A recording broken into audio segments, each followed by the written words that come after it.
Okay, we're going to take a look at another one here, Barbarians at the Gates. This is Compass. Chris Van Beurden, who did Europe in Turmoil, which I had a lot of fun with. And there were some fuzzinesses about the rules in it, and I would also say that to some extent the game had some issues that I feel like maybe weren't terribly balanced, and had some issues in that sense as well. But I found it an enjoyable design, and one that made me, honestly, similar to this one, there's something about the designer perhaps, want to play it as like a prequel to La Grande Guerre. In a way that Pax Britannica is too hard to do, because Pax Britannica worries more about the external colonies and less about what's going on in Europe. So I felt like Europe in Turmoil would have really provided a nice prequel to La Grande Guerre. And I may still do that someday if I live so long. This one, just looking at it, putting out the pieces and everything, I realized, wow, this is like the scope that I want an Imperium Romanum scenario generator to exist in. However, it may be a little too historically limited, because it's going to be using scripted cards, etc. Now, I looked at this earlier. This has been kicking around for a while. I think it's a 2020 game, if I recall correctly, and I was pre-ordered on it on the strength of Van Beurden's previous work, as well as where I felt like Compass was going at that point in my life. You know, early on, Compass made some really lousy rule sets, and they have consistently made hard to read graphic design. That'll still be the case here.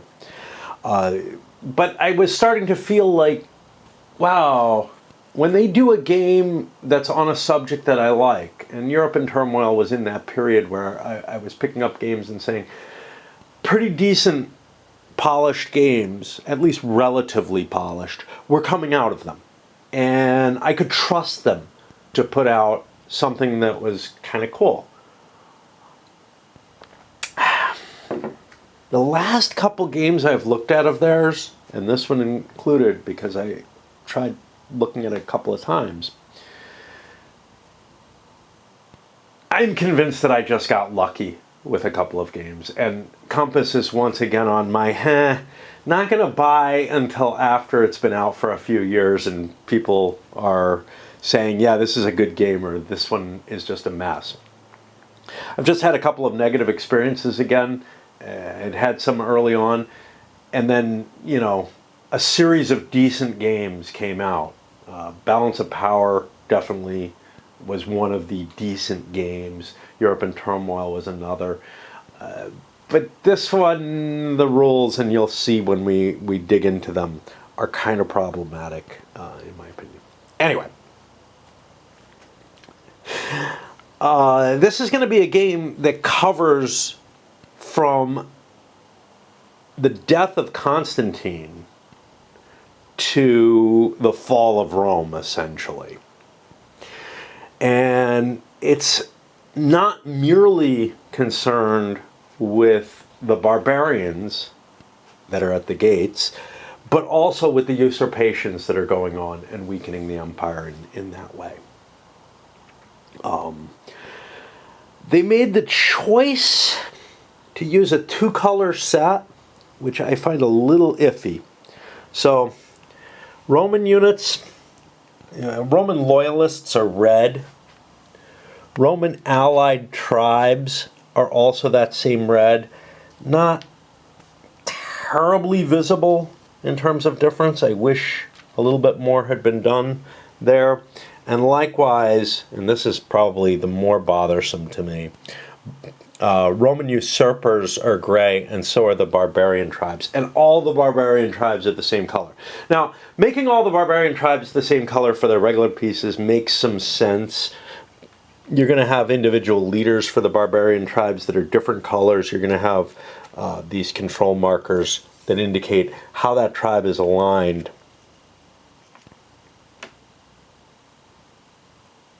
Actually, this is the tribal marker that goes on the board and moves around. But you do indicate how the tribes are aligned. Technically, we have a tribe on the board, don't we? We have the Mauritanians on the board. Or something like them. But they don't seem to be an invasive tribe, so they can't align, I guess. They have a leader, though. And then we have barbarian forces in Germania, in Caledonia, that aren't aligned with a tribe or anything, but they can be used by the barbarian player. The barbarian is going to be in charge of both the barbarian forces and the usurper forces. The loyalist player, the Roman player, is going to be in charge of the Roman Empire, its tribal allies, but is going to be opposed to the usurpers within.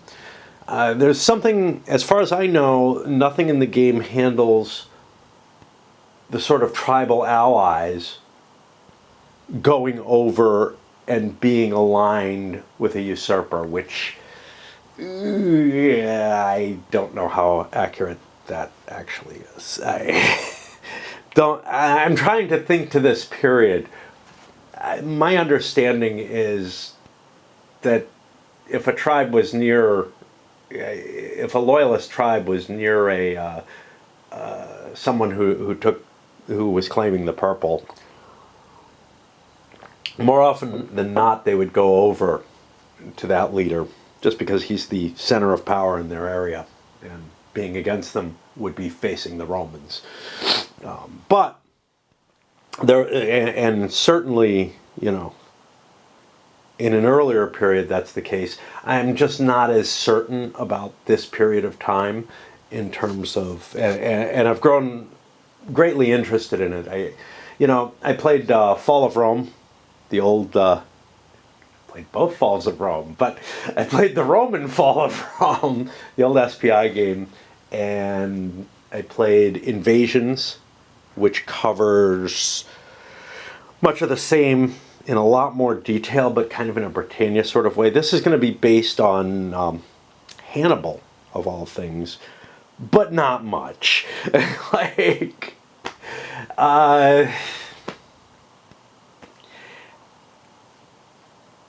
Enough has changed that it doesn't feel terribly like Hannibal, or as the designer puts it, sort of Rome is like its daughter. Kind of like, yeah, I love Sword of Rome. It doesn't feel anything like Hannibal. So, the Rome versus Carthage, the GMT puts it out now, but Avalon Hill put it out originally. I think it's Simonovich, but I'm not sure. Anyway, it uses stupid battle cards, so I've stayed away from it. Like We the People, I wouldn't pick up We the People, but once now I can't remember the name of it, but once its replacement came out without the battle cards, I was like, yeah, CDGs are kind of fun. Anyway, let's look at what you get and what's going on here. So, like I said, up here you track the various tribes and who they're aligned with, and you've got these little markers that you can indicate this stuff with. You've got, similarly, markers to indicate who controls which province. Now, in the scenario setup, it tells me to set up the loyalist ones. It doesn't tell me to set up the barbarian or usurper ones. I'm feeling like there's some stuff missing in the game. For example, Africa, I believe, is entirely usurper, and there probably should be control markers for it. But maybe this covers that. I'm not sure. We'll see. But anyway, there's definitely stuff missing in the scenario instructions. Maybe I'll go up and look for errata for this, because after setting it up, I start thinking, something seems to be missing. I am terrified there's going to be a ton of errata because the rules are pretty iffy. Okay. And you also have a playbook which is delegated or relegated to a couple of things. Setup of the different scenarios. An extended example of play I haven't read, such as life. There are examples scattered throughout the rule book, and I feel like they're overdone anyway. A gazetteer, which I assume is going to help me find where I'm looking. Yeah, it's going to be a list. Unfortunately, it's divided by province, and then name, and then actual name, which I guess is modern name or something, the way it looks, which is not the most useful thing to have in a gazetteer. Like, if I don't know where something is, if it tells me, hey, here's an example, in in Britannia, I was looking for Luguvalium. Now, I know where Carlisle is, so that helps to some extent. But I just couldn't find it. Now, it turns out it's up here. And I was assuming those things were unnamed, to tell you the truth. I don't know why. But everything, every location except for these little waypoints has a name associated with it. But I had the hardest time finding it because I'm looking at all the little circles and squares that I'm used to being named, and I'm not used to little tiny dots not actually being named. So it felt, that was a kind of weird situation. It doesn't really help me.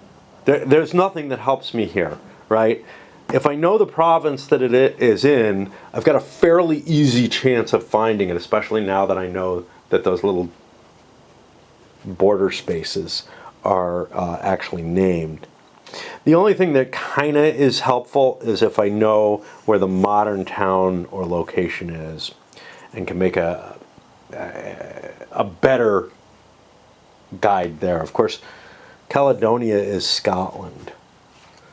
This is Caledonia. I don't know what it's meant to be, because Caledonia is Scotland, not... anyway. But it's a fortified town or something or another. I'm also a little worried because I'm not seeing the fortified towns being on the map, and I think they're all supposed to be on the board, but there's no instructions to put them there. Again, we shall see what we shall see. Okay. You have a turn record track. There's basically 9 turns in the invasions, but then there's 2 prequel turns which are going to cover the civil wars that came right after Constantine's death. So you have the capacity to run through, and there's multiple different scenarios, but I'm going to do the big one as much as I can. Who knows nowadays? What else do we have? We have these decks of cards, standard sort of CDG type cards with an ops point type situation up here. We'll talk about them. They work a little differently than some of them. An event spelled out here. And then an indication of when these cards come into play and when they don't. This is always a nice mechanism. I think he used it in Europe in Turmoil. I've seen it in 12 Minutes to Midnight or whatever it was, as well, where different phases of the game bring different event cards into play. And the deck is, I mean, you see it in Twilight Struggle too, but here the deck is divided into a core deck which is fairly small and is just some sort of generic things that'll always be there, and then events that represent each era, many of which probably are due to be removed from the game after they're played once, or played for their event at least. So that's kind of interesting. The Byzantines are going to be involved in this. There'll be pro-loyalist forces. The further east box is where the waves of invasions come from. Let's see what else. Okay, the tribal reserve. What that's going to do is that's going to serve as the Romans start converting tribes to being allied forces. And they do this by settling them on Roman land, basically. They trade away the land to a tribal force. Then the tribal forces, some of the cards that you get each turn are going to be relegated to the tribal reserve. And those can only be used to mobilize your allies. And you have a lot less control with them. Like, you have a hand of cards that you get to select from like you normally do in a CDG. Both sides have that. But the cards that have been relegated here, you basically just say, I'm going to try to do this, and you flip it over and see whether you get enough points for it. And you can flip more cards to ensure that you get enough points, but obviously you're not getting the same kind of selection mechanism that you have when you have a handful of cards. And what that means is that the Roman hand gets smaller and smaller the more tribes they start integrating, and the more they give away land. But they're able to buy off an invasion essentially by giving land away. They can't do that with all their enemies. We have normal strength point markers, leaders. We should probably take a look at what the leader numbers mean, because there are a number of values on each one. Each one's a named leader, except for there's commander under the Barbarians, who I don't know what commander does, but that's what his name is. Let's take a quick look here. Okay, so you have an initiative number. In this game, you want your initiative to be low, because that's the amount of points off a card that you're going to have to pay to activate that leader. However, it doesn't work like you would necessarily expect. You're able to actually activate leaders when you don't have enough points to do so. They just get less actions. And then a tactical combat rating for when they fight. Now, I notice Constantine II here has an asterisk. I don't see... Certain leaders are emperors. They have an asterisk next to their name. Okay. Yeah. And do we have an emperor on the other side? Yes, we have just one. Constans II. And again, you know, with all the leaders that are in this, they're on a huge number. It wouldn't align perfectly with covering the same period of time in Imperium Romanum. And that's kind of the problem. Like, you'd have to build something else, but the idea of a game which could contain Imperium Romanum and serve as a scenario framing is really appealing to me to some extent or another. Bunches of charts and tables. Now these are duplicated so that whoever, you know, both you and your opponent get to see them. I would prefer to actually not have had this side of the map, shift things over a little. Yeah, you know, maybe tighten things up. A la my complaint against Inferno, but it feels like there's a lot of space on most of the map here. They might have to distort things a little bit though, because they're if they shrunk the map down a little, because and that would be bothersome to me and probably others.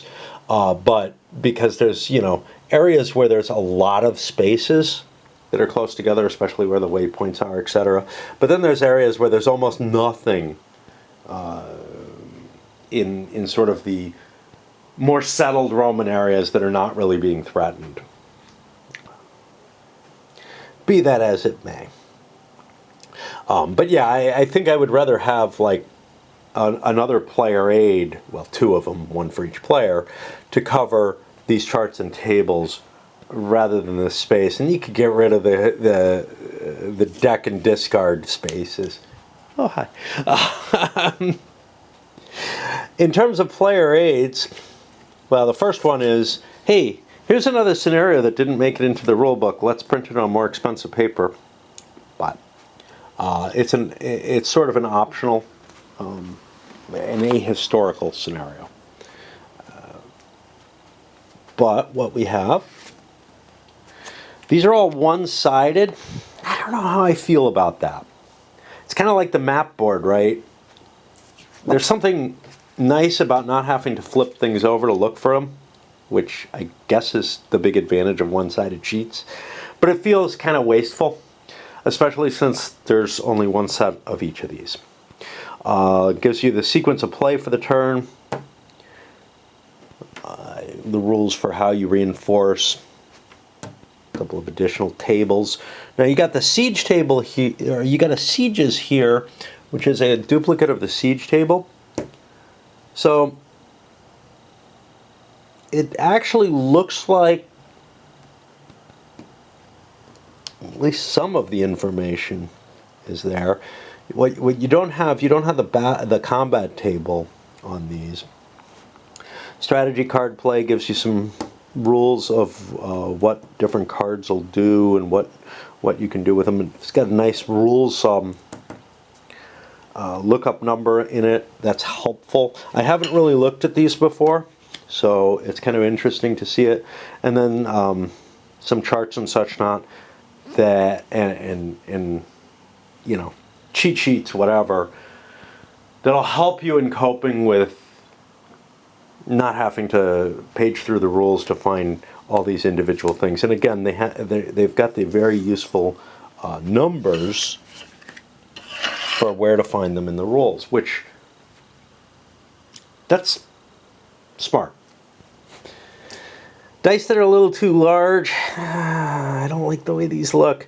The GMT dice look, these look kind of cheap.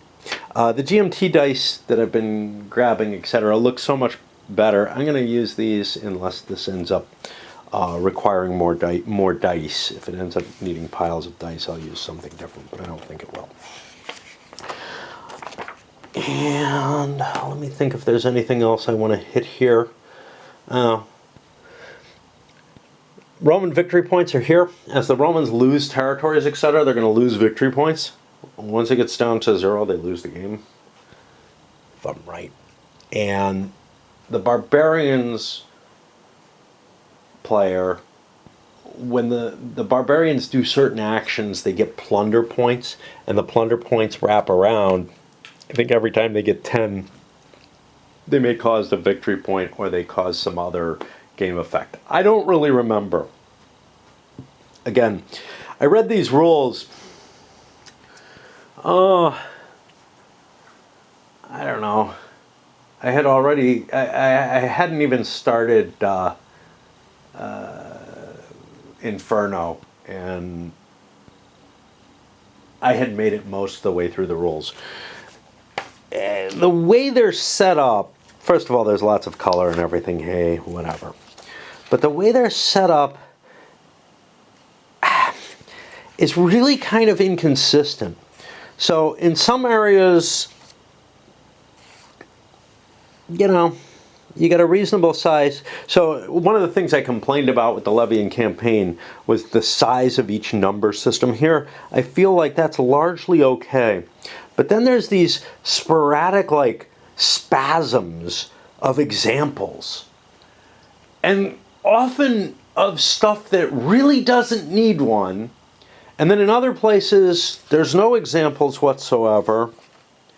And there's just large sections of rules. And then the examples and exceptions appear the same. And I would much rather the examples be put in something that's not jumping out at you, right? Examples are something that you only read and only deal with if you don't get what's going on. I don't recall whether or not there were cases where like the rules don't make sense without the example. That style of rule writing I really hate. I don't feel like that's the case. I feel like I kept looking at the examples and saying, oh, come on, how many things do you have to spell out, right? Like the rule is pretty simple, and we'll see examples of that. Whereas the rest of the style, so the examples end up kind of completely making the rules difficult to absorb and read because they're so pervasive in some areas and they just break up the positioning of it. I would much rather it all be in the extended example of play and just where something was particularly weird and the designer wants to give you notes on, hey, you may think this works one way, but you better look at the play example for this. That's really the only reason examples should ever be in a rule book to me is, yeah, we had people who didn't get what was going on here, you know, and if there's a larger example of play, hey, reference into that if you've got something key you wanna put forward. I guess I don't know. I don't really care. Hey, there's an index. I didn't realize that. It's not much of one, but anyway, we'll get to the rules in a little bit. I have to piss and give my voice a rest and whatnot, so whatever. Let's start looking at these rules that I have some issues with. First of all, we have the differentiation between the different powers and everything. I went through that. The barbarian tribes, control over them, will be marked with control markers. I don't know what a barbarian control marker is. There's these control markers. There's nothing else really there. We may find that we need to add things. For example, we may need to add these to the locations that they belong in. Ah, shit, I forgot to look to see if there's any errata. Maybe I ought to look. It's a little over 4 pages of errata. It's labeled clarifications, but some of it is definitely replacement type stuff. And none of it looked terribly dramatic, but I just skimmed it because you give me that much and I got problems, man. We'll see if I run into things where I don't understand something. This is going to be a fight, and this is probably the time when most people should bail because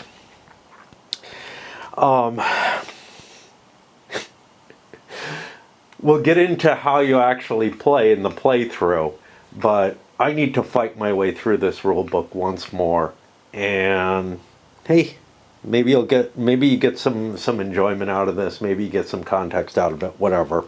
It does help me to speak them out loud and teach rules rather than just read them. I often learn things this way, even with games that I know already. All right, so we have multiple different types of space that are represented in the game. These are on the key: walled cities, cultivated space, border space, and transit space. Cultivated spaces are what most things are, and they're what counts for province control. They can be converted during movement, kind of a la We the People. Washington's War is the one I was the replacement for We the People. Walled cities also count for province control. They're counted as fortified and have to be sieged to control, to change control. If it's underlined, it is a provincial capital, which has certain effects. So here we got an underlined one. Here we have a non-underlined. That blue text, I bet you means that it's a port. And it'll probably tell me that. Border spaces are named spaces that aren't cultivated nor walled cities. They count as spaces for all purposes, movement, retreat, and migration. But And they can be converted during movement without siege unless containing a fortification marker. You can build fortifications on these spaces. That's what these things are that start the game. They do not provide plunder. They don't count for provincial control. They count as spaces for all purposes, but I'm being picky. But they do change sides due to a usurpation effect. Transit spaces are these little dots. They're unnamed spaces that are neither cultivated nor walled cities. They're never controlled. They count as spaces for leader movement, however, not for the purposes of retreat or migration. And essentially, you can jump over them. Spaces are grouped into provinces, colored accordingly. A province is controlled by the Roman player if their powers control the provincial capital and a majority of the cultivated and walled city spaces in the province, potentially through control exerted by different powers. Border or transit spaces don't count for control. We get an exception in addition to control over the provincial capital space and the majority of spaces. If and only if the provincial capital is under loyalist control, the Roman player must have at least one loyalist leader in a space in Britannia to control the Britannia Romana and Caledonia provinces, and must have at least one loyalist or Byzantine leader in Africa to control the African spaces or province. And then we get a number of examples. Three examples. It's going a bit far, but we're gonna see a lot of cases of this. If a province is not controlled by the Roman player, it's considered to be uncontrolled, which maybe is this gray marker, maybe not. Barbarian control of provinces is not checked. Okay, so I don't know what to use the gray for if not to mark that, but it's fine either way. It's useful to have the markers there because they're easier to flip over than to hunt down. When a province is controlled by the Roman player, its provincial control marker is flipped to its Roman side. When it's uncontrolled, it's flipped to its usurper side. So I'm doing it right according to the rules, just not according to setup. We get some agglomeration of provinces where there's multiple provinces under a certain name. All provinces in all spaces in Africa, Britannia, Romana, Galla, Illyricum, Italia, and Hispania are printed red on the map. They are? I guess it's this little red circle here. And are treated as loyalist control unless covered with an allied, usurper, or barbarian control marker. All non-transit spaces in Caledonia or Germania are printed blue or black, respectively, on the map, and are treated as barbarian controlled unless they're covered with an allied, loyalist, or usurper marker. There are no Byzantine control markers. The Byzantines will change things to loyalist. As it is an allied tribe, use allied markers to indicate Britain control. We don't have Britons on the board yet, I believe. Not positive. Yeah, the Britons aren't in the game yet. They're going to be the Romano-British, essentially. Connection type. Okay, so we have different types of connections in the game. We have Roman roads, and these are all spelled out here with the amount of action points it's going to cost to traverse them. I guess these are Roman roads. Rough terrain is going to be a brown dashed line, and a major river is a blue dotted line. So here's a brown dashed line. Let's find ourselves a blue river line.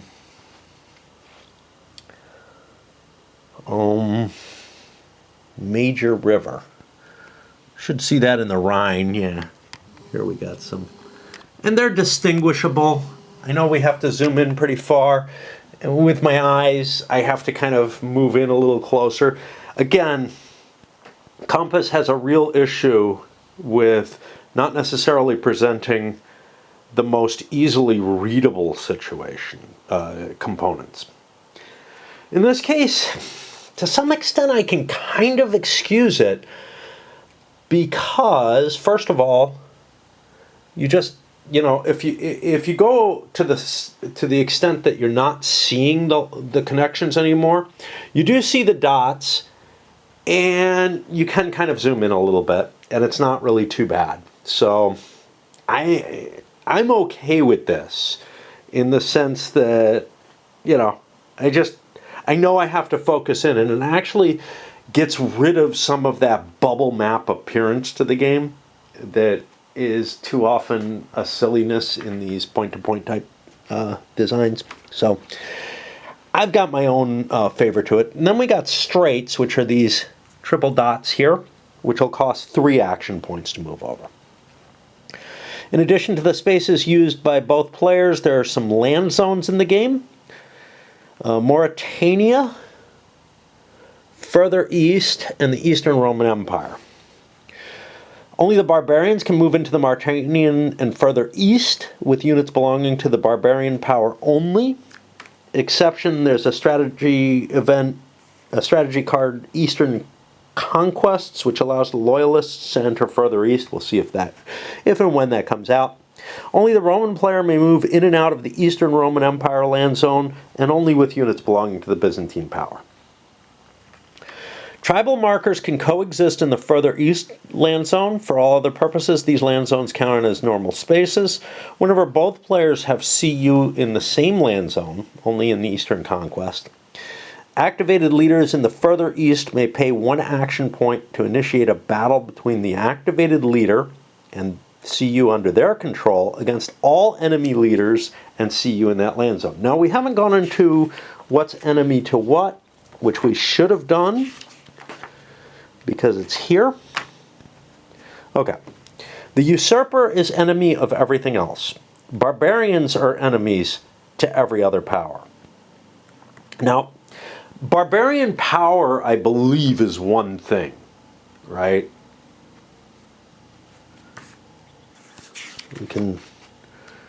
Barbarian tribes are in the game. The following: control over tribes is tribal alignment. Rome offers settlement. Yeah, I think it's one power that results in all the barbarians.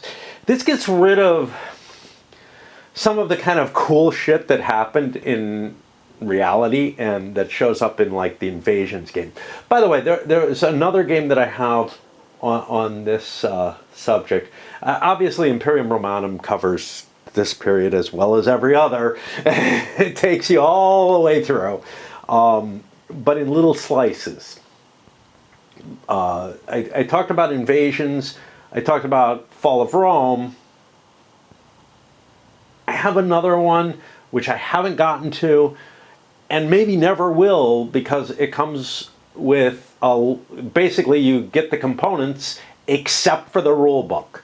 And for me you get a PDF of the rules, and maybe I'll end up printing out a rule book for it, but as it stands right now, the idea, I can't really do it off my printer, so I'd have to go down to Kinko's or whatever and take care of it there.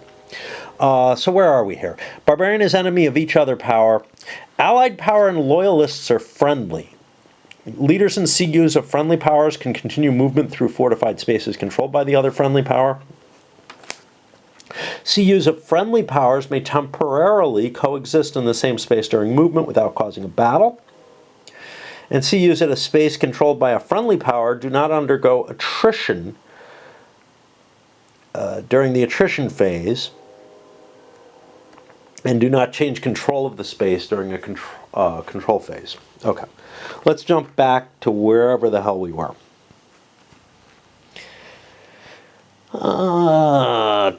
Tribal markers can coexist. Yeah, we talked about that. Sea zones. There's 2 sea zones, the Mediterranean and the Atlantic.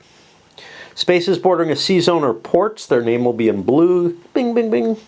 I hate the glare. damn like semi-plastic paper or whatever. It melts in your hands but not in your mouth or something like that. I don't know. I'm sure it melts in your mouth too. It seems like it's reasonable quality and everything, but you have wet hands while you're reading it in the tub or something along those lines, or in the shower, man. It really it disintegrates even quicker than normal pulp paper. And, well, newspaper pulp will disintegrate quicker than this, I guess. But I guess my biggest complaint, because what the hell? Yeah, you think that this is going to be kind of waterproof, and it really isn't, because it has that kind of plasticky feel. But it's not, and don't count on it being such. But the biggest complaint that I really have is that if there's anything wrong in the rules, you ain't going to fix it unless you fix it permanently. Just to say, you can't pencil on this stuff. You try to write with a pencil, it just doesn't work.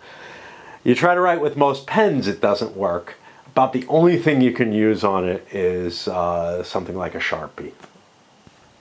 And then if they change that rule again, you're going to have scratch outs all over the place. It's really awful. Of course, that's an argument for living rules and the PDFs and electronic stuff, but you know what? They put a rule book in every game, with the exception of the one that I bought by accident, which I wouldn't have paid for. Right? I would not have bought that game had I known it came with no rule book. And there's a reason there's a rule book in every game. People won't buy the fuckers if you don't put rules in them. And so essentially, by giving me something I can't correct, you're saying the rules are perfect as they are, as far as I'm concerned. And you can't do that. You can't say that. Of course, this kind of paper is cheaper, so whatever. It's my normal rant about this shit. All right. All sea zones adjacent to the Mediterranean or Mediterranean ports, Tingis and Mons Calpi, are going to be adjacent to both sea zones. There's naval movement, naval raiding, and naval migration, which can only be done between ports in the same sea zone. The counters. Strength point counters for various types of combat units. There's Loyalist, Usurper, which are on the... So Loyalists look like this. They look like Romans. Usurpers also look like Romans. They're just colored in the barbarian color. And then you have Allied and Barbarians. We don't have any Allied on the board yet, which look like Barbarians. And then you have Byzantines who look a little different from everybody else and are clearly a different color. I kind of wish that the Usurper color was... Actually, I very much wish that the Usurper color and the Loyalist... the Allied color were significantly different. If you take a look at the Allied color... I mean, yeah, there's a little bit of difference. Where did I take this from? And similarly, if you look at... let's take this from... I can't see a difference. I can see a little bit between these two. I can't see anything between these two. I'm particularly bothered by the Usurpers being the same as the Barbarians, probably because there are no Allied tribes on the map yet. I'll get bothered by both. I really wish this was kind of pink and maybe one of these was kind of blue. Like more blue than gray. Oh. And the Byzantines are completely different color and they have different values on the side. They can't be converted. Leaders. Like we said, there's an initiative and a tactical rating. Tactical rating is going to be used for interception, avoid battles, and combat modifiers. The initiative rating is the amount of operational points that you have to spend to activate that leader. Certain leaders are considered emperors. They have an asterisk. Any leader with a successful usurpation marker counts as an emperor as well. Now, at the beginning of the game, we have one Roman emperor and one usurper emperor. And that seems right. I'm going to be kind of on... It's possible for there to be multiple usurper emperors, from what I understand. I'm going to be really unhappy if there's multiple Roman emperors, and I think that can happen. But I'm not sure. Now you could make an argument, well, they kept dividing up the empire. Yeah, that's already accounted for. Overall commander and subordinate. Whenever there are multiple leaders of the same power in the space, the owning player has to select one to be the overall commander, and the others go underneath it. This choice can be updated whenever necessary to know who it is. It doesn't have to be in the phasing player's turn. Let me get this out of my... so I'm not leaning on it and trying to destroy it. Emperor leaders cannot subordinate to non-emperor, which makes it sound like multiple emperors can be on a side. Loyalists cannot be subordinated to non-emperor, non-loyalist leaders, which is to say, if there's a Roman general there, he's in charge. Although they cannot be overall commander in a space, non-emperor leaders in the same space as an emperor leader can still be activated. In that case, they can move together with any number of CU and or leaders they can subordinate, but the overall commander must remain behind with at least one CU. He doesn't have to keep the majority of the force or anything like that. Which means there's not a hell of a lot of impact to this. If you have a lousy emperor, you can use a general form to lead the majority of his forces. But the emperor has to have a CU behind, except for in the case that he's in a fortified space, which you can't just leave your emperor lying around to be killed. A leader accompanied by any number of CUs is a force. Many cards refer to flipping or replacing a leader. This means turning the leader over from his current side to his reverse side. On the reverse side of loyalists is a usurper. On the reverse side of non-emperor Byzantine leader is the emperor, Julius. On the reverse side of many barbarian leaders is their successor or replacement with different stats. When a strategy event instructs you to replace a barbarian leader, flip his counter to the reverse side. I wonder if they can keep flipping back and forth. Strategy events which replace barbarian leaders can only be played for their event when that leader's tribal marker is in play. Furthermore, if the leader was displaced at the time of play, enter the leader on his tribe's tribal marker first prior to executing the strategy event. So, these notes are really kind of annoying because they're rules. They're given this boldness the way exceptions are. Yeah, I understand that exceptions are rules too, but these notes are like, I don't know. It just bothers me when things are organized in a way that I can't really... Like, these are just rules. They should have their own little sub number or whatever. Of course, we're down to 2.4.2.5 here. So, you know, you're getting at the limit of numbers. I don't know why they're using up so many numbers.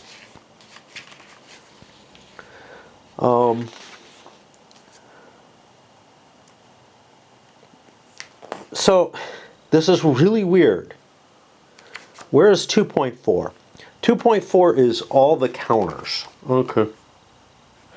Do rules on counters really need... Should they have the rules on replacing leaders? I don't know, maybe. But it is a little weird.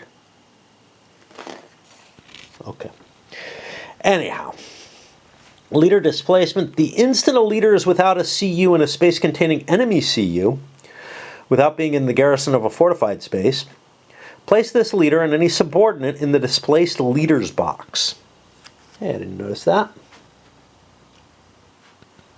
Wonder where it is.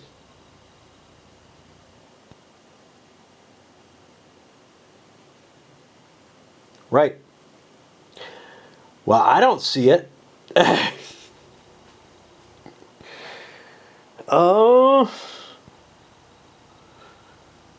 I'm guessing it doesn't exist. Okay. Let's look again. In the displaced leaders box. Yeah, I don't fucking see this. Guess didn't make it into the game.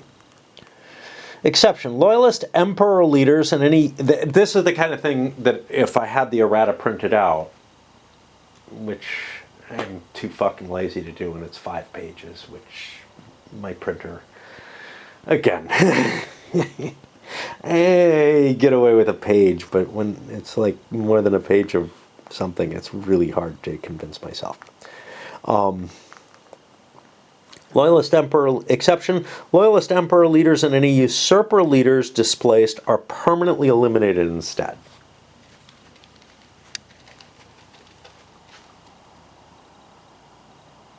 Something's going on. I think it's a squirrel. A leader also becomes displaced or permanently eliminated if a... Okay, there's a displaced leaders. Where? Like, there's pictures of this box. It looks like it's near stuff. Near green stuff, near purple. There they are. Gotcha. That's blue. Okay. Excellent. A leader also becomes displaced or permanently eliminated if usurper or emperor. If all CU accompanying the leader are eliminated due to battle losses, retreat losses, or attrition losses, or if there's a the fortified space they occupy is successfully sieged. Displaced leaders are returned during the reinforcement phase unless they're permanently eliminated. Whenever a loyalist emperor leader is displaced and subsequently permanently eliminated, the Romans lose a victory point. Not a good thing. You only have 12, okay? That's what you can expend in the course of the game, as far as I know. Whenever a usurper leader is displaced and permanently eliminated, convert all usurper CU, control markers, and leaders on the board to the loyalist power. There better only be one usurper emperor for that to work, right? Well, I don't know. Whenever a usurper leader is displaced and subsequently permanently eliminated, unless there is another usurper leader in play,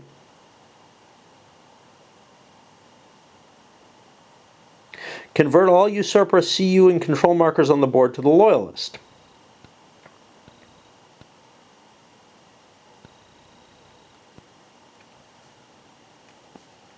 I think this is just a double copy.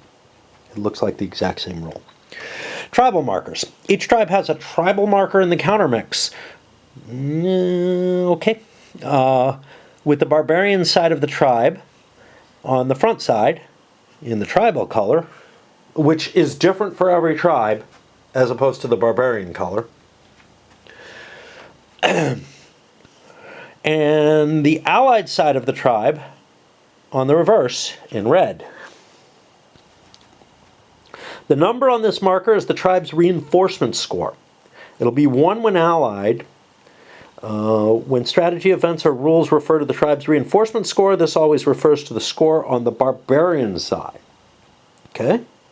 We'll try to remember that, because I have this worry that it might, like, there might be something weird going on with that. But anyway. Note, as a reminder of the tribal reinforcement score, when flipped to its allied side, this is printed on the tribal alignment track. Is it? Really? Oh, this is the tribe. Here. Gotcha. I'm looking at the provincial track. The Alan, Bagadai, Gepid, Hun, and Mari tribes have no allied side, and correspondingly can never be allied or target of Rome offers settlement. As such, they're not represented on the tribal alignment tracks at all. Here's an example of the Roman settlement. Castra and Colonia markers.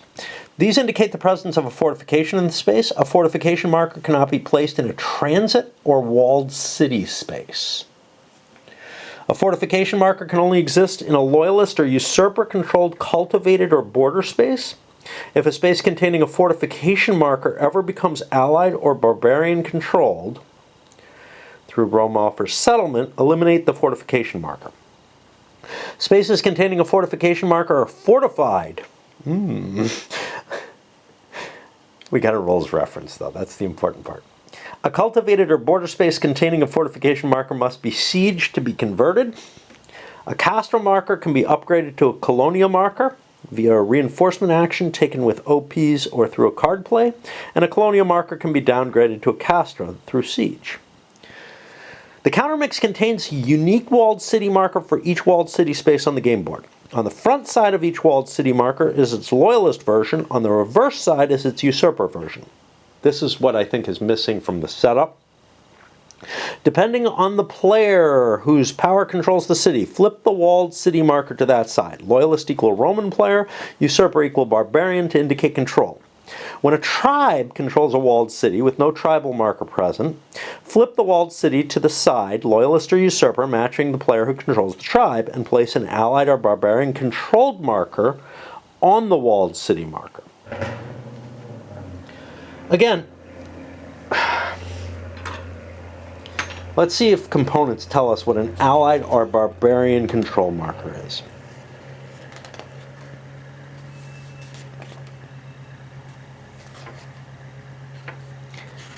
No, they do not.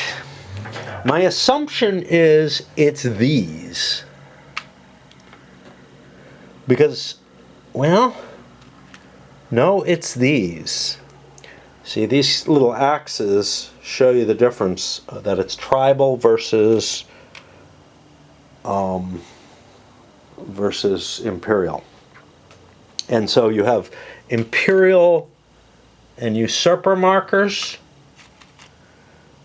barbarian and allied tribal markers. That's what I'm guessing.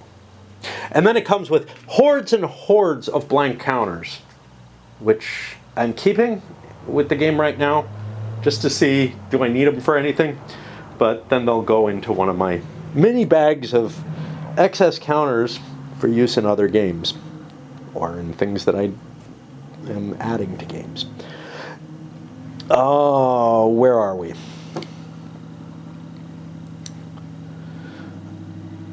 Flip the walled city marker to the side, matching, yeah. When an allied tribe controls a provincial marker, it can no longer, okay, when an allied tribe controls a provincial capital with its tribal marker, not this, it can no longer move, indicating the tribe has permanently claimed or settled the region around that capital. When a barbarian tribe controls a provincial capital with its tribal marker, it is no longer mandatory to move this tribe during its migration phase. All right, we'll do the game state markers, and then we're going to go away and put all those cities down where they belong. VP marker is on the VP track. There's 2 of each of these, okay?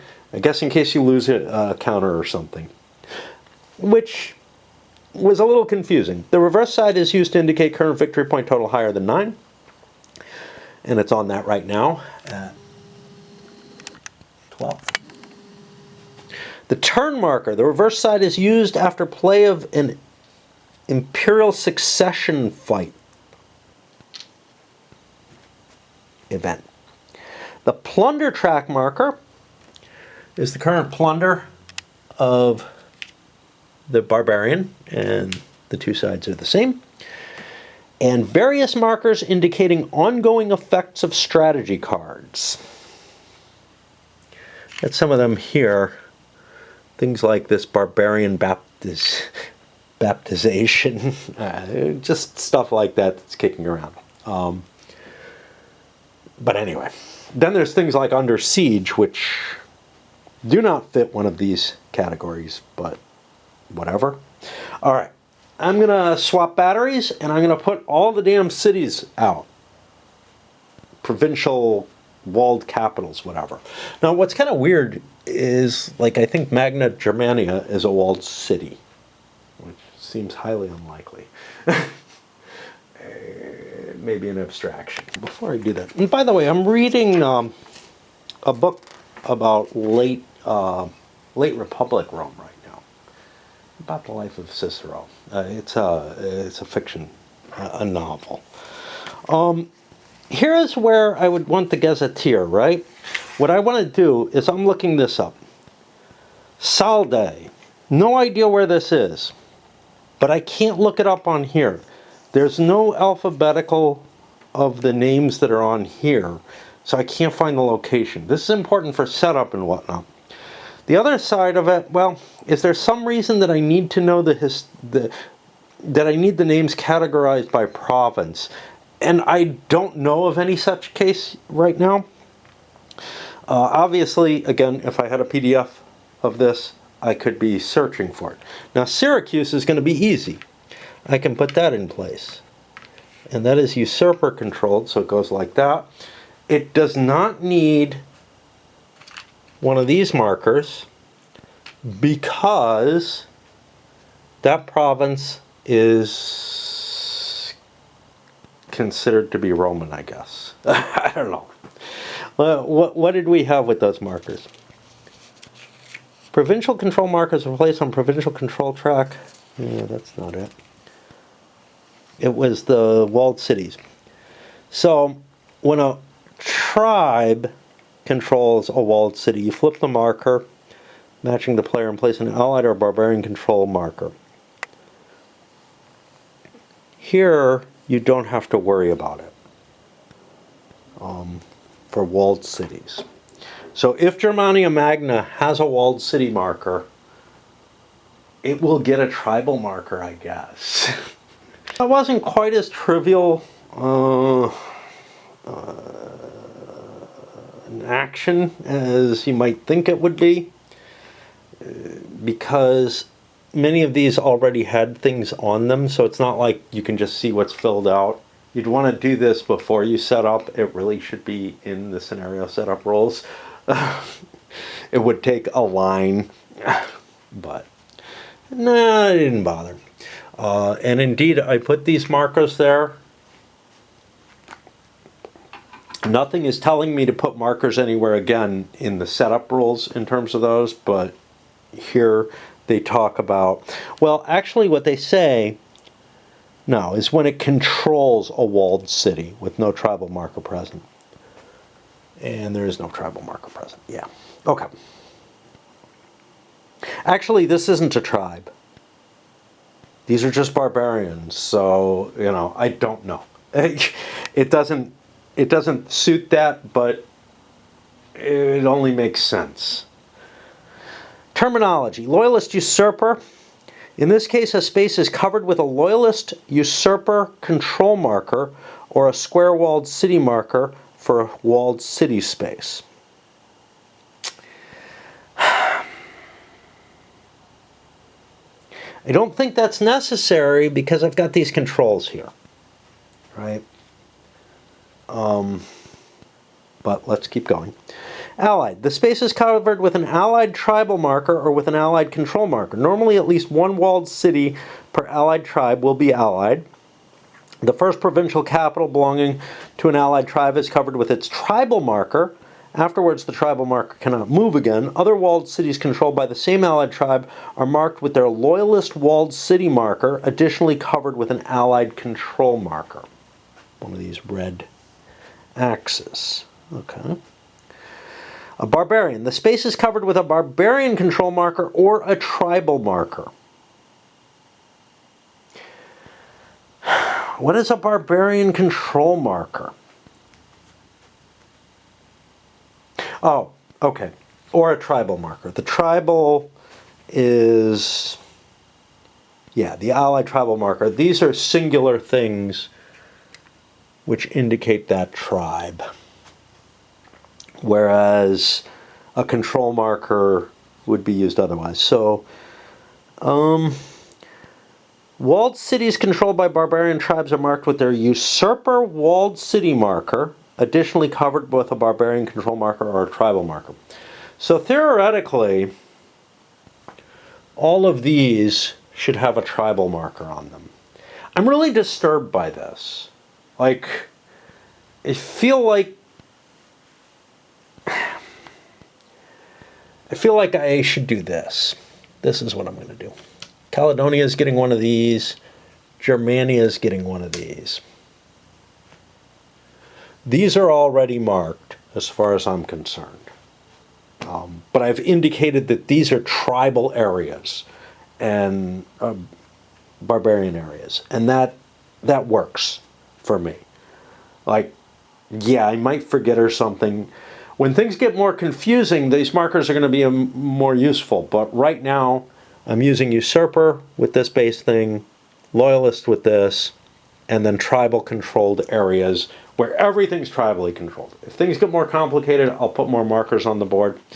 But it's kind of obnoxious to have the markers on top of the strength points. It's kind of useless to have them not.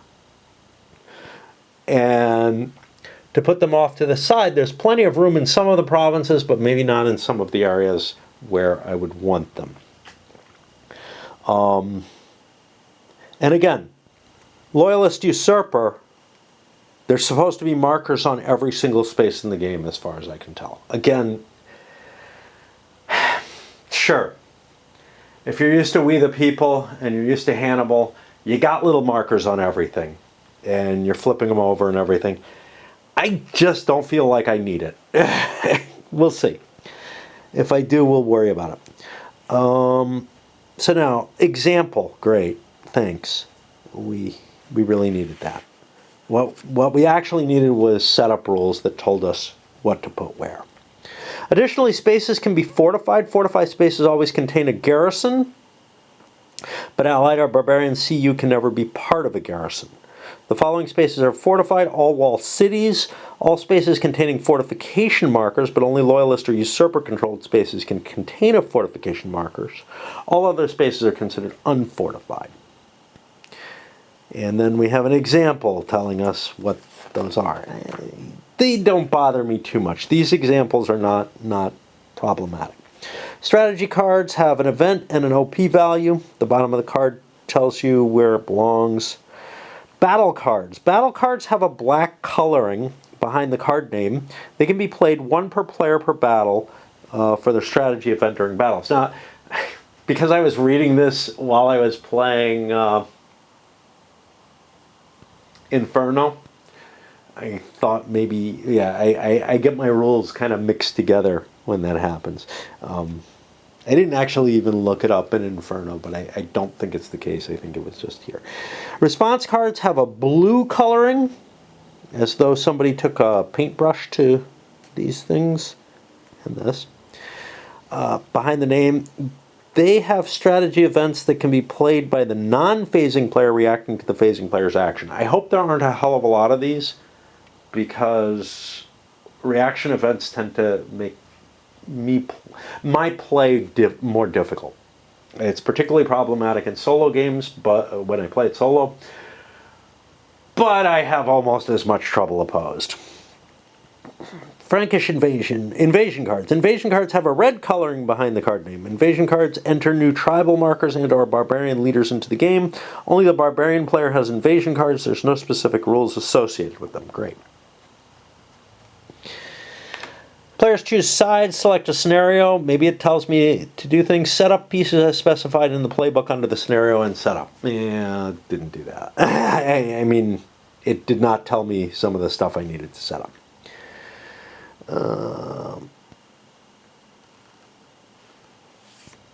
I've got leaders placed where they're supposed to come in. There's also, so like, you remove the prelude cards, add the first wave. You add the second wave cards, you add the third wave cards.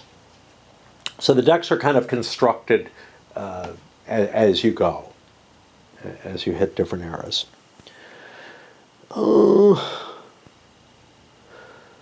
Victory points. Only the Romans track victory points. The Roman players are increased or reduced through controlling provinces during each turn's scoring phase. The loss of emperors in battle or siege from the result of the plunder track. Additionally, certain strategy events can provide victory point increases or reductions. Roman victory points can never go below 0. Ignore any loss that occurs when the victory points are at 0. Victory points losses ignored in this way have no effect on future Roman victory point gains. So apparently you don't immediately lose. If the Roman player either has no loyalist combat units remaining on the board during or after any game turn, or controls 0 provinces during the scoring phase, or is reduced to 0 victory points at the end of the scoring phase, the game is over. And he loses, and the Barbarian wins. The Romans can't win an automatic victory. Each scenario specifies a final turn. At the end of this turn, if no automatic victory has occurred, end the game and check the scenario-specific rules to determine the winning player. Okay. I think it's the... This stuff's hard to turn into. I think it's the final scenario. Barbarians at the gates. This is the one. 337 to 476. Is that... let me just make sure it's the last one. Yes.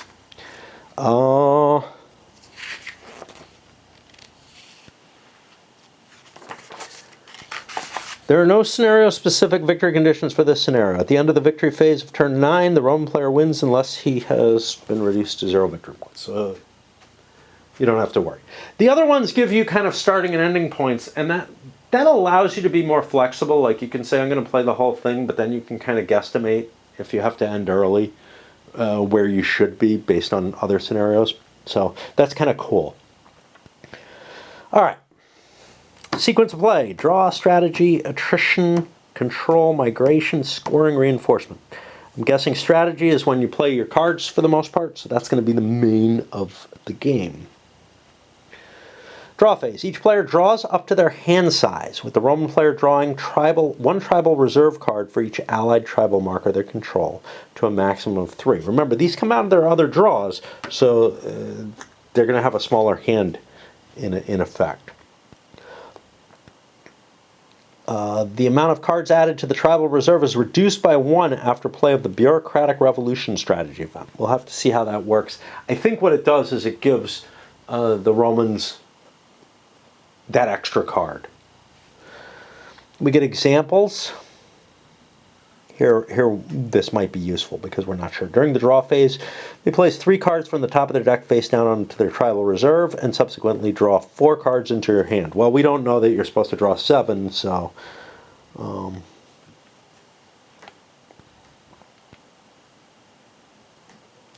is hand size defined already? Did we miss something? You'd kind of think they would tell us. There's not even an H, so it's not a very good... Yeah, so whatever the hand size is, which may or may not be 7 cards, but it is at least in some times, the Roman player plays the Rome offers settlement strategy and gains control over the Vandals. During the next draw phase, they will still place only 3 cards in the tribal reserve because it's limited to 3.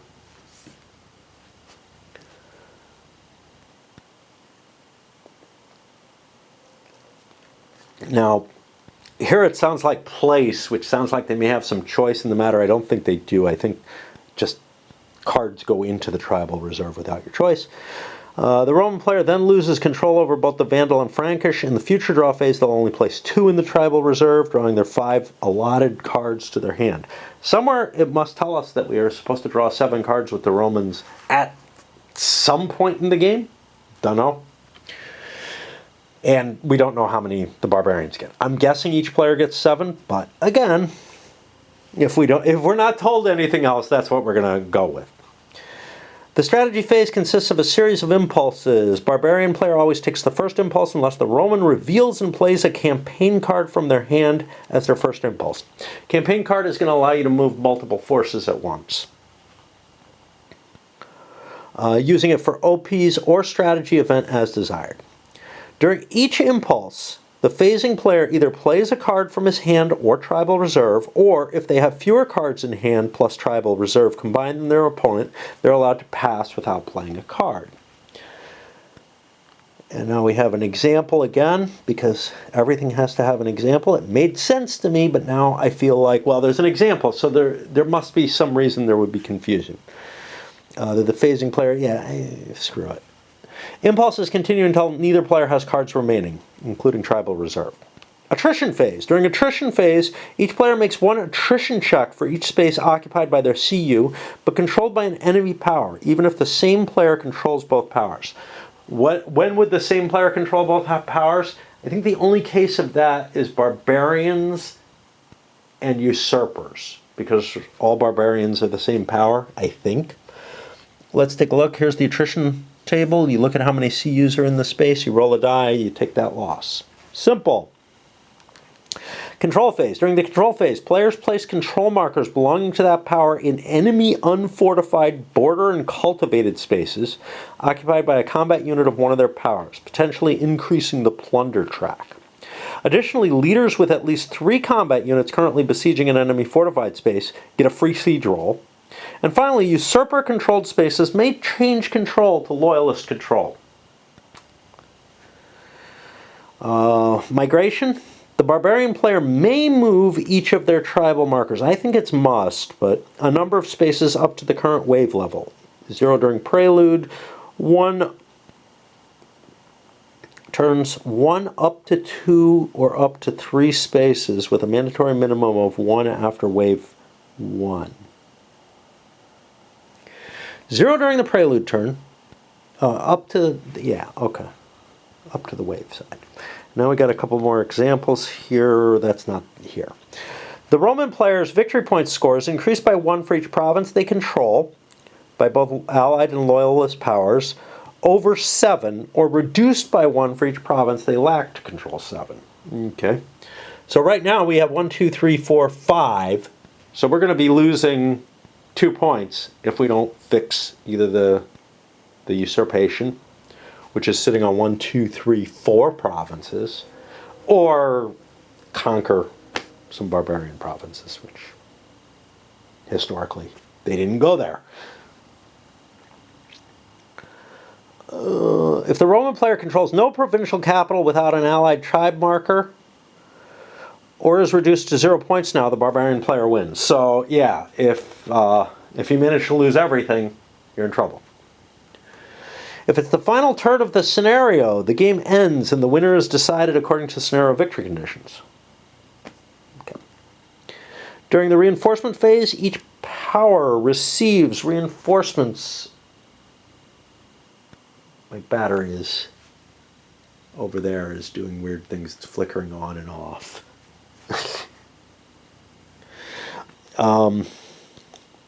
Okay, each power receives reinforcements as follows. For each of their tribes, the barbarian places a number of barbarian CUs on its unbesieged tribal marker equal to the tribal reinforcement score. And then we have an example of this. You got a 3, you put 3 more troops there. We really needed that.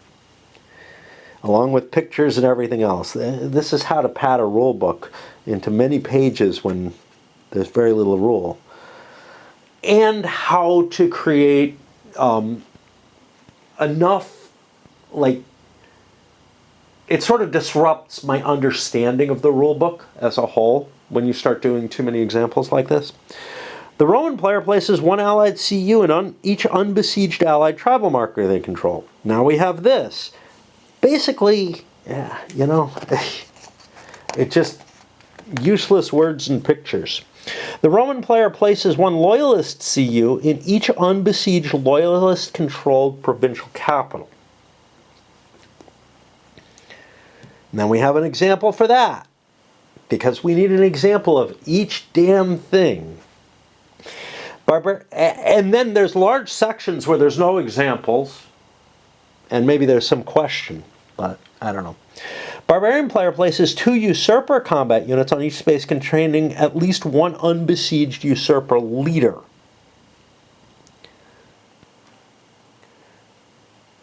And then we have an example, of course.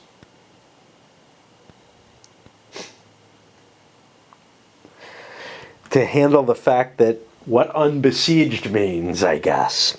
There are never Byzantine reinforcements. Byzantine CU enter only via strategy cards. Displaced leaders are available once more and must be placed by the controlling player. Barbarian and allied leaders are placed on their tribal marker if unbesieged. Additionally, unbesieged allied and barbarian leaders in play may be relocated to their tribal marker as if displaced. Loyalist leaders are placed with any unbesieged loyalist combat unit or in any unbesieged loyalist-controlled walled city. The Dux Byzantium leader is placed with any unbesieged Byzantine CU or in the Eastern Roman Empire zone. Usurper and Emperor leaders never return to the game. Displacing such a leader permanently eliminates them. New leaders can arrive to the game, printed on the turn track mentioned in the scenario special rules. Newly arriving non-Emperor leaders are placed like displaced leaders. Newly arrived Emperor leaders are placed like displaced leaders with the following rules. If no Loyalist leader in play currently has the successful Usurper marker, the Roman player places them on their Loyalist side with any unbesieged Loyalist CU or in any unbesieged Loyalist-controlled walled city, then permanently eliminates all other Loyalist Emperor leaders. And it actually spells this out somewhere that you remove a leader. Right? No, maybe not there, but I think somewhere it tells you to do that on those turns. Otherwise, the Usurper player, that's the Barbarians, there's only 2 players in the game, places them on their Usurper side. Okay. Newly arriving Emperors are placed like displaced leaders. If no Loyalist leaders in play currently has the successful Usurper, the Roman player places them Loyalist. Otherwise, the Usurper player places them on their Usurper side with any unbesieged Usurper CU or in any unbesieged Usurper-controlled walled city, then permanently eliminates all other Emperors belonging to the Usurper power. So if there's a successful Usurper on the board, the new leader comes in as a new Usurper. If there's not, the succession is handled normally. Like the old Loyalist goes away and a new one comes in. This is all going to be confused further because the game makes a suggestion that I don't want to follow, which is when a successful usurpation happens, you should like flip all the counters or something. Like you flip who controls the counters. Here we have it. Unfortunately, the successful usurpator counter is gray, which works with that, but like basically one side becomes one color. Like okay, what they're going to end up suggesting is that if you have a successful usurpation, the Roman player takes over the usurper counters and runs them. And the Loyalist counters become controlled by the Barbarian player. Now, alternatively, you could just flip all the counters, but mechanically that's annoying. But I think I'm going to have to do that. However, the fact that this has a successful usurpator and it's only in gray is a little disturbing to me, because that means that it's, I don't know. I don't know what it means. It might be easier to see because of that. All right, where are we? We're almost at the end of the battery. If they could not be placed according to the above cases, i.e. if no unbesieged CU are available, permanently eliminate both the arriving leader and any leaders that should have been eliminated according to the above case. Which might mean there's no Emperor. At the end of the reinforcement phase, advance the turn marker and begin the next turn. We are going to hold here, but here we're in card decks and hands. This is probably going to tell us how big our hands are going to be at various times. I guess they're always 7, but anyway, because it didn't give a turn number or anything. Okay. So different CDGs have different situations, but most of them use separate decks per nationality, whatever. Here each player has their own deck. And they only draw their own cards. And they have their own discard pile, too. And then out-of-play cards as well. Prelude cards are only used in Successor Strife and Barbarian and Gates. Core cards are always available. First wave becomes available on turn 1. Later waves become available. It's all set up in the scenario setups. Draw cards phase. mechanically it tells you what you do. So prelude-only cards are removed on turn 1. Turn 1 is the third turn of the game, of course, just to make things easy. And then the first wave cards, the discard, and the core get shuffled together. And when we get to the others, though, on turn 3, the current deck and the second wave are shuffled together without the discards and without removing anything. And on turn 6, the same thing. Current deck and the third wave are put together for the draw deck. Which means that the discards that occur during the preliminary segments do get put back in. That's only going to affect the core cards because the preludes are pulled out.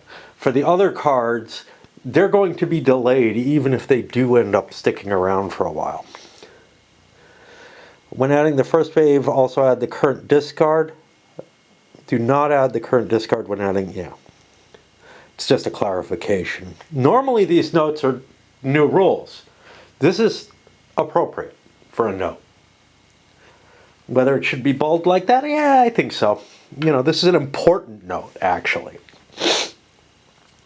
All right, each player draws strategy cards. The Barbarians get 7 cards in hand. The Roman player draws a number of cards equal to the number of allied tribes they control into here. And then they draw until their total of hand and tribal reserve is 7 cards. So it's always 7 cards, I guess. But wait. Never counting the Barbarian Baptization card when it is face up in the tribal reserve. We don't know how that works. We'll get to it. There's a rule for it. If you exhaust your deck while drawing cards, you immediately reshuffle your discard pile, forming a new deck, and continue drawing. Glad it has that rule. There are games that kind of leave that shit. I was doing the Times of War one that left a lot of those kind of important things out. So, pay credit where it's due, right? Each strategy card has an ops value up here between 1 and 3, which is going to be kind of standard for CDGs. There are some twists to this, though. And a strategy event card with instructions to play it as an event.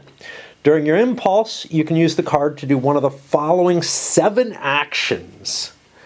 And somewhere there's a list of all of these here. Activate a leader. You activate a leader who receives a variable number of action points. Okay, great. Exception. Okay. Leaders with an initiative rating of 3 cannot be activated by a 1 ops card. Interesting. So let's look over here and see if the player aid helps us here. Variable bound, depending on the activated leader's initiative rating, used for movement, changing control. That's not really too helpful. You would think if the formula could be put easily, it would be up there. But no. We'll see how complicated it is. They avoided saying it here, they avoided saying it there. Maybe it's really complicated. Reinforcement may only be executed when playing a 3 ops card. You get 2 CUs as reinforcements for 1 single power. Loyalists are placed in the unbesieged loyalist provincial capital. That includes Rome, by the way. Just not to, you might be confused. That's not a province, man. Yeah, I know. The CU must be placed in different provinces if possible. This is interesting. Loyalist reinforcements are placed in any unbesieged loyalist provincial capital. The CU must be placed in different provinces if possible. If this had an S at the end of it, I would definitely say it goes in 2 different capitals, if possible. As it is, the 2 kind of contradict. I'm going to go with as if there's an S there. We'll see if the... I'm not going to look it up. Fuck that. Usurper... when there's 5 pages of errata, screw it, man. The game is too broken. Usurper reinforcements are placed, especially when a lot of it's tiny little stuff. And it's like, replace this word with this, or replace this sentence with this. Yeah, that doesn't help me. Usurper it would if I had a rule book I could modify. Usurper reinforcements are placed with a single unbesieged usurper leader. Okay, has to be on the board. Barbarian or allied reinforcements are placed on the unbesieged tribal marker or with an unbesieged leader of different tribes, if possible. Again, this is done singularly. The reinforcements are placed on the unbesieged tribal marker. It should say, there should be an S there. It should be tribal markers. Same thing as we had up here. I don't know.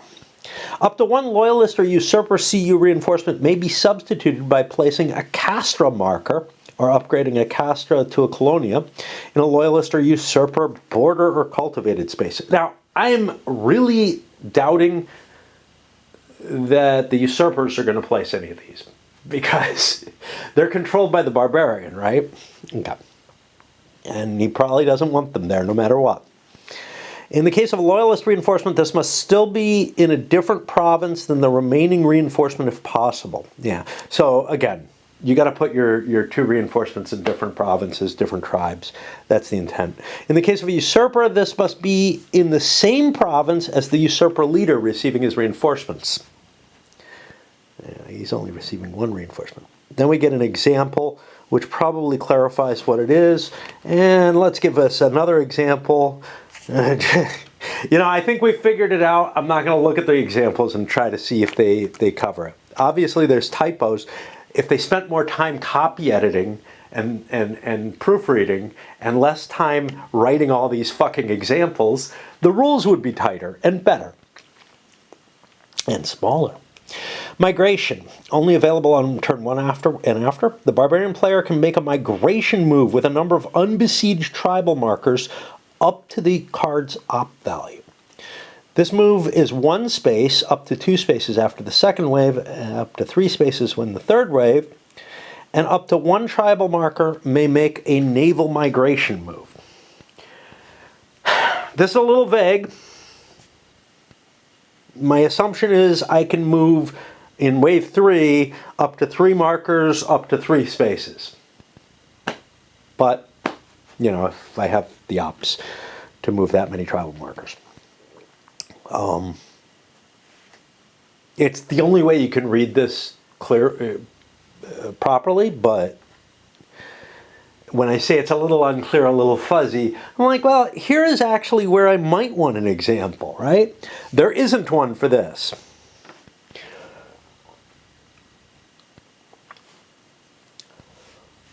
And yeah, this does cover. But so in both cases, the rules have a problem. So, again, it would have been better to fix the wording of the rules than write a couple of paragraphs of examples that you have to try to wade through to see if they answer the question, which is something that I really hate. Raid. The barbarian player can make a raid move with a number of CUs up to the card's value, and it gives me a reference on how to do that. This is basically a list. It could just send me here for all it's doing. Forced march. A number of loyalist usurper allied CUs, without leaders, they might be able to bring them with them. Up to double the card's ops value may be moved, but only through friendly provinces to a friendly space. And again, a reference to the core movement rules in 14. Successful usurpation. Once per turn, the Roman player may discard a card of any value to execute a successful usurpation action. This is going to be used if you're losing, if your side, if the loyalists are smaller and are clearly not going to win, or are clearly not going to gain a lot of ground against a usurper faction. And you basically switch which side you are. Which is a nice little mechanism, because sometimes the Roman Empire, sometimes one side or the other would win the Civil War, but you get to be the winning side no matter what. It's not weird like Peloponnesian War, which has where you're switching which player you are and stuff in a solo game. That's really a fucked up system. Event. Rather than playing the card for its ops value, you can play it for the event. The strategy event occurs. Follow the instructions on the card. Certain cards are permanently removed from the game if you play them for their event. And that'll be noted on the bottom. It says things like remove after play down in that little section. Okay, the tribal reserve. Once the Roman player has at least one allied tribe, I want to see how far we are. So, yeah, we're about halfway through the rolls at this point. It doesn't look like it because we're not halfway through the thing, but at the beginning of the turn, they'll start getting cards in their tribal reserve. Those cards can be used as follows. Whenever the Roman player is the phasing player and there are any cards in the tribal reserve, the Roman player may announce a tribal action instead of a normal action. The tribal actions are activate an allied leader or the Sarus Ricimer loyalist leaders as indicated on the strategy event through which they enter play. Okay. I'm not sure. I don't know Sarus, but Ricimer was like a goth or a Hun or something.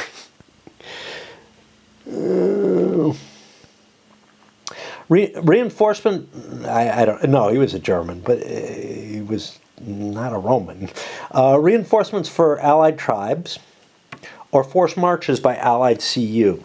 After announcing a tribal action, indicating the leader to be activated or the intention to take reinforcement or force march. So you have to make your decision before you do anything. The player reveals and discards cards from their tribal reserve until they have accumulated sufficient ops for their desired action. 3 in the case of reinforcements, 1 to 3 in the case of activation and forced marches. Or until they have discarded the last card of the tribal reserve. If there's still a shortfall in OPs, the Roman player can choose to either discard any number of cards from their hand to cover this, or to cancel the action. Now, there should be a comma or something here because you can choose to discard any number of cards to cancel the action, which I guess you could. If the action is canceled, the tribal reserve cards are still discarded, and the barbarian player will get the next action. The total number of ops generated for the tribal actions can never exceed 3. Ignore excess ops. Now, this is interesting because, remember, if you have less cards than the opponent you can pass, I think this is the only mechanism that allows that, is that the Romans can end up spending more cards total. Then we get some examples. Just because we need 3 more paragraphs after this, I feel like we understand what's happening here. But okay, it's a little fuzzy, a little weird. And then we start with the word reserve, which is part of an example. Okay. Rite of passage. That is not here. We're looking through these. This is part of tribal reserve, not part of the actions. That's why. Alternatively, during a normal activation of a loyalist leader, the Roman player can discard the top card of the tribal reserve without knowing what it is to begin with, to allow loyalist movement through allied spaces for the duration of the impulse. But see stacking. Fine. The strategy event of certain cards, Heraclius et Maximus and Magistri Utriusque Militae, allows the Roman player to discard a card from the tribal reserve to gain loyalist CU. Okay, great. After play of the Barbarian Baptization strategy event by the Roman player, this card is placed on the bottom of the tribal reserve. Once per turn, including the turn it was played for its strategy event, the Roman player can use the ops of the Barbarian Baptization card for the purpose of taking a tribal reserve action, or the rite of passage, or for any other effect requiring a tribal reserve card. So you have this one card that becomes kind of your bonus freebie, and it doesn't take up any space, which is really potent, because now you kind of have an 8th card in your hand. Of course, it's only able to be used for the purpose of taking tribal reserve action. I don't think you can activate it as the card. Rite of passage, which is an extra card that's expended during your actions, or for any other effect requiring a tribal reserve card. So where you discard one of these. So I don't think you're allowed to actually play it for just its ops points. I think you're only allowed to do it in conjunction with something else. I'm not absolutely certain. And I wish I had the there it is. It's a 2-point card. So yeah, I don't know. You could argue it either way. Anyway, how do you deal with this? This would be a nice place to have an example or a note or something, because annotating how you indicate that this is played is kind of a weird sort of thing. I'll figure it out. It's not that problematic, but it is different, right? Like, it's probably going to be going this way to begin with, and then I'll turn it this way underneath once it's been used, or something like that. Timing. Blue shading around the name of a strategy card means the card can be played as an event during the strategy phase, even if your opponent is the phasing player. Can be even if. That indicates that you can play it normally as well, perhaps. A response card can also be played in reaction to other response cards. Yeah, okay. A player may play multiple response cards during a single impulse, provided that each card's prerequisites can be met. If both players want to respond to a certain game situation, the phasing player has the first card play, after which both players alternate responses. I don't think that's going to be very likely, but it's kind of scary when you think about it. Like,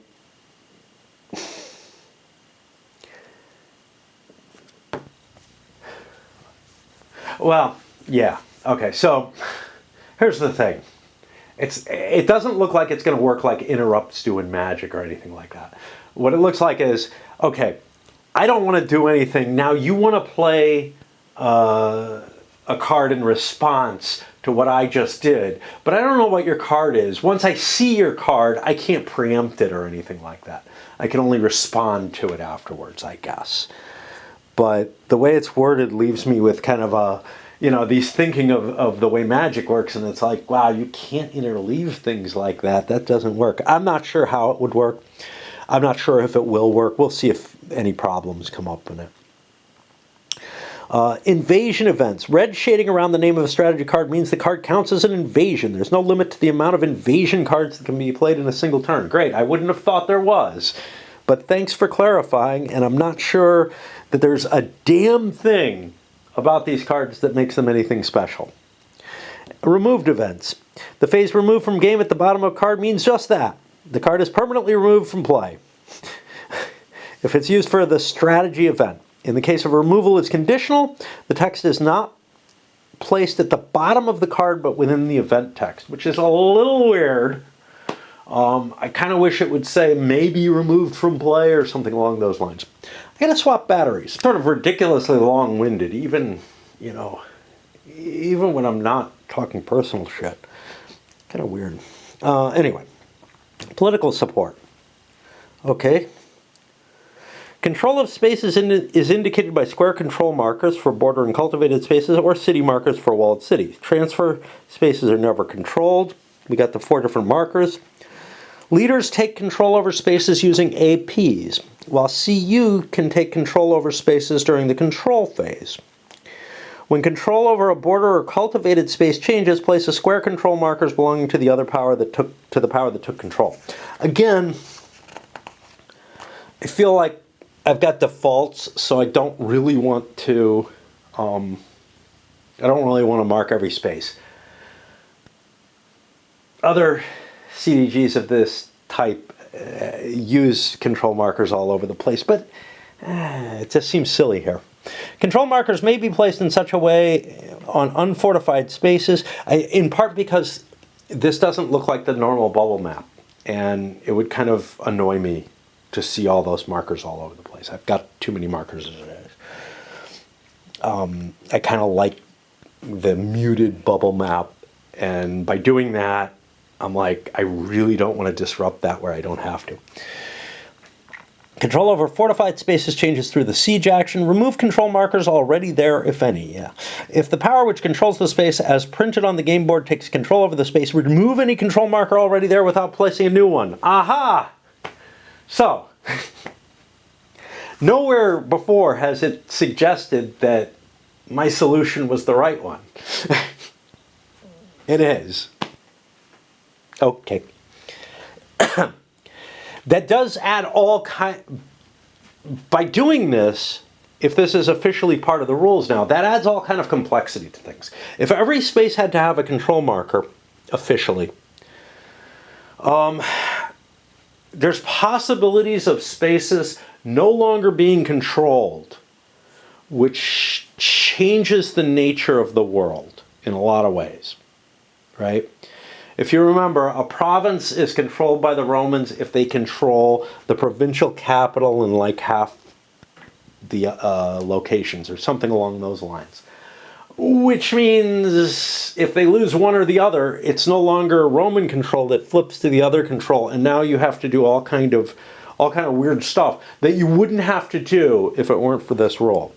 I was already accepting all that as part of the burden of keeping markers off the map. But I don't believe there is any such rule that handles that kind of stuff. Huh. That's turned green. I don't trust it. Well, I should have.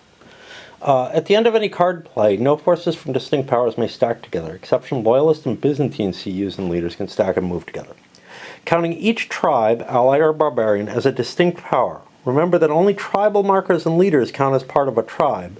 All allied or barbarian CUs are interchangeable. This includes walled city markers and fortification markers. Allied leaders may not stack on loyalist-controlled walled cities, nor may barbarian leaders stack on usurper fortifications. Okay.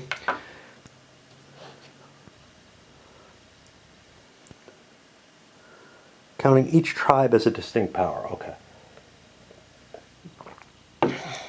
But these are just unallocated barbarians who can get absorbed into anything. During an impulse, forces from one single power may be part of the garrison of a besieged fortified space, while forces from a single other power besieges that space. Force? Yeah, okay. Yes, that's a fair exception. During an impulse, forces from different powers may stack together, both from the phasing player, due to the use of campaign cards resulting in a combined attack, due to relief of a siege where the garrison was composed of CU from a different power than the relief force, or due to rite of passage, and the non-phasing player, due to the use of interception. Only friendly forces may stack together in this way. Now remember, barbarians and usurpers are not friendly with each other. But barbarians are friendly with other barbarians. Exception. Usurper and barbarian CU may stack together due to relief of a siege against the usurper garrison, but after the battle, the relief force, if 3 or more, will continue the siege if 2 or fewer CUs remain after the relief. Return the relief force to the space from which they entered the siege space. So, yeah, they can drive the loyalists away to siege their own usurper allies. Sort of allies, not really. They're not friendly. Under no circumstances may unled CU remain in an enemy-controlled space. This can occur due to the removal of an emperor leader during the reinforcement phase or by play of a strategy event, victorious general assassinated. Okay, well, we get the how you fix that. If illegal stacking persists at the end of an impulse, violating forces must be placed. If as the result of a campaign, one stack moves into the battle space, the others move back to the last space they moved to before moving to the battle space, as if retreating from battle as the attacker. If as the result of an interception, any interception forces violating stacking move back to their original spaces until the situation is once again legal. So the only stacking restriction is against stacking with other pieces, like other forces, other commands. We get an example. A loyalist stack is attacked and both an allied and a loyalist force intercept at the end of the impulse. If the Roman player is victorious, the allied stack would be returned. Why the allied stack? Why are we choosing the allied stack would be returned to its original space from which it intercepted the Barbarians, while the intercepting Loyalist stack must consolidate with the Loyalist stack which began the impulse. Ah. Because a Loyalist stack was attacked, yeah. So the original stack that was there determines who owns the space. If as the result of a successful relief of siege, and that's actually not really specified in the rules. So the example is actually a defining rule contained within it. If as a result of a successful relief of a siege, the relief force maybe this is where it is.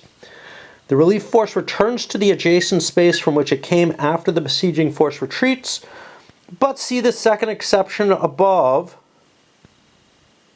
Okay, I think this is the second exception, but I'm not sure. This is the exception above, but it would be the third one above, at least in this section. What were you doing here? But see the second exception above in case an enemy power relieves a siege. Yeah, it is indeed the right one.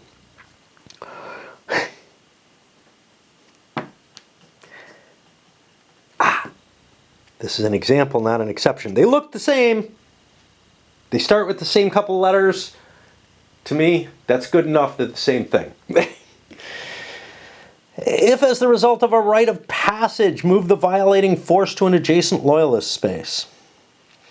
If unled CU, move violating CU to an adjacent space where stacking rules would be obeyed.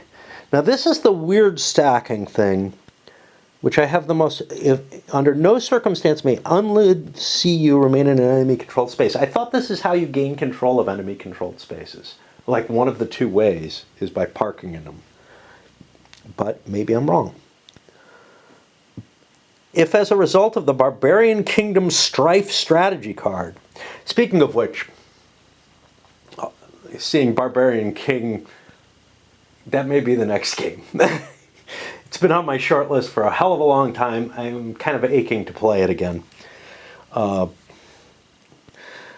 Move the violating force or CU to an adjacent space where stacking rules would be obeyed. If no such space, move violating stacks to the tribal marker of the allied leader. So, oddly enough, this is not going to be on that card, I'm sure. Maybe it's going to be in the clarifications of cards. But, in general, I want to try to remember this rule being here. Good luck with this mess. Because that's kind of how I operate, is by reading things like this, maybe they burn into my memory. This rule book is going to be very much against anything burning into memory, though. Under all above circumstances, if a single move would not solve the stacking issue, eliminate CU until no stacking rules remain violated. Exception, followed by two examples. Multiple violations can be solved in succession. Now, wait, what? If a single move would not solve the stacking issue, let's go. Multiple violations can be solved in succession if each solution causes a different violation. E.g., a Loyalist force relieving a siege of an Allied walled city would first be moved away from the walled city, and if subsequently on an Allied-controlled space, could be moved to an adjacent Loyalist space before being eliminated.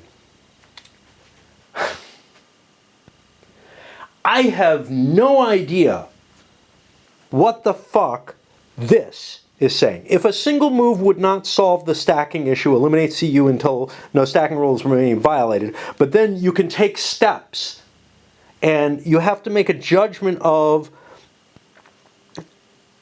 why it's a different violation. So, where are my violations? Where are they specified? The specifications are, it would seem up here, right? At the end of any card play, no forces from distinct powers may stack together.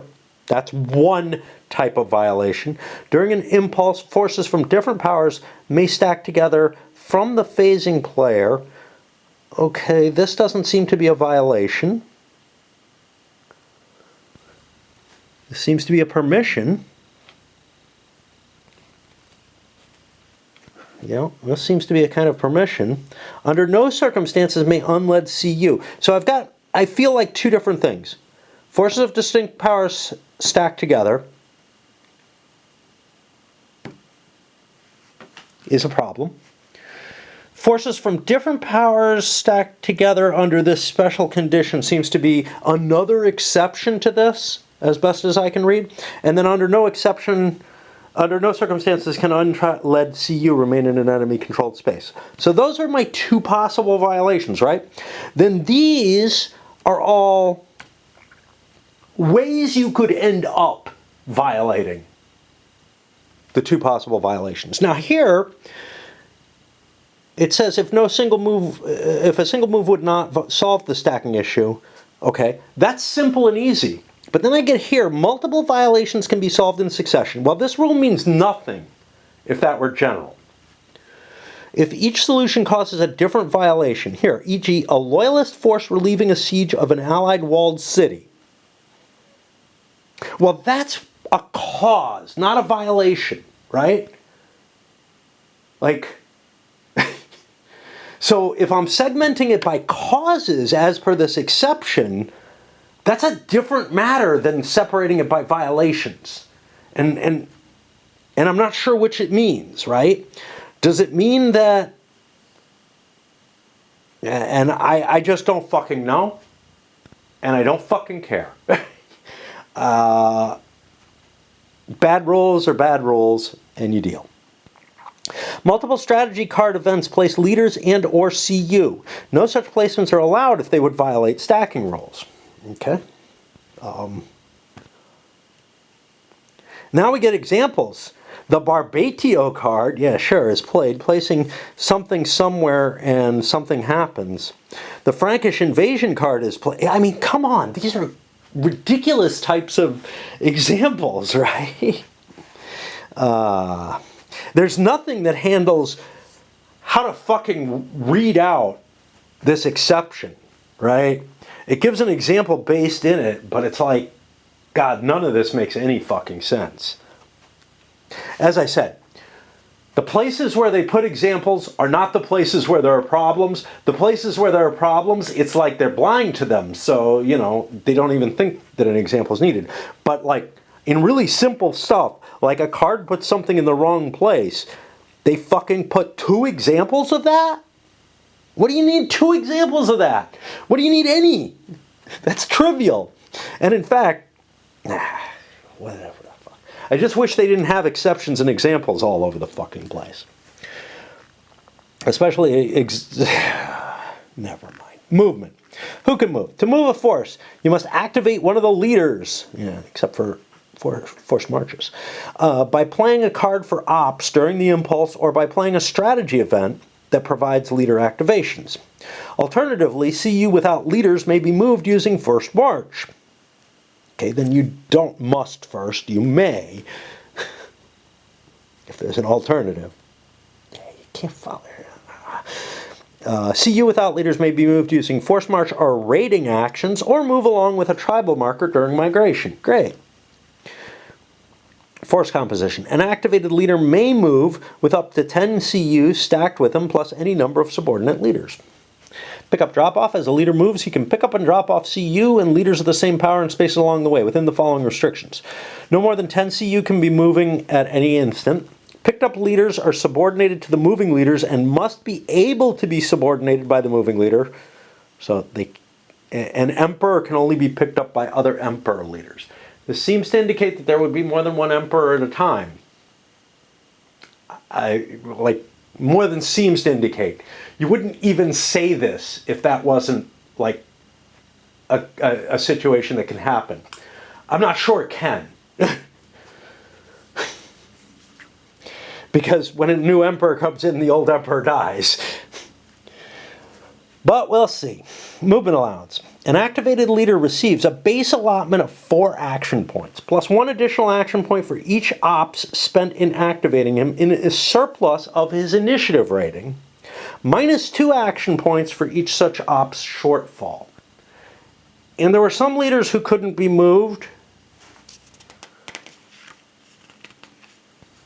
without playing like by a 1 or something. I don't remember anymore, you know. Let's look. Where was activation? You know, just fucking read the rules, right? It wasn't that long ago. and I'm already lost. That we can see how much fun this is going to fucking be when the rules are this bad.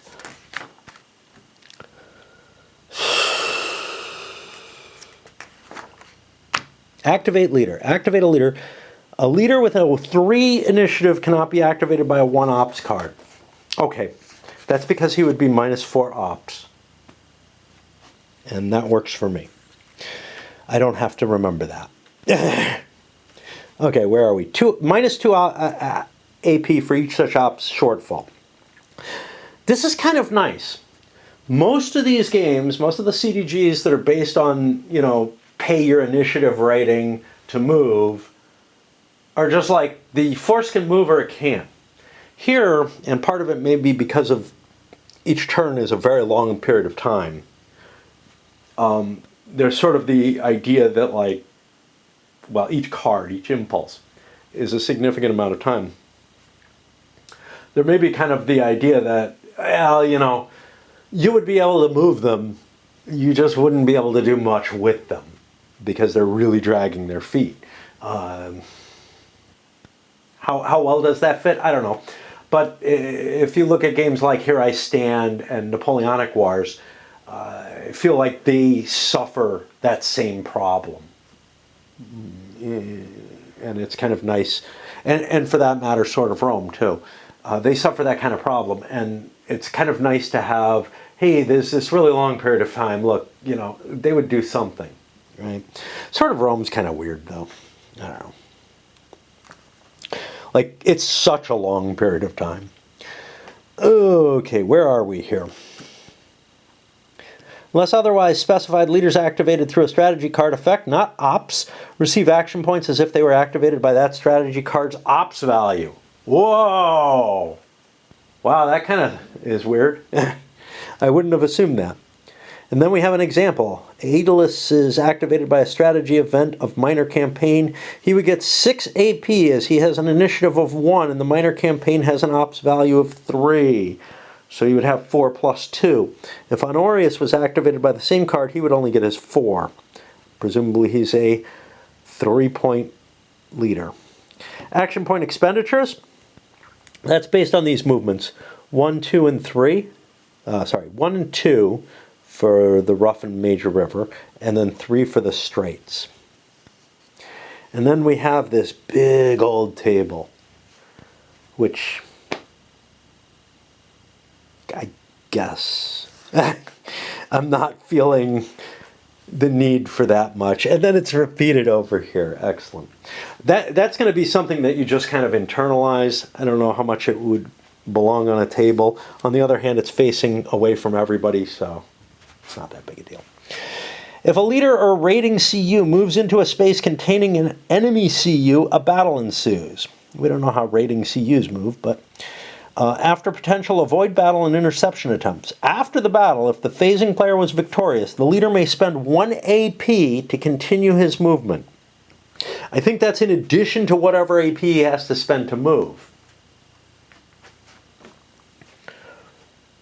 An extra word would have been useful there. See 12.6 for the continuation rule, exceptions and cost reductions. Yeah, okay. We're almost out of battery again. Additionally, after resolving any avoid battle, interceptions, and battles potentially resulting from any prior movement, any activated leader or raiding CU may spend 1 action point to place a control marker belonging to his power in his current space, increasing the plunder track by 1 if the space was previously loyalist or usurper and it's now barbarian. Exception. This AP expenditure is not possible in transit spaces or fortified spaces. Yeah.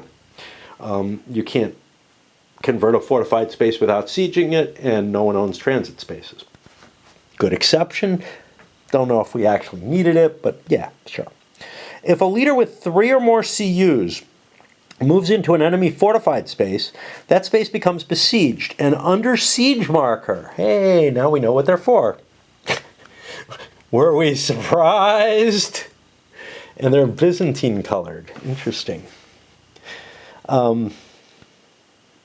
Is placed, and the leader cannot continue movement this impulse. The activated leader can use any remaining AP at 2 per attempt to perform siege actions, If that siege has successfully ended this impulse, any remaining AP can be used to continue movement. Now, this is interesting. You don't have to spend an extra action point. Of course, you had to spend 2 to do the siege, so, whatever. If the siege is successfully ended, any remaining... Otherwise, siege or movement can be resumed during the next impulse, but for movement from a besieged space, see the final bullet point in the movement restrictions below. A leader with fewer than 3 CU may not voluntarily move into an enemy fortified space. I don't know if you can involuntarily move into one. We shall see. I think you might be able to due to the stacking restrictions, and then may or may not be able to move on or be destroyed, depending on, like, if you moved from one sieged space to another, one illegally sieged space to another, or something like that. I don't know how that could happen, but, that's kind of what the rule implies, at least one of the wordings. The one that makes any sense at all out of the exception on multiple violations being solved in succession. Yeah, I don't know. And I looked at the comments. I saw lots of really high ratings. I didn't look at the lower end of the ratings. But man, these rules are really bad. These are equivalent to the bad old days of Compass. The days that led me to say, they do interesting games, but man, I don't want to touch them. I'm willing to wait. They'll sell used for like a quarter the value because they're so fucking messed up. All right. If a leader with 3 or more CUs moves into... Yeah, we talked about this. Let's go on. Movement restrictions. Loyalists, including Byzantine leaders, may not move into any space except Allied controlled spaces. What?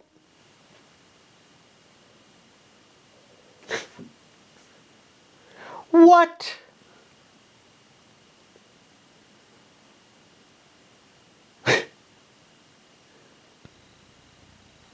So, that seems to indicate that I can't move into Loyalist-controlled spaces nor Barbarian-controlled spaces. I think this is the opposite. I believe what this is they may not move... Oh, no. They may not move to any Allied control spaces. I think this is just absolutely false. Exception rite of passage, yeah. The Roman player may discard a card to their tribal reserve when moving into an allied space to negate the restriction. Yeah, this is probably in the errata, and that's perfectly fine. Okay. It's not perfectly fine. It should have gotten caught. If there weren't so many fucking exceptions and examples, anyone in their right mind reading these rules would see that and say, that makes absolutely no fucking sense. But yeah, I can see whoever the poor proofreader is having to deal with this mess and not being able to cope. Allied leaders, and yes, I noticed that on the first reading too, I believe. Allied leaders may move to any space not occupied by another Allied leader or tribal marker, and may pick up any Allied CU encountered. This may be temporarily stacked with a Loyalist CU, but may not end the impulse stacked such. If activated by the Barbarian player through Barbarian Kingdom Strife strategy event, they may move to any space, semicolon, I don't know what was activated by the Barbarian player, an Allied leader that moved to any space not occupied by another Allied leader or tribal marker. I don't know.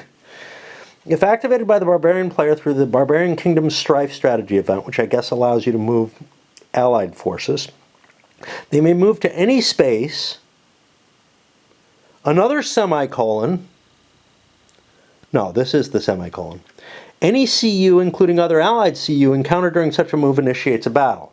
Yeah, so I can move into anything, and I will fight whatever it is under that condition. Okay, fair enough. The Briton leader, Vortigern, may move to spaces in Britannia only. Hey, that's easy. Of course, will I remember it? Maybe. Barbarian leaders may move to any space and may pick up any barbarian CU encountered. Exception: CU stacked with leaders or tribal markers from another tribe cannot be picked up. Any enemy CU encountered initiates battle. Roman player controlling any usurper CU involved in such battle, because the barbarians fighting the usurpers, which is probably a bad idea, but they may not, but it might not be, because again, remember, the Romans have the chance to flip which side it is, so weakening both is kind of important. They may not end their impulse stacked with another barbarian tribe's leader or tribal marker. Yeah. Because the only thing that indicates if something is part of a tribe is the tribal marker and the barbarian leaders. And those can't intermingle, at least with other tribes. We're not sure if multiple leaders can exist for a given tribe. Usurper leaders may move to any space but may not end the impulse stacked with barbarian CU. Any enemy CU encountered initiates battle. Roman player controlling any barbarian CU. So this is fucked up, right? But maybe not. Usurper leaders may move to any space but may not end the impulse stacked with barbarian CU. I think what's fucked up here is that they don't mention that they can move into the space and attack, is basically the exception. Any enemy CU encountered initiates battle. Enemy including barbarians, because usurpers are enemy to everything. Roman player controlling the barbarian CU involved in such a battle. The non-moving pieces. No movement is allowed from a besieged fortification marker, not walled city, to an enemy space.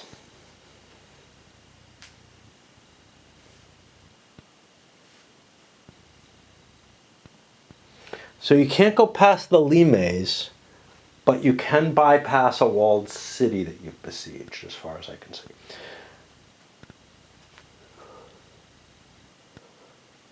Now, I'm not sure if this also applies to the forces under siege. We'll see if there's more under siege, but it may be that you can leave the walled city as well under all circumstances, and you can leave the fortified spaces to withdraw back into friendly territory, even though you're besieged. Maybe, maybe not. We don't know. But this is beginning to make me think that that might be the case. All right. That's it. We come back later. My batteries are being sick. Woo! I've decided to start pronouncing all acronyms that are commonly used. So, you know, I started with like LOL, right? Well, now FWU. This is actually removed, this multiple violations thing. It's in the errata and is gone. Well, it was meant to be a kind of short break, ended up a little longer than I expected. I've got a long wait for Wait Shadow Legends to come around to when I should be playing. So, I don't know, in my email I had a free giveaway from GOG, ended up going and taking it, just installing it and playing it. Some stupid point and click adventure type game that looked more appealing than it actually is. It's like run around and collect stuff, and really there's nothing else to it. And I don't know why the fuck I'm playing. But it's no worse than Raid is. So anyhow, it's getting cold here actually. It does this, but I don't know, somehow it just feels colder today than usually. Like, it's not even all that bad. But anyway, let's get to where we are. And where are we? We're gonna have to relight our pipe because we drained into it badly, but we're on reactions. I did look at some of the lower ranked comments on BGG. There aren't a lot of people commenting on this game. It wasn't a huge deal.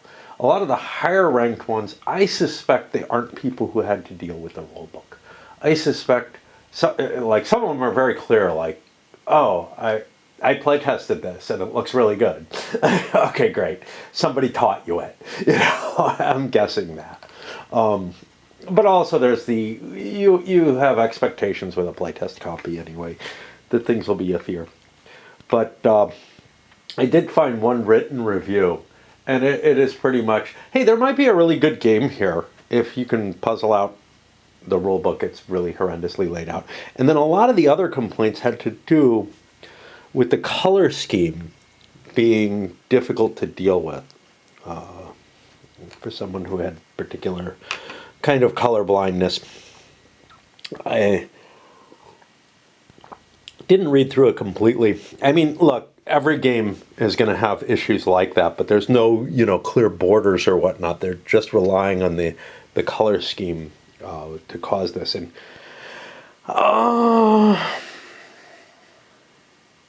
it's not causing any issues for me there. I'm not, again, though, these guys are almost invisible, okay? That is just,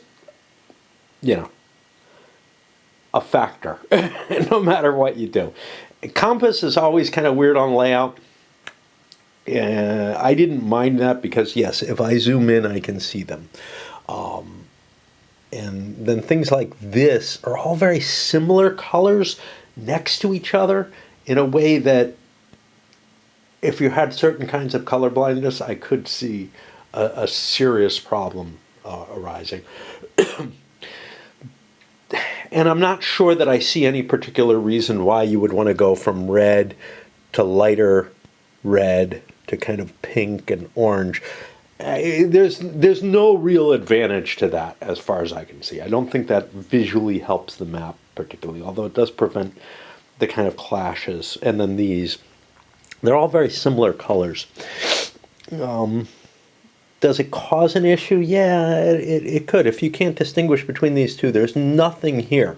Now, again, that helps tone the map down. Anyway, let's get to the reactions. And the designer came back with not unkind or argumentative, but well, obviously, I disagree with you about the rules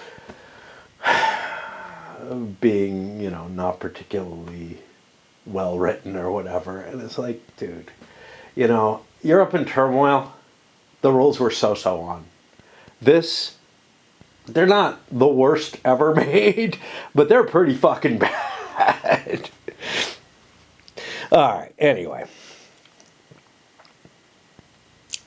In my opinion. Yeah. Too many examples is one of the big things.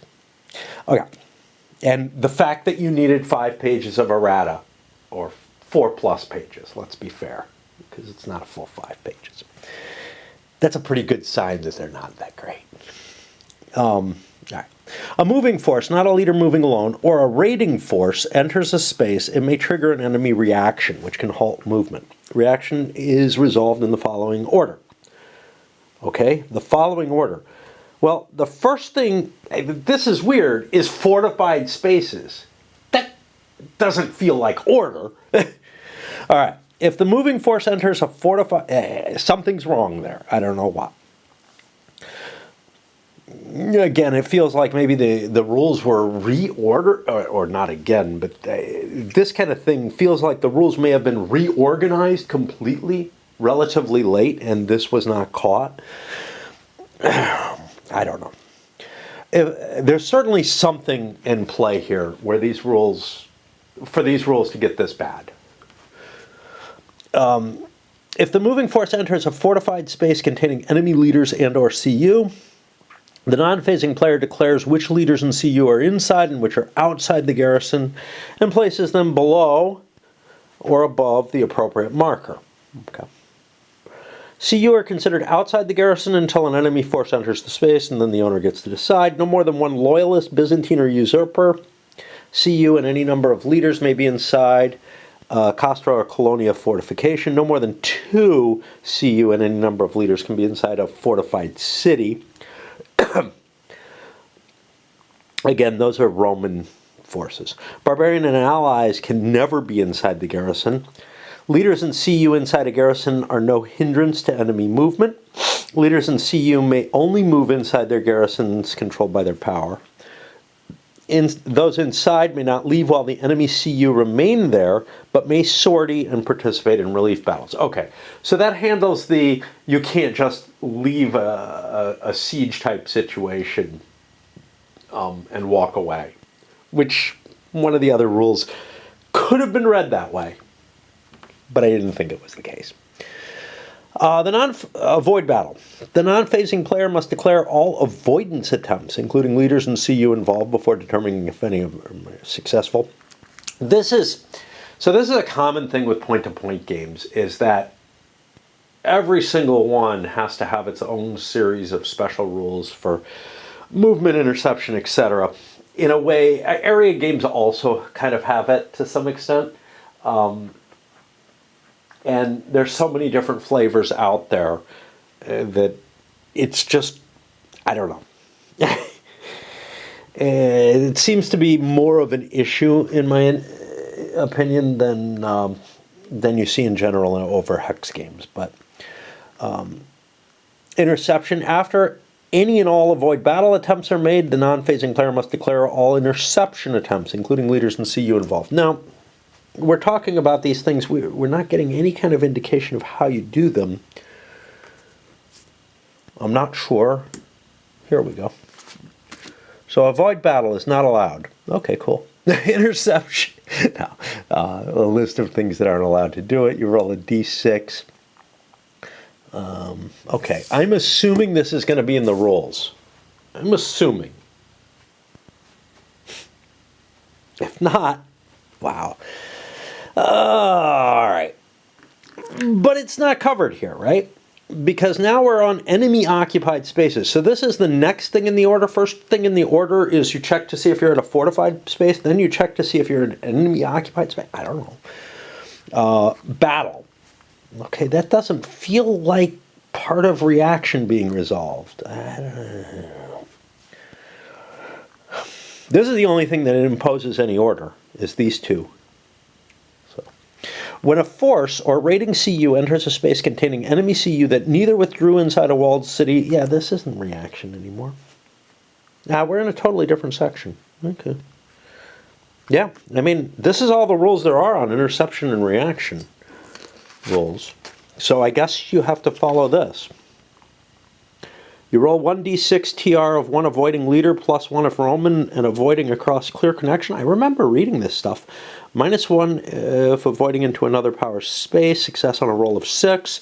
Interception, roll a d6 plus TR of 1 intercepting leader plus 1. If Roman and not intercepting across a rough connection. -1 if intercepting in another power space. Success on a roll of 6 or more. Sounds, sounds like something I read. I'm curious. Comes at, all the way over here. It's a little odd to have,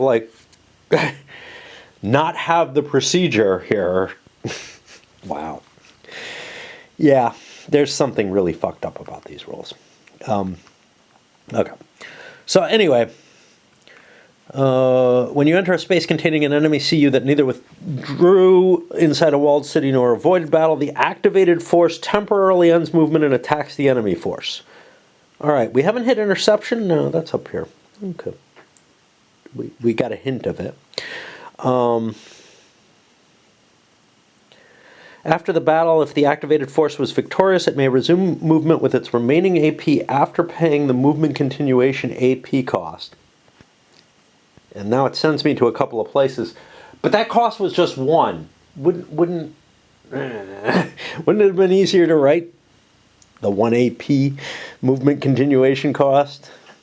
I mean, it's just 1 extra character. Make it 2 because you have to put a space in. When a force intercepts into a space, the moving force may refuse battle by moving back to the space from which it entered and stop movement, losing all remaining AP. Only a force led by an activated leader may refuse battle, i.e. a raiding CU may not refuse battle if it's intercepted.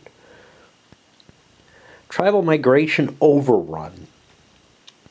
If a non-barbarian force, this is something that gets us to like one of these sequences of examples that are we can just ignore. There's 4 of them in a row, and they're all covered in this paragraph, if I recall correctly, like perfectly fine. If a non-barbarian force moves into a non-walled city space containing a barbarian tribal marker, after all battles, relocate the tribal marker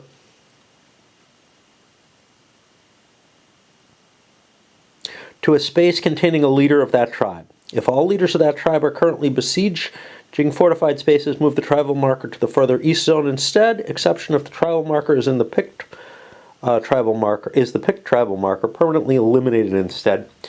There's a series of optional rules. Which work a little differently. I believe it goes to Caledonia instead. If all leaders of that tribe are currently displaced, instead permanently eliminate that tribal marker and all leaders of the tribe. It's all very clear. And then we go into all these things. Now, the only part that's not clear is if a non-barbarian force moves into a non-walled city space containing a barbarian tribal marker. After the battles, the tribal marker moves. Not if, like, the enemy is successful in taking the space or anything like that, or coexisting or anything. Just automatically, if you hit that tribal marker, you drive it away. Vortigern merged 1 allied CU into Lindum containing this. The Wermund leaders, barbarian-controlled Segundium, relocate the Angle tribal marker to Segundium. You know, and they're like this. They don't talk about, oh, and there was a battle or anything like that. It's just, you move into that space, you're going to trigger that. So the one thing that is kind of like, are you sure you mean that? They don't address. And they go through 4 examples not addressing it. Afterwards, if the space was a border or cultivated space, which are named spaces that aren't cities, place a control marker matching the power of the activated leader. Does not matter, again, if you won the battle. All right? Again, I'm going to go upstairs and I'm going to look in the errata and see, is this one of them fuck-ups? Because I don't believe this, right? Like, this is not a believable answer. If I come in and I send some butt cheese into a tribe with hundreds of thousands of Germans in the tribal center, and I send like a squad of Romans in there, do I really believe that the tribal center is going to run away? Do I really believe that I'm going to lose control to that squad of Romans? Even though I wiped them out in the battle. Because that's what this rule implies. There's absolutely nothing in the errata, rules clarifications. Almost as bad as, what was it? One of my constant punching bag games, Struggle of Nations, which has a rules questions. And it basically says, some of the questions are along the lines of, because these are phrased as though somebody wrote a question to Avalon Hill. But these didn't come out, like these came out in the original printing. They're in the rule book of the first edition of the rules, the only edition. The rules say X. Is this correct? And then there's like an answer, no, you should ignore that. It works exactly the opposite, essentially. This is not a rules question, right? It seems like there's the same kind of attitude of, can't call it errata, it's all clarifications. But there's stuff like, remove this exception from the rule book. Well, here, I'm just like, yeah, is that what you really fucking mean? Okay. So, 1 CU of a non-barbarian force going into a tribal marker gets completely wiped out by a large barbarian force. That tribal marker is going to leave, and if it has nowhere it can legitimately go, that entire tribe is dissolved. The CUs remain, I believe. It's just the leader and the tribal marker. But again, something feels pretty fishy to me But that's what the rules say. And actually, it's worse than that. Because a control marker gets placed there, where it wouldn't get placed there normally in a battle if you lost, from what I understand. A control marker gets placed there, and that means that all those barbarian units will be illegally stacked and will have to retreat, and they might all actually be disintegrated if they have nowhere they can retreat to within 1 hex. There is no correction on this rule. Do I believe it? Not really. Will I play with it? I don't know. Barbarian tribal subjugation. If any non-barbarian force moves into a walled city space containing a barbarian tribal marker, that space must be besieged. Nothing about after winning the battle. There might be a field battle out there, right? When the siege is won, i.e. after achieving a single siege point, treat the tribal marker as if the space was a non-walled city space in addition to the normal effects, which is going to mean, once again, it will be defeated if the siege is won, which makes sense. That I'm okay with. But somehow you have to siege it even if you lost the battle against the troops that are outside the city. Again, by the wording there. No rules on this either. I was reading this lying down, I can recall reading this section and saying, there's a whole bunch of fucking examples that have nothing to do with something that looks obscenely wrong, right? And it turns out the rules clarifications don't have anything about this either. And it's just, yeah. As per Compass, yeah, they've lost the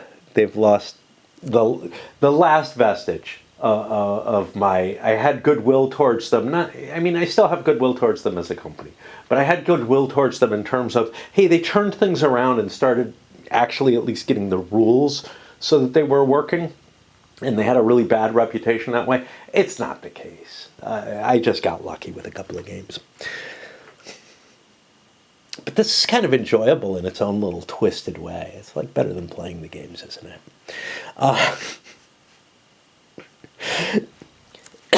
All right. And we have an example.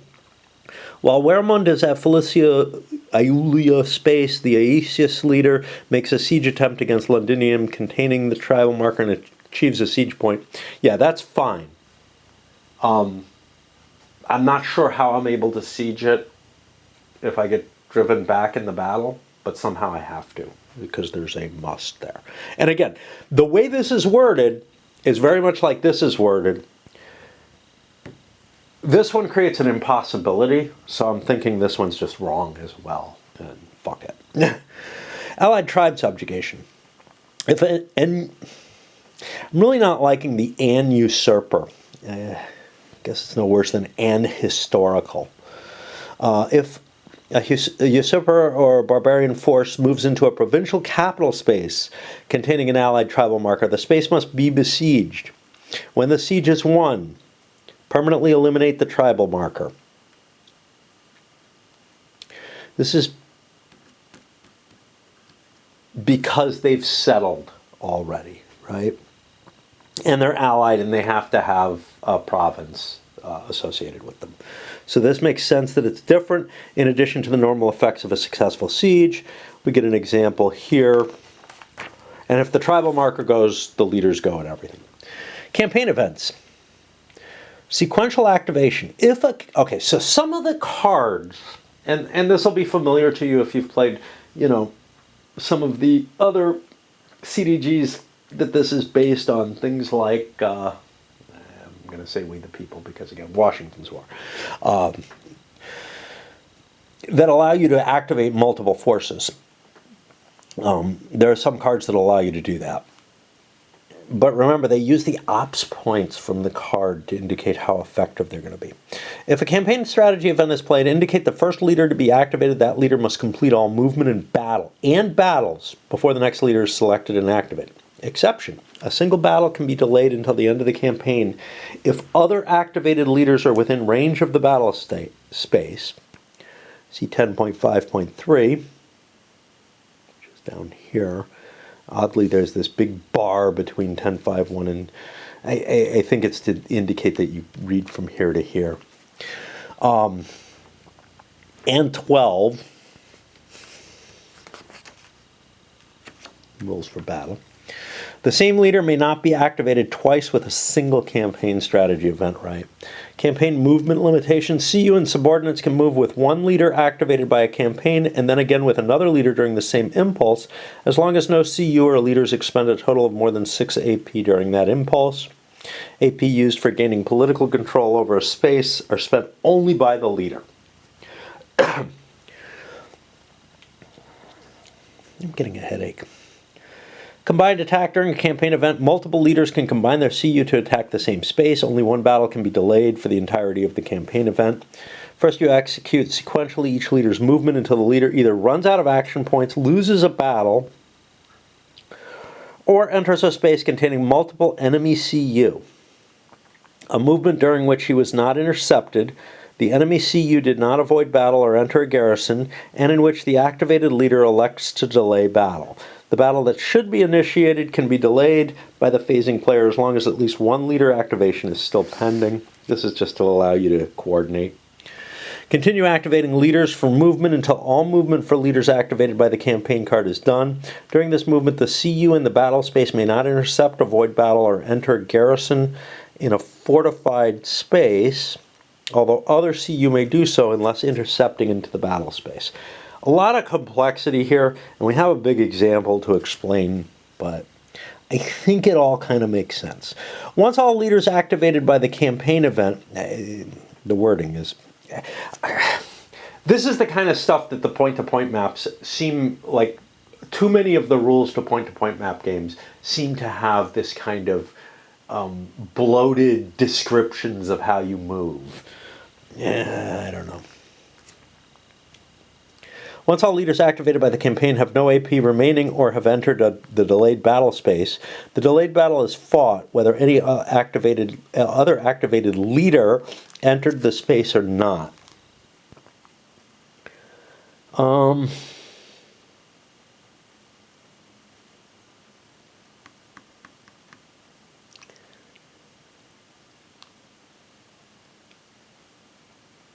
Yeah. So that could be leaders.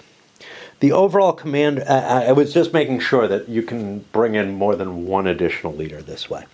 The overall commander in a battle involving multiple activated leaders is the leader with the lowest initiative rating present, or an emperor leader if any. Roman player choosing in case of ties or multiple emperors.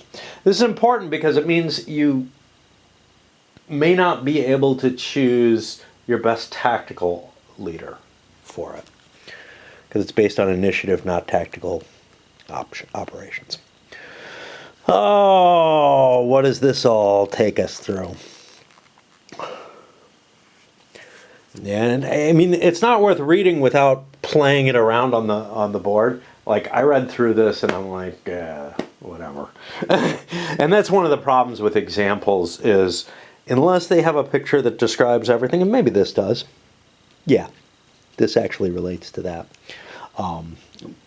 It's almost useless, but I had it folded like this probably. I don't know. Maybe not. I just focus in on the text. I don't really care about pictures and stuff. I'm not big on examples, as you might have noticed. All activated leaders lose all remaining AP immediately prior to resolving a delayed battle. Exception: if victorious and the space was currently enemy-controlled, a single 0 AP siege roll may be made if the space was fortified, or control over the space can be changed to the power of the overall commander if the space was unfortified. This feels a little weird. Like, it's allowing you to do stuff that you couldn't do if you were on your own. Interesting. Because I think after a battle, you would have to spend an AP to convert a space, or 2 AP to siege a space. But here you're allowed to do it for free because of the coordinated campaign. And then we go on with the example. Naval movement. When a leader is activated, he can use naval movement. Naval movement is conducted from one port to another. It costs 3 APs, same as a straight crossing. Both ports have to be either on the Med or the Atlantic. And you can't cross, you can't change. Control of a port is not necessary for embarkation or debarkation. Naval movement is allowed into and out of any port space, including a port that contains enemy control markers, or CU. Naval movement to or from the garrison of a besieged fortified port, though, is prohibited. So you're not going to be able to reinforce or escape from a siege. While at least one unbesieged fortified port in Britannia Romana is loyalist controlled, naval movement originating in ports on the Atlantic Ocean involving barbarian CUs may only be made 2 ports in Britannia. This is to prevent you from taking the Saxons and running down and taking Hispania with them, or something along that line, as the barbarians. You have to, it's a scripting type of issue, but more than that, it does make sense. And this is a nice note, again. This means that the naval movement is unidirectional. You're not going to be able to leave Britannia Romana except to go back to Britannia Romana if you take a boat. Avoid battle and interception. Hey, didn't we have this rule already? Yeah, but it was missing. So here we go. When to avoid battle. Each time a force moves into a space containing an enemy force, after determining the garrison, that force may attempt to avoid battle. And determining the garrison is, I guess, determining whether or not you withdraw a strength point or 2 into the fort. A single avoid battle attempt can be made, and if chosen, it must be executed before any interception attempts are made. A force which has failed an interception attempt earlier in the impulse cannot make an avoid battle attempt against the same moving force. So if you've already tried to contact them, you're not running away from them anymore. Designate which leaders, and up to a maximum of 10 CU total, will attempt to avoid battle, and to which adjacent space that force will move. If a subordinate leader avoids battle, the commander must be left with at least 1 CU. That sounds like a dangerous place. From which the avoid battle was attempted, but the overall commander could have withdrawn into the garrison if he had wished. If you have a lousy overall. Void battle is not allowed by an already besieged garrison. Well, you're also not allowed to battle, so. By a force that attempted and failed to intercept the moving force this impulse. A leaderless CU. Across a strait or river. It's kind of interesting. The major rivers are normally fairly cheap, but you can't run away across them. Into spaces containing enemy. Okay, that sounds kind of vague, but then here's the typo here. There's another bullet. CU or tribal markers. Into unbesieged enemy fortified spaces, or using naval movement. Oh, my eye's bugging me. All right, let's see. You roll a die, you add 1 to any avoid battle that's made by loyalist, Byzantine, or usurper leaders trying to avoid along a clear connection, and subtract 1 from any avoid battle attempt into an enemy space. I believe you need a 6 or more, so subtracting 1 is going to be pretty fatal in some cases. A leader's mandatory to make the avoid battle. You add the tactical rating of the leader, that'll change it, and you need a 6 or higher to succeed. And then the entire force is moved to the designated space. If you fail, the defender on the ensuing battle receives a -1 on their die roll. Interception. Forces controlled by the non-phasing player may make an interception attempt each time a force or rating CU moves into an adjacent space. Exception. Retreat, interception, avoid battle, relocations, or reinforcement cannot be intercepted. Now, most games, again, this kind of thing in your normal hex encounter type games is generally defined as movement is defined as one thing, and retreat, interception, avoid battle, relocations, and reinforcements wouldn't be considered movement. And that would be stated up front somewhere, because it would affect a lot of different things. So it becomes a general rule instead of just an exception to the interception rules. If a force enters a succession of spaces adjacent to an enemy force, the enemy force may make interception attempts for each such space. If a force enters a space adjacent to multiple enemies, each of those forces may be declared to make an interception attempt. All must be declared before any are resolved. Only a portion of a force may be designated to intercept. It's a bad wording, but we know what they mean. You can choose to send only a portion of a force. It's not only a portion of a force may be designated, so you can't send the whole thing. Non-phasing player must declare which leader and how many CU will make each attempt prior to resolving any attempt. Regardless of how many subordinates a force has, only one interception can initiate from each space. If a subordinate leader makes an interception attempt, the overall commander must be left with at least one CU in the space. If multiple overall commanders are in the same space due to successful interception attempts, the non-phasing player chooses which leader is overall commander in the ensuing battle. So unlike with the coordination,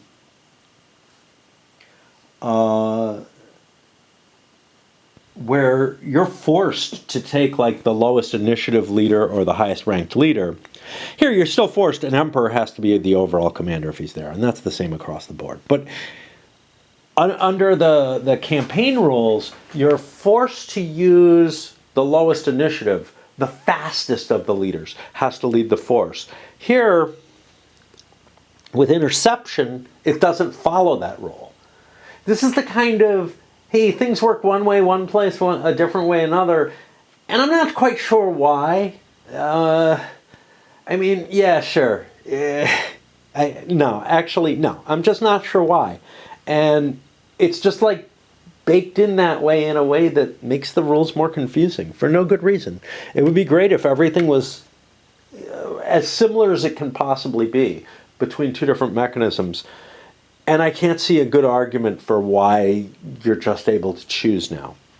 I can't see I don't know that there's a terribly great argument for why the better initiative guy is going to be in charge, except that he's the one bringing the enemy, to battle. Well, why wouldn't the same apply to an interception situation, right? I mean, I'd accept either answer as long as it's consistent, but it seems weird that they're not. All right, restrictions. Interceptions not allowed by a besieged garrison, by a leaderless CU.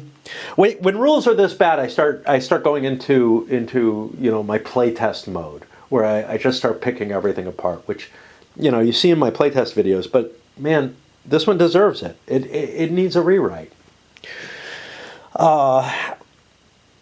And I'm never this harsh in terms of like, wow, this really needs a rewrite. I assume that a playtest copy that I get needs a rewrite. I don't assume something I fucking paid, $60, $70 for does. All right, interception attempts are not allowed by a besieged garrison, by a leaderless CU across straits or river connections, into a space containing non-moving, unbesieged enemy CU or tribal marker. Hey, they avoided the extra dot there. They must have hit a character turn where it doesn't belong or something. I don't know. Into an enemy fortified space or against attempts to avoid battle, refuse battle, retreat, or intercept. Yeah, because those should be defined as not normal movement, right? Like, okay, you roll a die, you add 1. If it's made by loyalists, Byzantine, or usurpers intercepting along a clear connection. Hey, cool, it's the same bonuses. And subtract 1 if intercepting into a space controlled by an enemy power.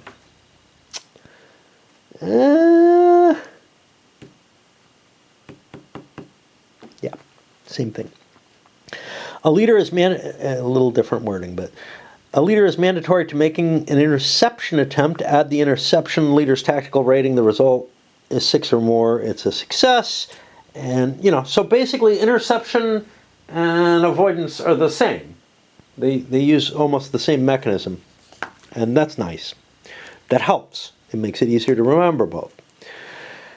Okay. Success. Success at what? What are we under? 11.2. I don't know what 11.2 is. 11.2 is interception. Okay. After all interception attempts into a space are resolved, a successfully intercepted force may move back to the space from which it entered and stop its movement. Okay? So if you didn't like intercepting, you can go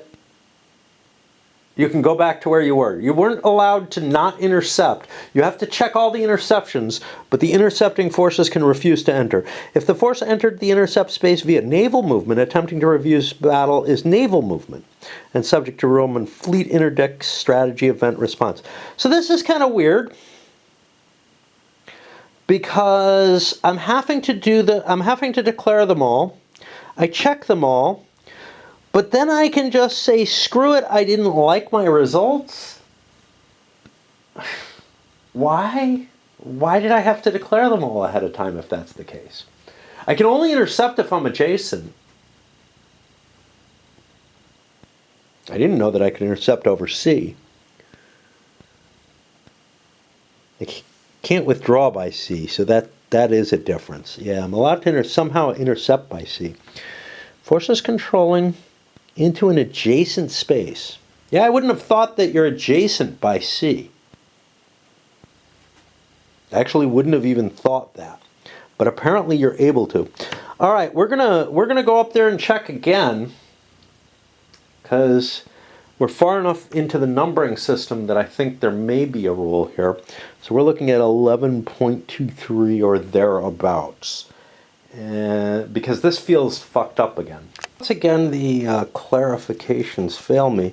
They did manage to catch, what was the one place where the wording, it was obvious what the hell they meant, but the wording was a little fucked up.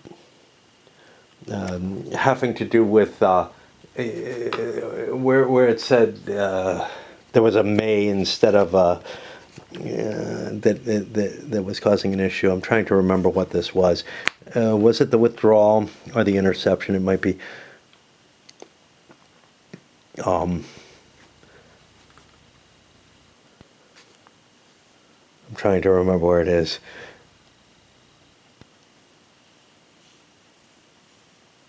Yeah, this only a portion of a force may be designated to intercept. They caught that and, put a replacement that's like the 2 sentences that are required if you're going to word it that way. Like, they choose how many CUs they wish to intercept with and roll. And it's like, wow. It could have been worded very, very... It could have been done much more simply. That's what I'm saying. But the correction is like spelling all that out. But yeah, they don't catch this, which I feel like there's a real room for misunderstanding here, which is I don't even fucking know anymore. Okay. Yeah, this. So whether or not naval spaces are adjacent, is adjacent defined? But, the implication that, of course, it doesn't have one of those, and yeah. The implication that they add these rules that you can intercept by C, the fact, if the force entered the interception space via naval movement, well, if you're going to put that in there, I guess you can intercept navally. But it feels really weird to me, right? So what that means is I could be here in Spain and intercept a force that's landing in Britain. How ridiculous does that feel? I don't know. I mean, naval movement's pretty quick. The turns are fairly large, months maybe. So maybe, But I could also march from Cornwall, in that same amount of time. So what's up? What's up, man? The one space land interception feels very restrictive compared to being able to sail from Gibraltar up to the east coast of England. To take a reasonable example that one might actually do. Especially, station a big force in Gibraltar to intercept anything that's landing on either, that's going in either place. But I don't know. If the moving force does not refuse battle, okay, this is in success, which is under interception. Actually, it's not. It's under interception. So this is only for interception. If the moving force does not refuse battle, it must attack the intercepting forces. The intercepting player, who is the defender in the ensuing battle, gets a +1 to their combat die roll. That's pretty nice. But remember, you can just refuse battle, right?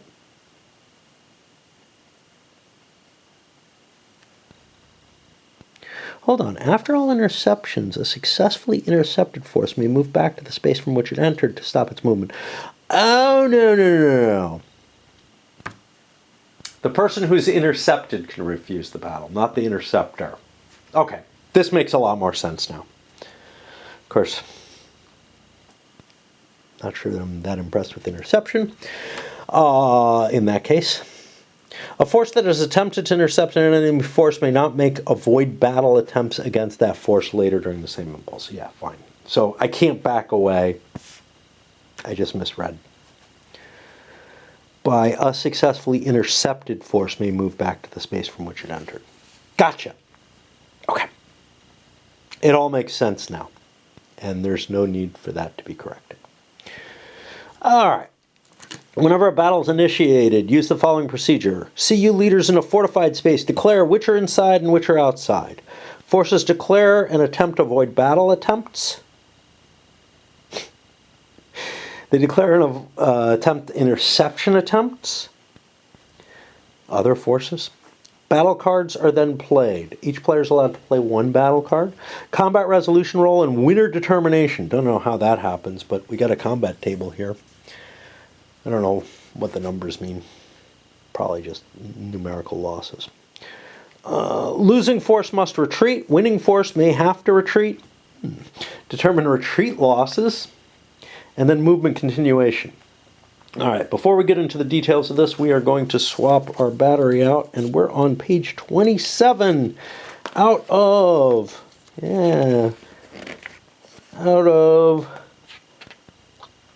41 actual pages of rules. Nice, huh? Not quite 3/4 of the way through. During step D, after all avoid battle and interception attempts are over, first the attacker, then the defender each have a single opportunity to play a single battle card.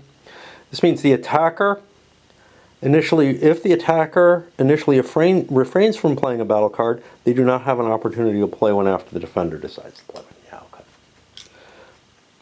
I guess that's an important note, but the attacker has to affirm that they're not playing a card then. You can't just, as the defender, throw it in. You got to give them a chance. First, determine all applicable battle die roll modifiers for battle prior to going to battle resolution. Okay. To determine superior leadership, if any, compare the tactical rating of both sides' overall commander. There's only one overall commander in each space. Side with the higher TR receives a die roll modifier equal to the difference between the tactical ratings. Okay. A leaderless force has a leadership of 0. And then we have 1, 2, 2 examples of how to calculate a difference. Great. We really needed that? Yeah, apparently so. Combat superiority. Loyalists, Byzantine, and Usurper CU always have a +1 DRM. Do we have a list of DRMs here? Should be near the battle table. Isn't. Combat superiority indicates it here. This is standard problem for a compass. let's write things in some silly-ass font to make it a little harder to read. In this case, it's on the cards. I believe those all, I know that I find them hard to read. Yeah, they're using the same silly-ass font on there and over here. And none of this looks more Latin to me. It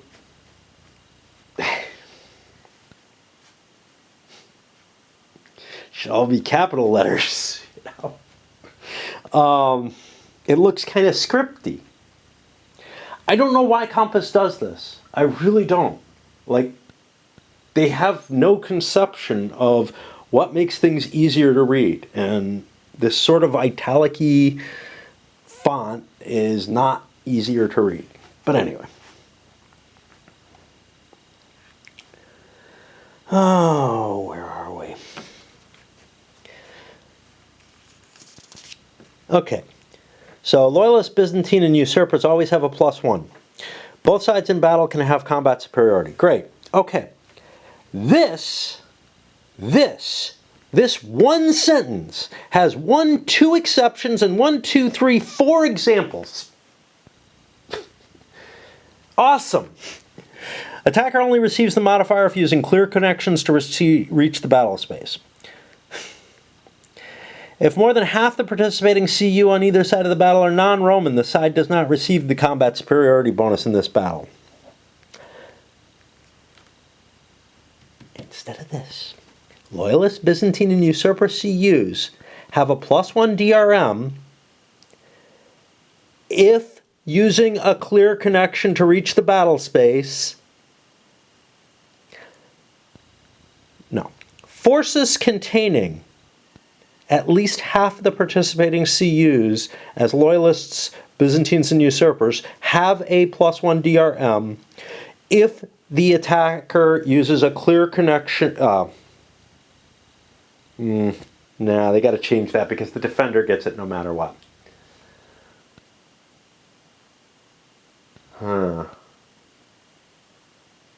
But anyhow, this could have been done with like 2 sentences, right?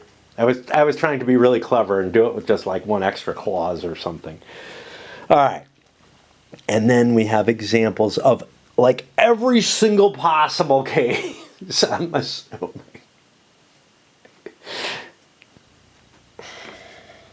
Could have been so much clearer without all this bold italic text, right? It's called writing the rules, not writing it by exceptions and examples. After determining you want to see where the problem is. That's it. This is absolutely indicative. This is like the poster child for this rule set. 1 sentence with like a paragraph's worth of bold italicized text to make clear what it actually meant. After determining combat superiority and superior leadership DRMs, check the following additional DRMs, which are all on the list, which would be a lot easier to read if it was in normal print. If the attacker is using a river connection to reach the defender's space, they get a DRM of -1. If the attacker is using a strait or performing naval invasion, the attacking force gets a -2 DRM. This could actually just all be expressed in a nice little chart, just like it is here, except printed so you could read it. In case of multiple attacking forces, only the highest of these negative modifiers applies. The attacker receives a -1 DRM to combat roll if the defender has a fortification marker in the battle space.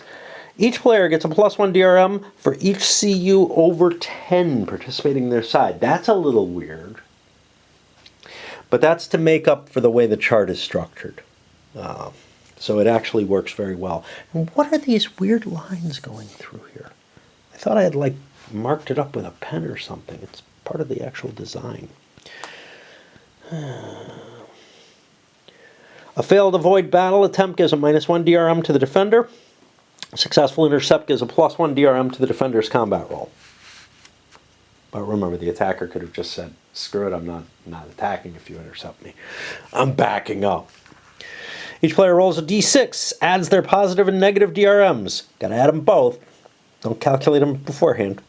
Then finds the total number of losses they score against the other player's CU by finding on the CRT the column corresponding to the number of participating CU and the row modified. Yeah, so this is interesting because you got the 10 plus row, but you get +1 per die on it. Again, could have been worded a little different. And we have to have an example on how to roll, add, and look up on a CRT. Really? Beautiful. Beautiful. Just what we needed. Each player removes CUs from the battle space equal to the number of losses scored by their opponent's roll, or all if you're present. Forces from multiple powers are involved on the same side. They're divided equally with the first loss going to an allied or barbarian CU if possible. Exception.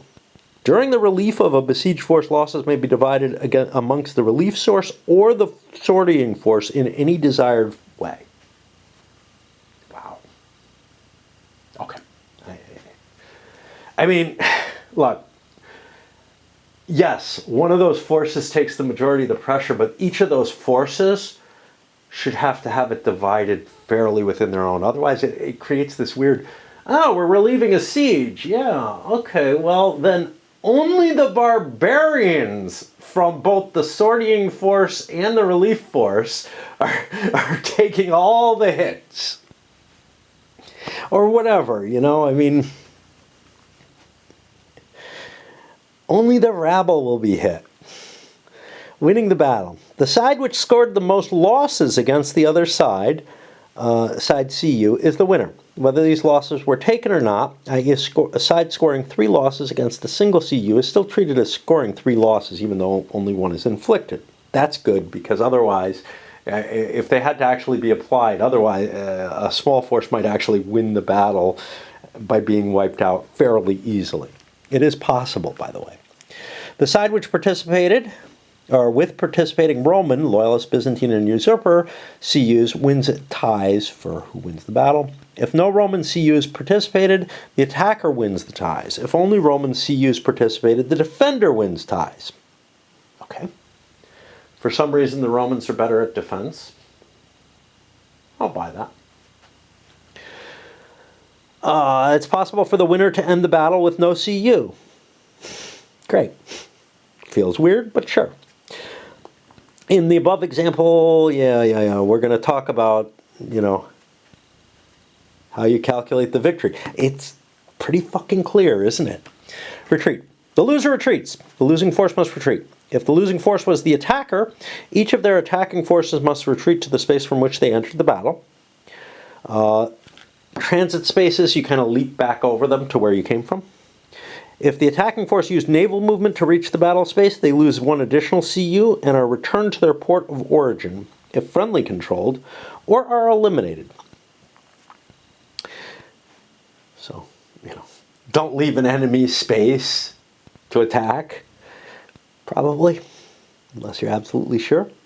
If the attacking force moved along a river or straight connection to reach the battle space, they lose 1 additional CU for retreating. If the attacking force would violate the stacking rules by this retreat, it may retreat 1 additional space. It's still not possible to retreat legally. It is entirely eliminated. This is kind of nice. This is what I think was intended by that totally mistaken exception. And only this. It's certainly how it is after the erratic gets rid of that paragraph. If the losing force was the defender, it retreats to any space adjacent to the battle space except any spaces from which the attacker entered the battle, with preference to spaces controlled by the same power. A defending force cannot retreat by naval movement, river, or straight connection, or into a space containing enemy CU, or into an enemy fortified space. Wow, that's pretty fucking restrictive. If the defending force cannot retreat after defeat, it's eliminated. This is a big deal. Not being able to retreat by water, including rivers, is huge. If the losing force retreats into a space controlled by an enemy power, they lose 1 additional CU. They also end up probably illegally stacked, if I recall correctly. And and I guess that triggers the illegal stack retreat. I don't know. Occasionally, after winning a battle, the winning force will be violating the stacking rules. This is possible in the following cases. If multiple attacking forces go in, it's possible they can't both be there. And if the defender intercepts, it's possible that they can't be there.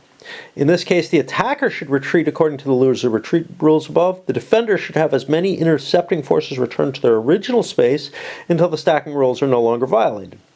He may also decide to return all such intercepting forces to their original space, but only if the stacking rules were initially violated. I think it's also possible for multiple attacking forces to both come in from the same place, and then one of them would have to actually retreat more. I don't know. If there's three. And I'm not sure that's possible, but the rules seem to indicate it. Retreat in fortified spaces. Defending CU and leaders may retreat into the garrison if the battle space is fortified up to its capacity, which isn't much. A force that sorties and loses must retreat back to the garrison. If the winning side contained barbarian CUs, increase the plunder track by 1 for every pair of Roman CU lost by the losing side in battle losses and retreat losses combined. If the activated force was victorious and the battle was not a combined attack, the activated leader must pay 1 AP prior to spending any remaining action points. But no AP must be paid for battle if the winning side consisted of raiding CU, the non-phasing player has no CU remaining after the battle, the phasing player scored at least 2 more hits than the loser. Interesting. At the end of a combined, that latter one, earlier there was kind of addictive that just said you have to pay if you want to keep moving. Apparently there are exceptions. Don't worry, there's exceptions to the exception. At the end of the combined attack in which the activated force was victorious, all activated leaders who participated in the battle lose all remaining AP. That's the combined attack as opposed to the singular attack. And the exception, a single 0 AP siege attempt may be made in the battle space if the battle space is fortified, after which the space, if now unfortified, changes control to that of the overall commander. Now, previously, there was an exception that seemed to indicate that you could actually take control of the space for that 0 AP as well. That's not covered here. Which one holds? I don't know. I don't care.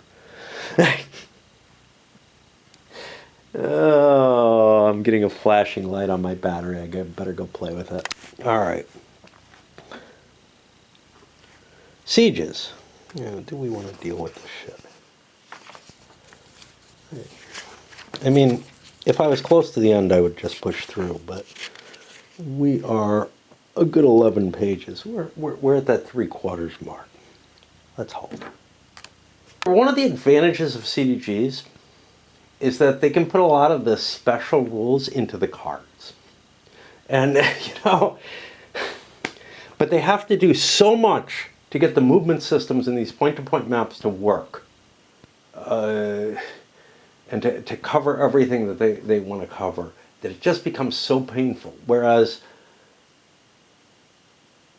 compare it to like the movement rules.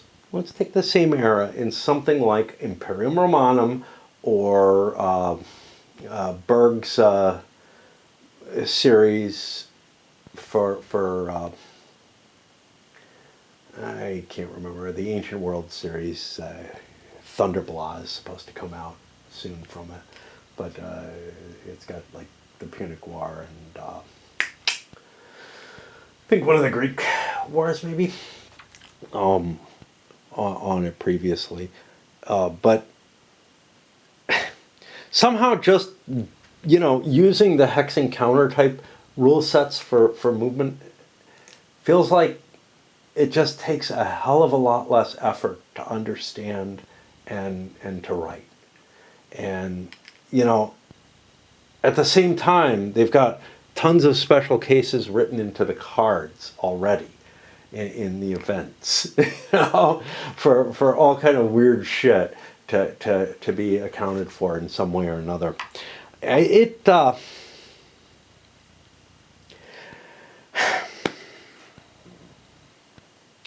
just think that And the same thing applies to area-based movement games as well. You start looking at things like Empires in Arms, and you start seeing that you really have to dance pretty hard to get around the fact that you have not created a regular movement system, and one that allows you to intercept or to kind of force an interception type situation to play out. Yes, there's a lot less spaces on the board. That makes it easier in some sort of way. But, you know, I just don't know. I honestly don't think this system for movement or the system for combat is any more complicated than a hex and counter game would be, or than a standard CRT would be, right? I don't feel like the mechanisms are any harder. It's just that there's not sort of a standardized way of describing that that's so tried and true, and that we all know what to expect and everything, and that there are these little twists in every little game, in every change of game, that I don't know. I don't know if that's it, or if it's, you know, the fact that, like, rules writing has just become more like, hey, let's write a paragraph of stuff, you know. I mean, this is horrible. This is just so much worse than you would expect. The numbering's not too bad, but the presentation of these rules is just so fucking horrible in terms of all the exceptions, examples, and all that shit in there. But I'm trying to think, because I'm so used to the SPI. The old SPI rules have me, you know, I'm just totally spoiled by those, right?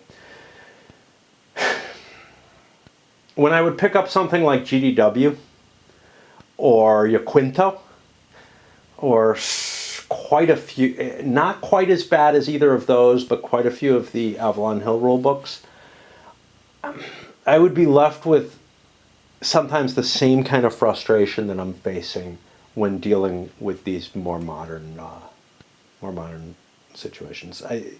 It just feels like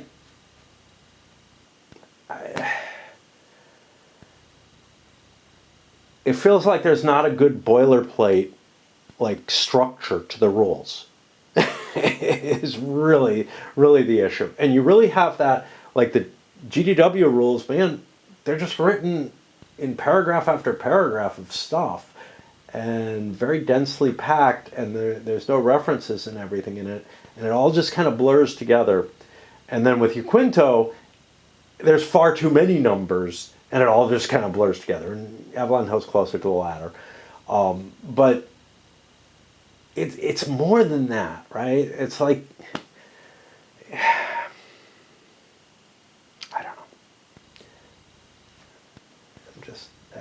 just at a loss as to, you know, how to do it, because there are games that have significantly different movement rules, you know, in the hex and counter era, and there were area games which are essentially the same as point-to-point movement, and I just feel like they give you, somehow they managed to write the rules so that, like, they all held together and stuck in your mind better, and you knew where to find things when you wanted to. It wasn't like this blur of bolded italic text all over the fucking place that you have to hunt and peck through to try to get the meaning out of.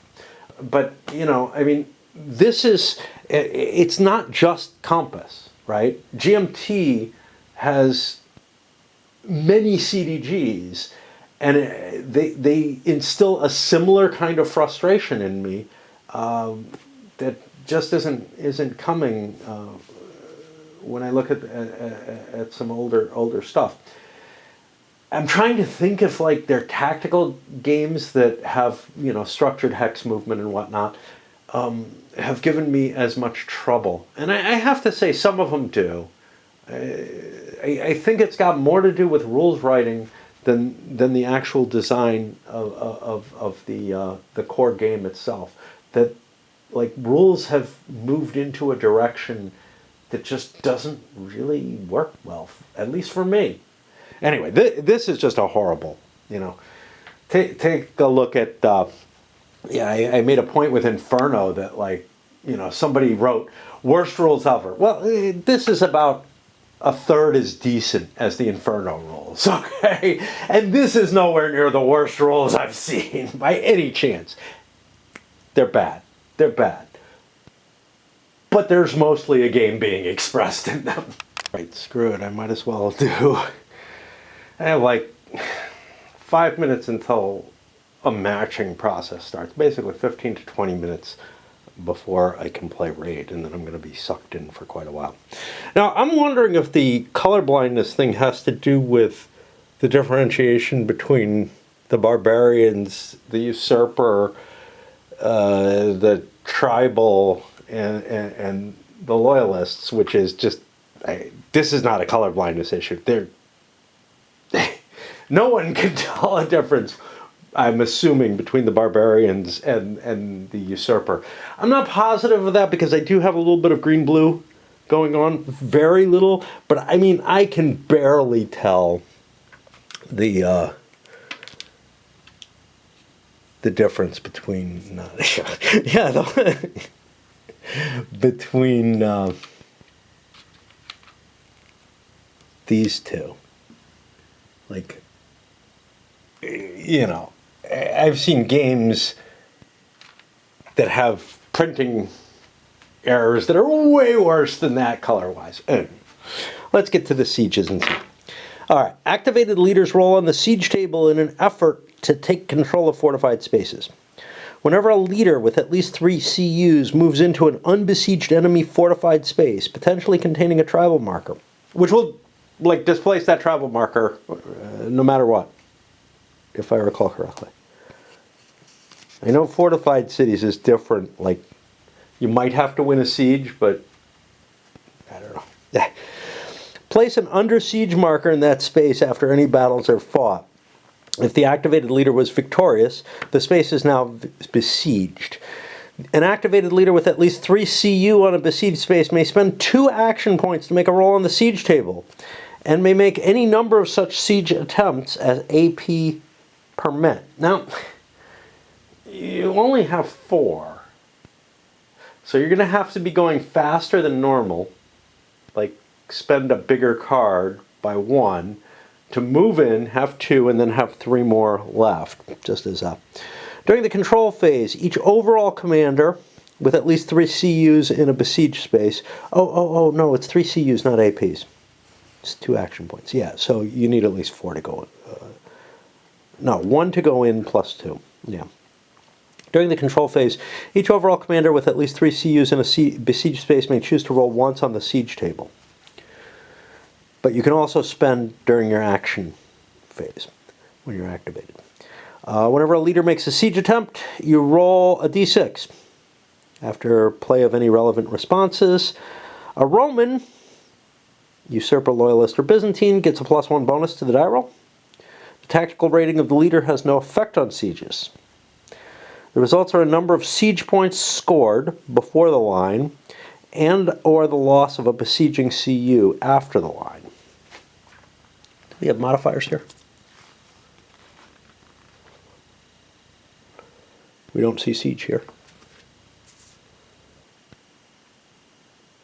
We got it here. We got the siege table, which is also over there, and then we have the DRM there. Okay.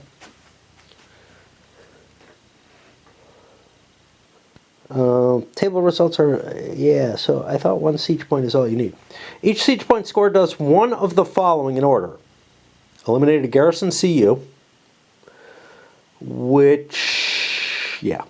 Flip a Colonia fortification marker to its Castra side, increasing the plunder track by 1 if the siege point was achieved by a barbarian leader. Win the siege, only possible if the space under siege is a Castra or walled city and there is no CU left in garrison. Pretty easy. And then we have an example, which takes up almost as much space as the roll. Relief. No, because there's no line here. So we continue down. Besieged spaces and reinforcements. Spaces marked as under siege do not provide reinforcements, including to usurper leaders besieged inside. That's a good thing, because otherwise they might die. Oh, we just had something nasty come out of my mouth there.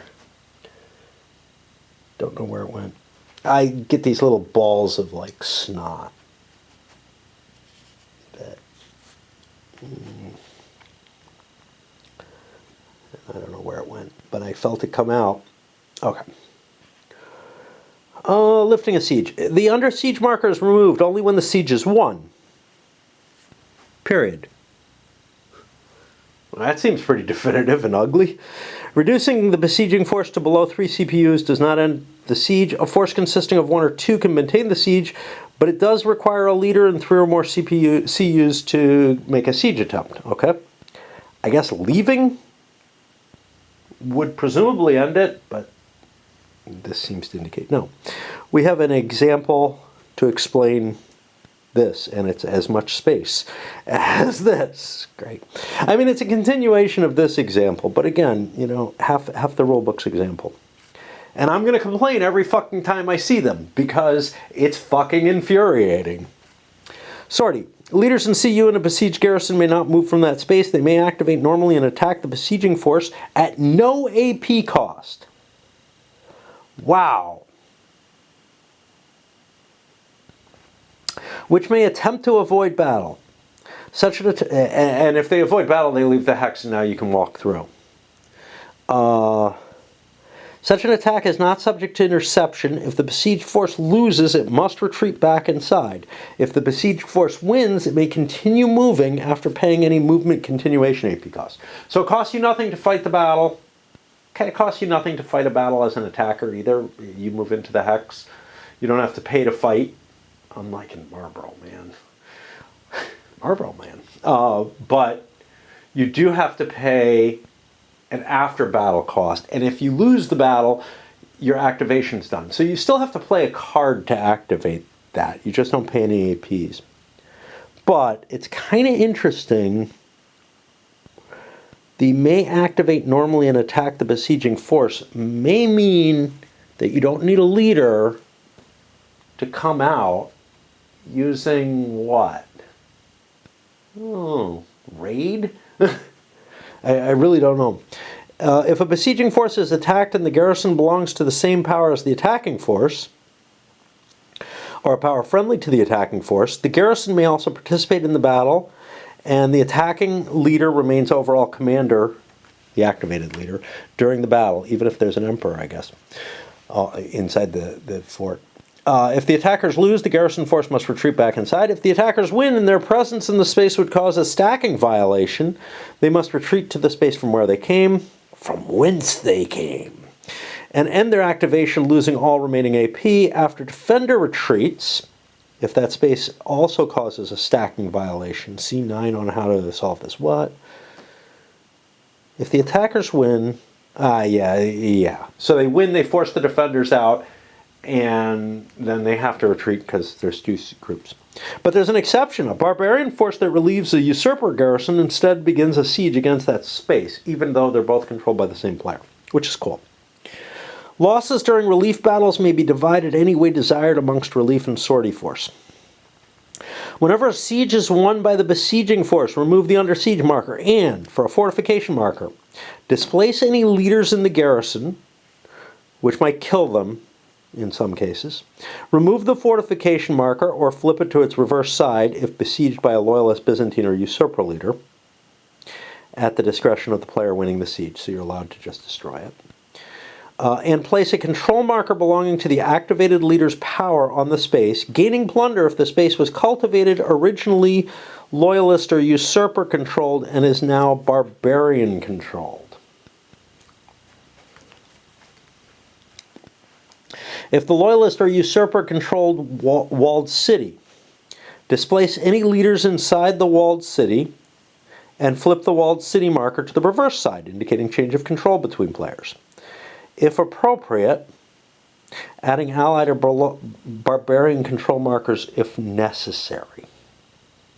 The if appropriate is, I guess, because the barbarians could siege a usurper, and the marker would stay the same.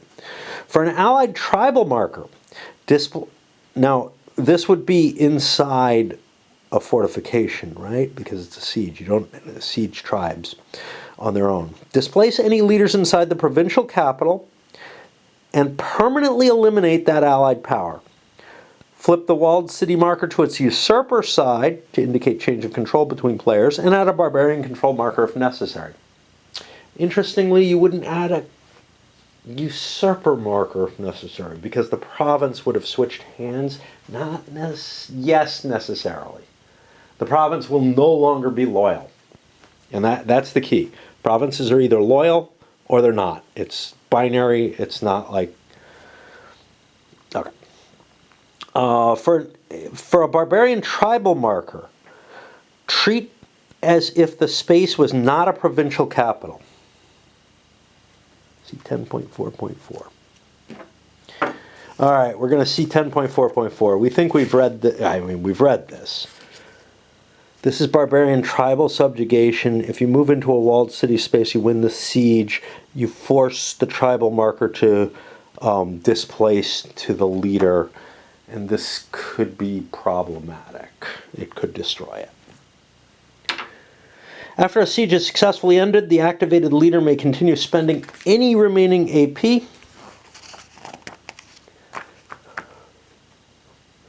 After a siege of a walled city space is successfully ended by a barbarian leader, the barbarian player may relocate the matching tribal marker and all leaders in CU stacked with it to the siege space. This doesn't necessarily put it in that weird state of being in a provincial capital, which is only a weird state for allies. Migration and conversion. If a barbarian tribal marker ever moves to a space containing a walled city, potentially containing an allied tribal marker, immediately convert the space according to 13.5, which is what we just went over. The arrival of the tribal marker via migration move indicates the arrival of a less martial main body of barbarians.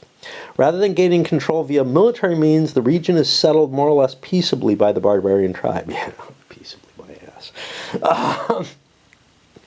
As migration is not allowed to spaces containing enemy CU, even if besieged, a garrison of any side will prevent this from occurring. So there's a good reason to garrison your cities, but these are not garrisoned, to note. I gotta swap batteries. It's really funny because I only barely have to. Conversion in the plunder track. The successful siege of a loyalist or usurper walled city by a barbarian leader increases the plunder track by 3. Wow. There's no additional plunder for changing control of the space. There is no additional plunder reward for successfully besieging a loyalist or usurper Castra marker by a barbarian leader beyond the ordinary plunder awarded for converting cultivated spaces. But the Colonia, remember, when it flips over to a Castra, gives you 1. The plunder reward for... Yeah, that's this. But they don't tell you what it is. They just... All right. Now we're going to go to special movement. Oh. See, this big picture means that some of those pages we don't have to count. I think we pause here and assume that we're going to be back in a long time from now. If you're still watching, raise your hand. There's a couple of you, I'm sure, who are, and I'm sorry for it. But, you know, you're used to me by now, man. Well, ended up way too late playing Raid.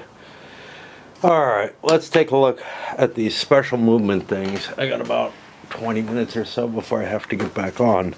I'm not going to get through everything in that, of course, but I may push further than that. Who knows? Alright, rating. The plunder track. All plunder gets tracked up on the plunder track up there. Yeah. The marker increases beyond 9. The Roman player loses a victory point, and you move the plunder marker back to the 0 spot. And then it can add additional plunder points and keep wrapping around. If it drops below the 0, the Roman plunder increases by a victory point, and the plunder marker goes back up to the 9 spot. It's just a cycle of partial victory points. And then we have an example of this. But it does tell us how, how the plunder market changes. You get 3 for a walled city. Somewhere there has to be, a table of how much you get for each thing. It's one of the few things that you kind of can control the victory points on a kind of micro level. And then it's listed here: raids, movement, siege, and migration, with rules references for each of them.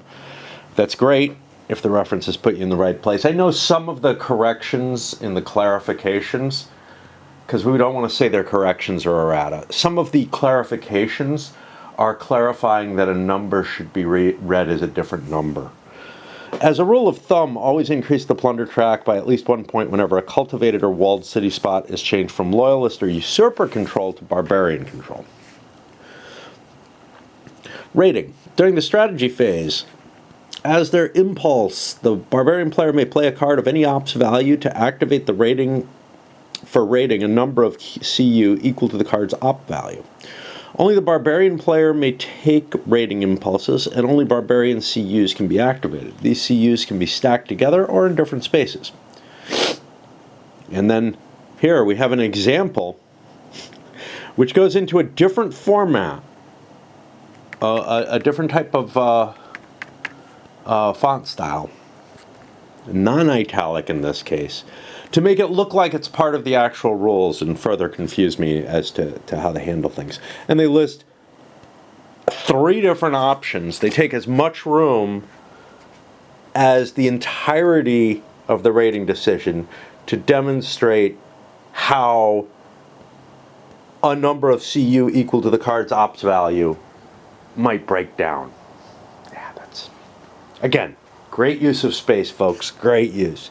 And then included almost under that example, because it's in the same style, right? And surrounded with an exception, activated CU move.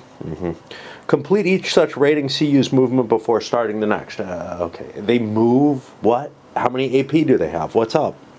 Exception. Great. We've already come to an exception, and we've barely gotten a rule here. CUs which started stacked together and remain stacked together for the duration of the raid or until eliminated may make their move together. Okay. I mean, sure. It's fine. Oh, wait, why do I need an exception for that? What is that an exception to? I don't understand. Oh, complete each such rating CU's movement. That's what's being accepted. Yeah. Okay. Great.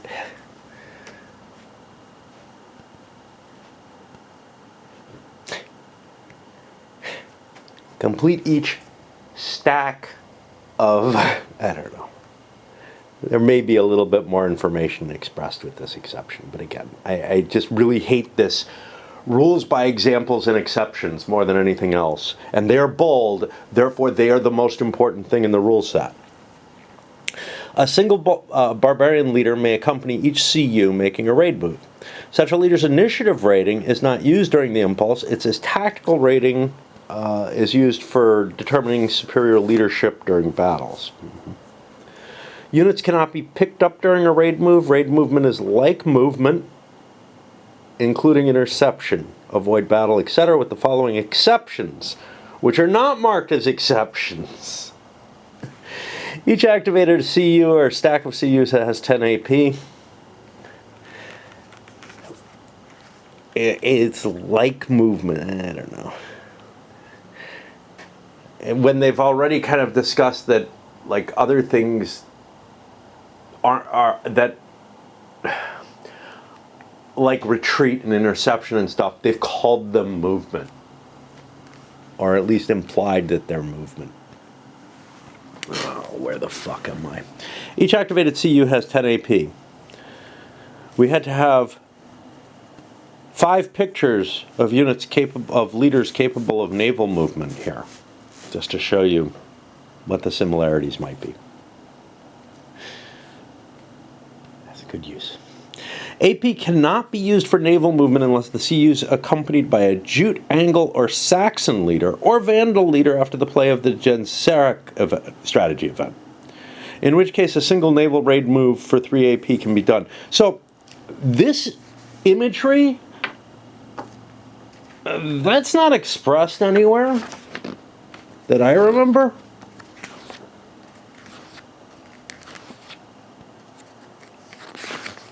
So, I mean, I kind of get this because they're trying to express the different nationalities of the different possible leaders. I'm hoping Genseric is in here, though, because or the Vandals are in here, because that's kind of weird. We have Jutes, Angles, and Saxons, and I'm seeing 1, 2, maybe 3, 4 different colors. Yeah, okay, maybe. Some of these should indicate that they're not always naval move. So, like, if the Vandals, I don't know, we'll see. The move may not voluntarily end on a fortified space. Even if fewer than 3 CU, the activated CU may move into occupied or unoccupied fortified spaces. After any battles, if the raiding CU were victorious and not eliminated, or if no battle occurred, the raiding CU must continue their movement instead of placing an under siege marker, increasing the plunder track by 1 if the space contained a walled city. Once per walled city per raid. The Roman player makes a roll, eliminating 1 raiding CU on a 6. Alright. This is kind of the chief, a chief mechanism of raiding, and it's just sort of like, I don't know, feels so far back. If the activated CU have no AP remaining after entering such a space, they're eliminated instead. See the 3rd bullet point. The move may not voluntarily end on a fortified space. Okay. Where did I lose the extra CU? The extra action point? I don't know. I don't know.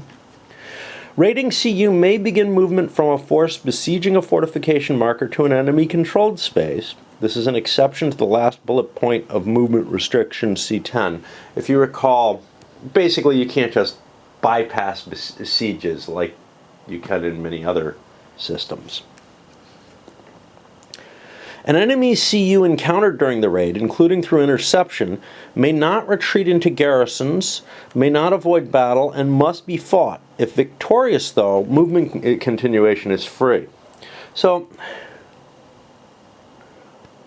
this is an exception to the unit's raid movement is like movement C10, including interception, attack, avoid battle, etc. So this should be like, there's something weird with the structure here. Maybe this is supposed to be 1 more bullet point, because we've got another bullet point after it, which is just kind of loose. So I'm guessing just another formatting error.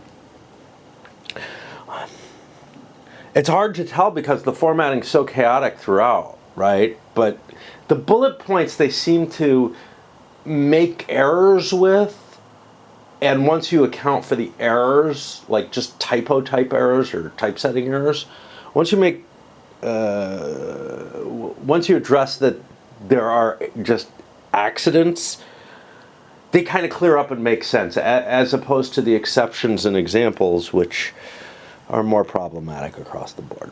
Okay. Raiding CU may begin movement from a force besieging a fortification. That's where we went. Yeah. But then they call out that this is a specific exception, whereas this whole thing was with the following exceptions. Oh yeah, and now we bounce down here. An enemy CU encountered during the raid may not retreat. This should be another bullet point, I think. Like, if this is all the exceptions, they're like boink, boink, boink, boink. Some weird thing that's sort of an exception but is missing its bullet, boink. And then another missing exception. 1 AP per space may be spent to change to control to barbarian, increasing plunder by 1 if the space was cultivated and originally loyalist or usurper controlled, if no fortification, walled city, or tribal marker in the space. Again, probably that's intended to be another bullet point. It's just so sloppy here. Okay, now we get a couple of examples, and honestly, okay, it might make sense. They're not taking up a hell of a lot of space, and the rules are kind of confusing trying to do it by these bullet point exceptions. All right, Forced March. During the strategy phase, either player may use its impulse to play a card of any ops value to activate and move a number of Loyalist and or Byzantine Allied or Usurper CU equal to double the card's op value for Forced March movements. These CU may be stacked together or in different spaces and may move to different spaces. It's like ordinary leader movement with the following exceptions. Here we go again. Only to friendly spaces controlled by the same power. Byzantine to any Loyalist space, Allied may move through Loyalist spaces but must end on an Allied control space. Loyalist and Byzantine CU may move through Allied spaces but must end on a Loyalist controlled space, and only after discarding a card from the tribal reserve. So it's pretty much covers. And I'm not unhappy for the amount of detail they go into after the only to friendly spaces controlled by the same player. But it's also only through, which all that extra wording kind of is needed for. To express. But each activated CU has 6 AP to be used for movement only. Naval movement is allowed at 3 AP per move. So you could actually sail. Yeah. Forced March is not movement. It cannot be intercepted. You know, I don't even want to go. I don't even want to go. So it's the as Forced March is not movement, right? Again, they're defining movement as something specific, and then I just don't. There's just too much. Forced March can be taken as a tribal action, but in that case, only Allied CU can be activated. Then we have an example of all of this, and again, if not for the bad presentation of the actual rules, there would be absolutely no need for example, and the example is as big as the rule. Right?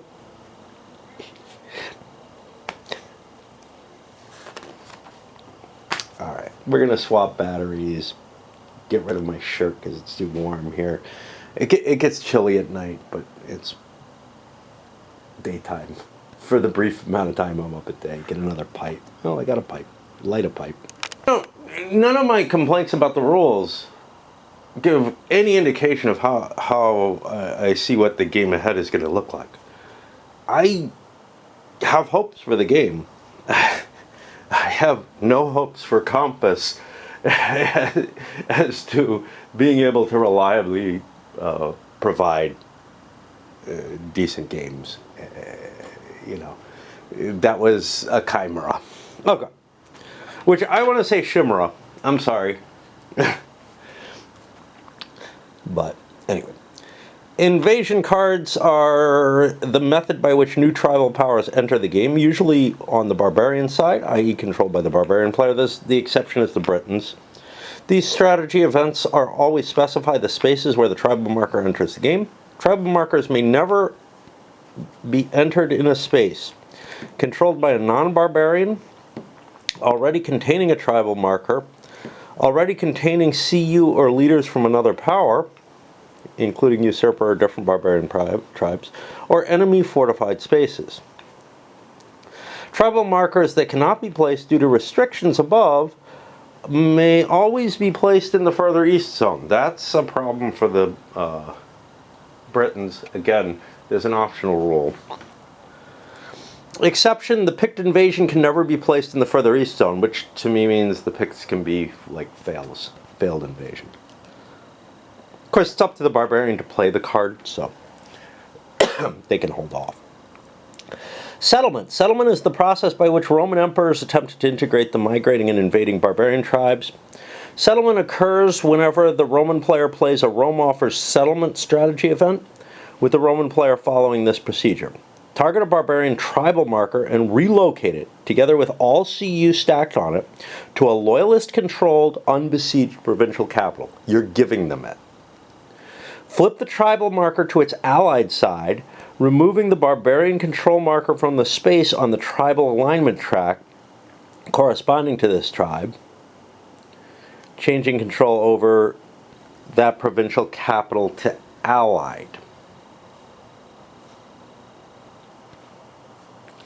I think you'd be putting a tribal alignment up here, not just removing one, but just to make life easier.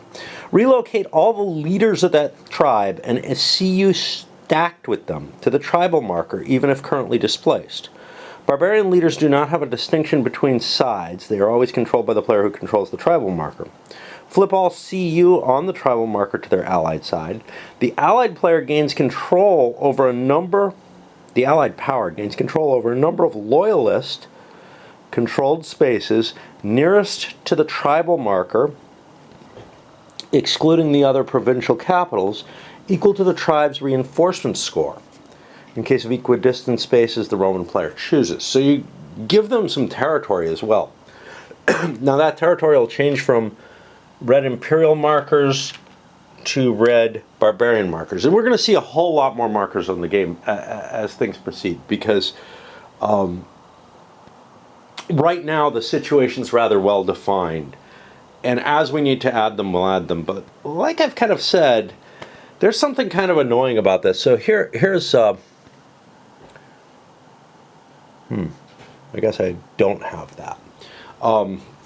Here's an example of what I wanted to show. So this space is barbarian controlled, say. Do I put the barbarian control marker under the military? Well, it's small, so it probably should go on top. And now I've got, like, I'm hiding the units. Or do I put it off to the side? Well, that works okay up here in the emptiness. But here, let's say all of these would be usurper controlled. They are.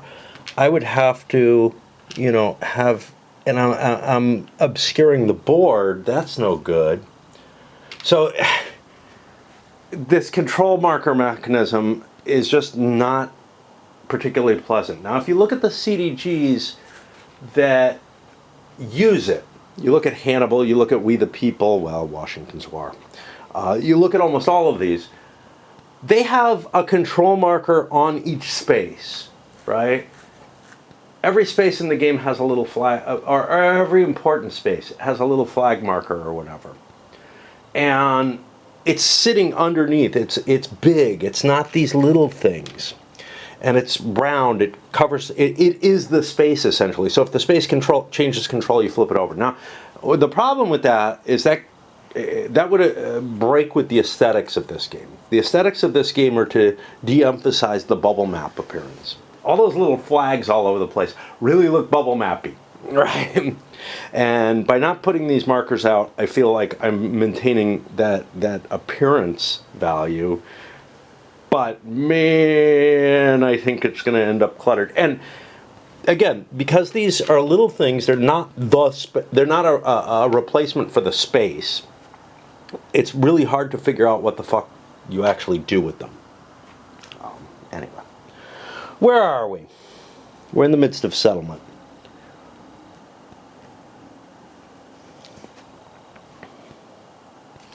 Relocate each loyalist, Byzantine CU, and leader in the newly allied spaces to the nearest loyal controlled space. In case of equidistant spaces, the Roman player chooses, but all tokens in the stack must go to the same space. All seems pretty simple. We have an example, again, almost the same size as the roll. In boulder type. Let's jump over to the note. If a usurper barbarian leader was besieging Durocortorum at the time, this is a note, or had already taken control of the space, the Franks could not have been settled there. This is a note to the example. Oh boy, is that a problem, right? So far the notes have been notes to the rules, like reminders, and this is a note to the example. Fuck, man. And again, all notes are presented in this fashion. All right, jump down. And a fair amount of the clarifications are changes in the meaning of the example and the effects of what's going on in them. Because the examples get the role wrong. But they meant to do that. These are just clarifications. Restrictions. The provincial capital may not be in Italia. You cannot give them Rome. The provincial capital, there's two in Italia, but the provincial capital may not be in Britannia unless all provincial capitals in Britannia, Londinium and Caledonia, are currently loyalist controlled. So you can do this once. Because after one resettlement, at least one provincial capital in Britannia will no longer be loyalist but Allied controlled. As they do not have an Allied side, the Alan, Bagaday, Gepid, Hun, and Mari, the Mari are on the board, tribal markers can never be targeted by the Rome offers settlement card. They don't have a different side. Do others? Others do. Yeah, they don't have a red side, so they can't be flipped over. Well, they could be, but yeah, it won't help you. As the Britain tribal marker enters play on its Allied side, it cannot be targeted by Rome offers settlement unless it's flipped over due to a revolt against Rome. Once a tribal marker is flipped to its Allied side, it cannot move. Migration is only available to barbarian tribal markers. Its leaders are controlled by the Roman player. Allied CU are always controlled by the Roman player. Thanks. Loyalist, which again, I've got a little weirdness with, because technically I would think some of the usurpers would be able to bring the local tribes with them. But that may be a mixed bag, right? Like, some might not, and you'd have to have all kind of complicated mechanisms to deal with that. Loyalist units may not move into or through Allied spaces, except rite of passage using the tribal reserve. If the tribal marker relieves play, permanently eliminate the marker and all leaders of the tribe. That's the case with any tribe. But it may be more likely with these. Activation by the Roman player. Allied, and this is part of settlement. Allied leaders may be activated by the Roman player just as if they were loyalist leaders. Additionally, the tribal reserve can be used as explained. While activated by the Roman player, an Allied leader may not move to spaces containing another Allied tribal marker. They can be activated by barbarians. Barbarian Kingdom Strife strategy event allows the barbarian player to activate allied leaders. As in all other cases, the activation lasts for a single impulse. During this impulse only, the leader counts as a barbarian leader for movement, including changing control over spaces and plunder. Changing control to barbarian, I think. Weird. Siege and battle purposes. They may be conquering their own territory, the territory that was given to them by the Romans, and converting it from Allied to barbarian. But then the army will switch back. Certain cards allow the barbarian player to regain control over an Allied tribe. The barbarian player executes the following procedure. Flip the tribal marker to its barbarian side, returning the barbarian control marker to its space on the tribal alignment track. Relocate all leaders and CU stacked with them with that tribe to the tribal marker. Flip all allied CU stacked with the tribal marker to barbarian. Change control of all border and cultivated spaces. Exception spaces containing fortifications are not affected. Adjacent to the tribal marker to barbarian, flipping all allied CU in such spaces to their barbarian side. Gaining plunder as normal if this is converted loyalist or usurper controlled spaces. The tribe is subsequently treated as if it was never flipped. It's possible the barbarians can get the Britons this way. Great. Okay, I wanna spend a couple of words on this.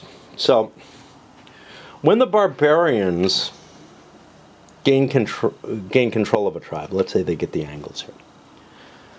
When it's settled, the rules say just take this away.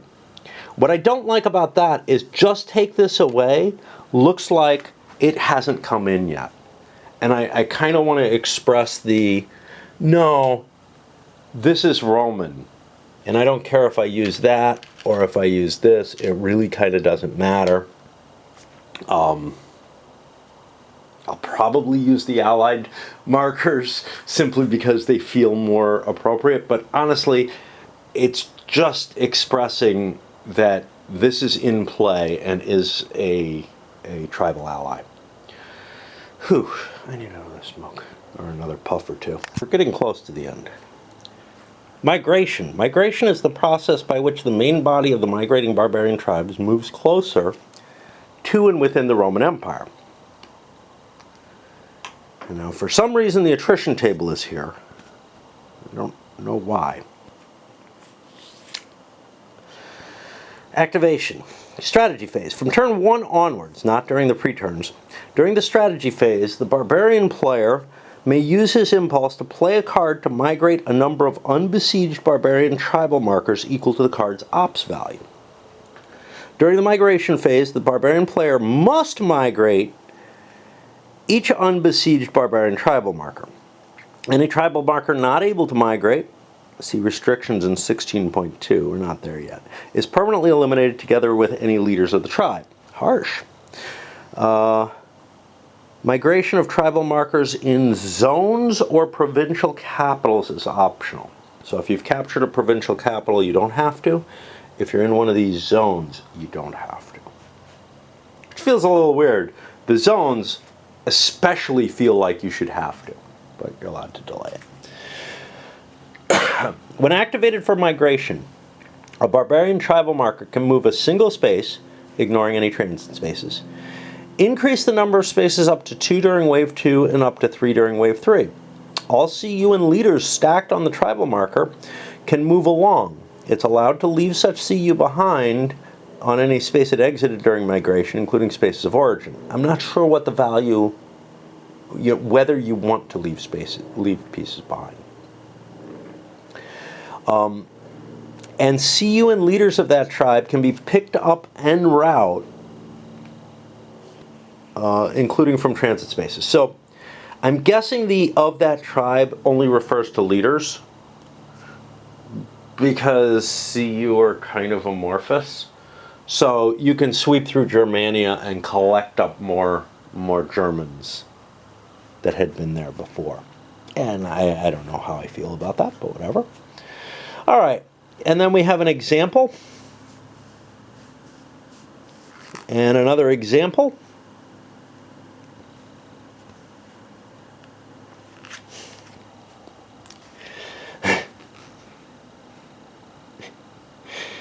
To take up more space than we've spent on the rules.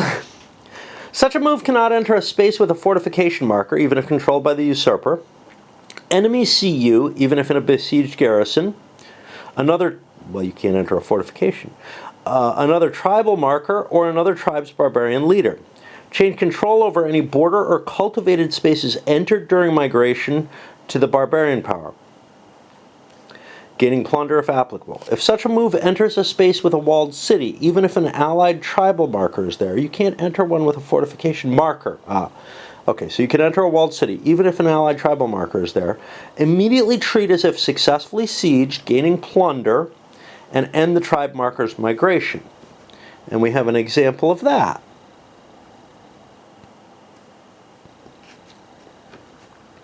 And then a further example. And then a note, which is not to the example, it's to the rule.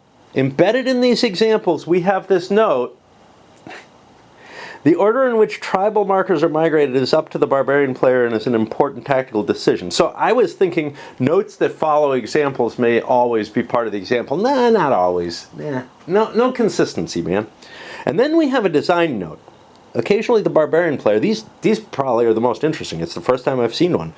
Especially during migration phase, will feel restricted by the fact migration is mandatory and not optional. This migration phase simulates the Germanic people being driven into the Roman Empire by the Hunnic and other nomadic tribes from Central Asia. Cool. I kind of assumed that. But, you know, there's other things that I feel more puzzled by. But, you know, whatever. I'm always kind of open to design nuts, except for the fact that they take up space, right? During each migration, either initiated during strategy or migration phase, a single tribal marker in a port may make a naval migratory move, which takes that tribal marker's entire migration movement regardless of the current wave.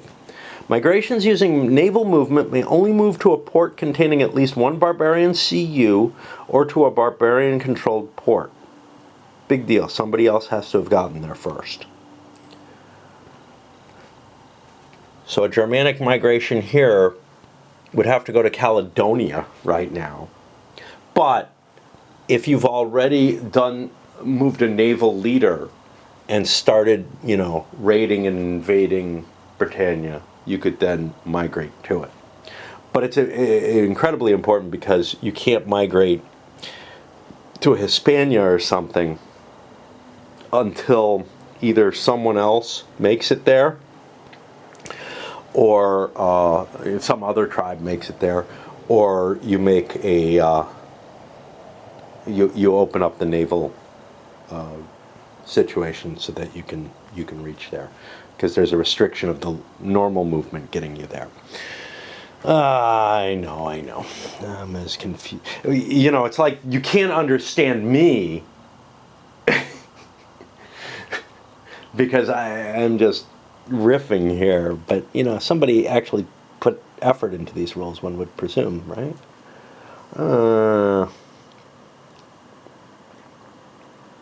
What do we got here? Single tribal that takes up naval migrations from Atlantic ports may only move to ports in Britannia if no unbesieged fortified port in Britannia Romana controlled by the loyalist power. This may be any Atlantic port. Yeah, okay.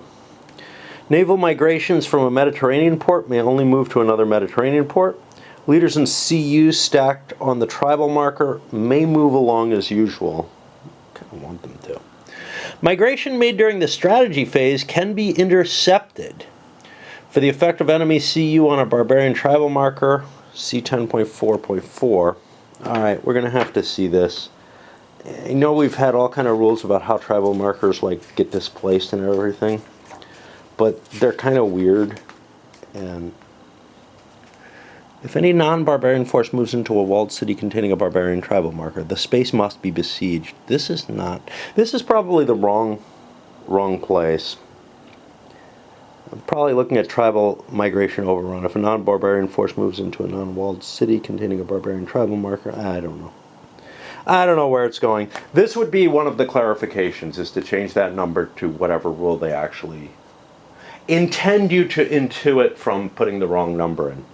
It's just a clarification, man.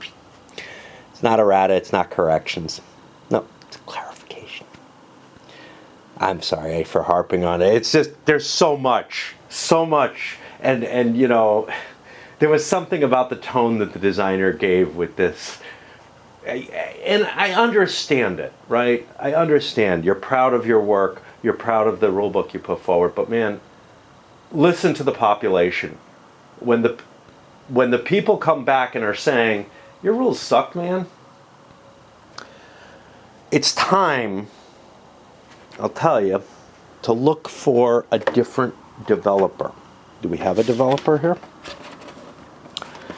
That would be a big warning sign if we don't have a developer, if no one put their name on it. Well, we got no names here.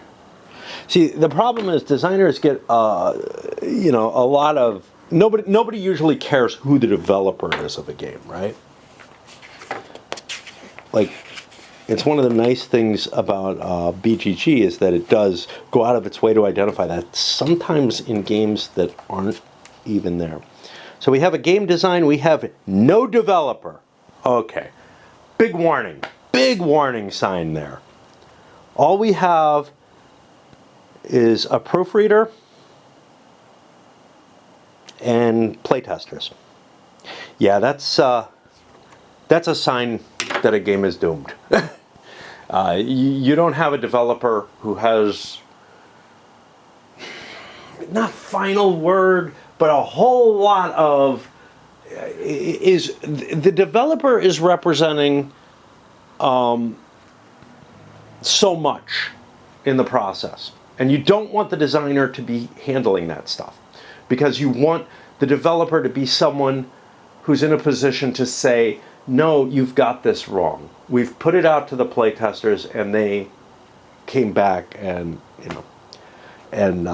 yeah, I'm very unsurprised that there's no developer listed. Or, chances are I wouldn't know who it is, because nowadays, newer company, I mean, Compass isn't that new. But this is what gets games in trouble, right? So, yeah. The few times that I've found really bad games, about half the times they don't have a developer. Really bad rule sets.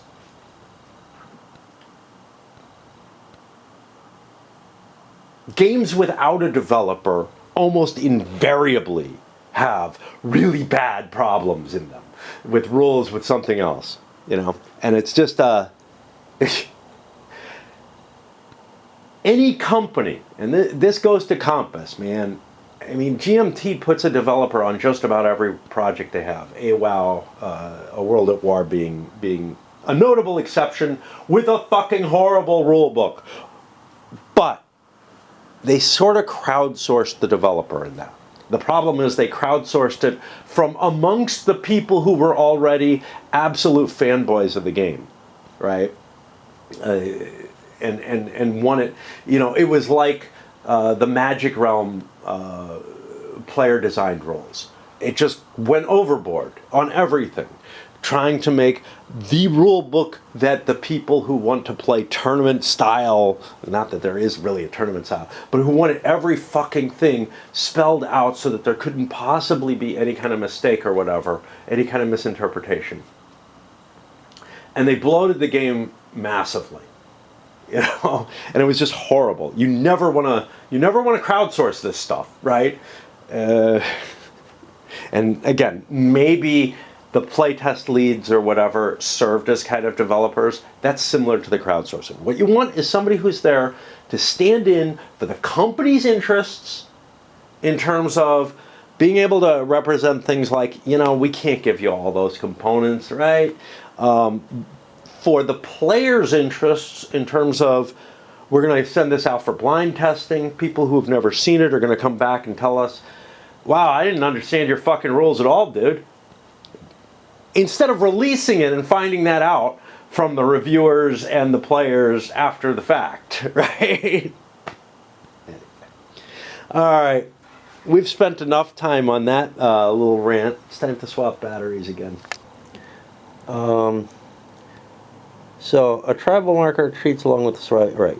Migrations made during the migration phase may enter spaces that could normally be intercepted by an enemy leader. Now we go to a note. To avoid battles outside the strategy phase. That's a note? Wow. I mean, that's weird. No interceptions are possible during the migration phase. While migrations during strategy phase represent local limited movements of tribes which could be halted by a centralized force, migrations during the migration phase represent larger and continuous movements for which only a stable, fixed, patrolled and garrisoned border could be a deterrent. I guess it makes Rome's situation kind of hopeless, right? They will get overcome by the waves of migrations, but to some extent it was. And I'm okay, Special powers, Britons. Is this the only special power? Yeah. No, I guess not. We've got the usurpers. Okay. Britons are the only special power in terms of... Okay, here's where attrition happens. But we had to put the table there. Again, that's a level of sloppiness, right? Another thing that the developer should be doing is hiring someone to proof, but we actually have a proofreader, don't we? I thought we had one. Component proofing.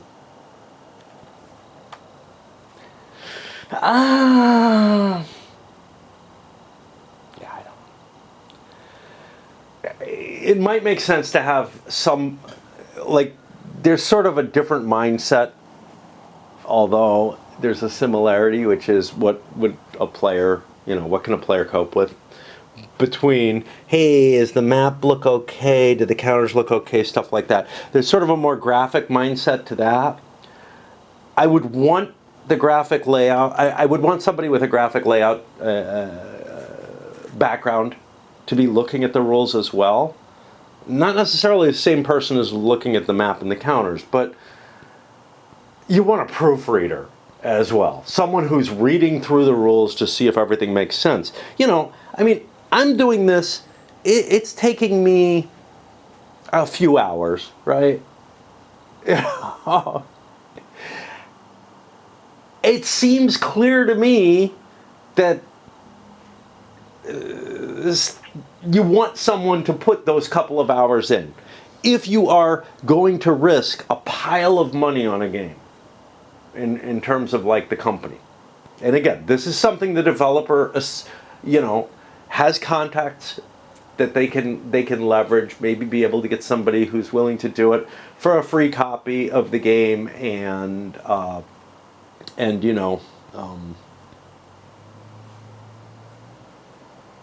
credits, but you usually see a proofreader. You usually don't see, I don't know, component proofing. I'm kind of impressed with, because now crediting the Compass logo banner, which is like their trademark stuff down here and stuff, that feels a little weird. Like, that's not for this game, but whatever. I'm always in favor of credits, but we don't want this to get overboard to where, the caterer is credited or whatever. Anyway. Oh, where are we? We're on the Britons. The Briton subpower, consisting of the Briton's tribal marker, the Vortigern leader, enters the game after play of the Eagles Leave Britain. The Briton power counts as an allied subpower, including for... We haven't had this allied subpower. Like, we haven't had subpowers defined or anything, but okay, we can live with this. Including for tribal reserve composition, activated by the tribal reserve, rite of passage, and Roman players control provinces, and uses allied markers as CU. The Briton leader, Vortigern, may only move to spaces in Britannia. He may never use naval movement.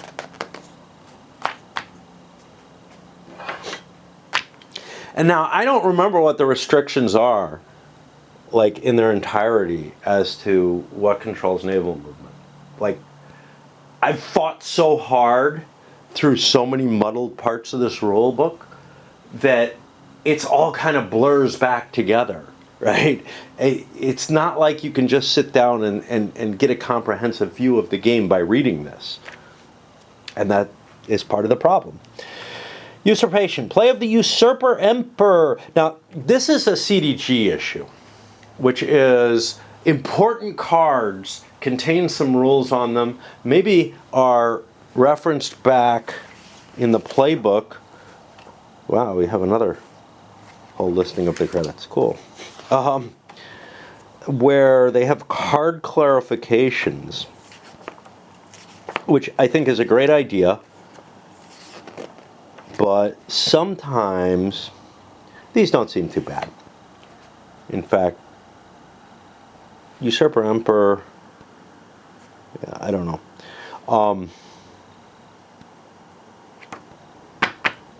Sometimes these are used in the place of putting rules in the game. One of the problems with card-based systems is that some events that they try to represent on cards are sometimes too big. And this may be the case here with this usurpation. Okay, let's keep going. Byzantine leaders are immune to the Usurper Emperor strategy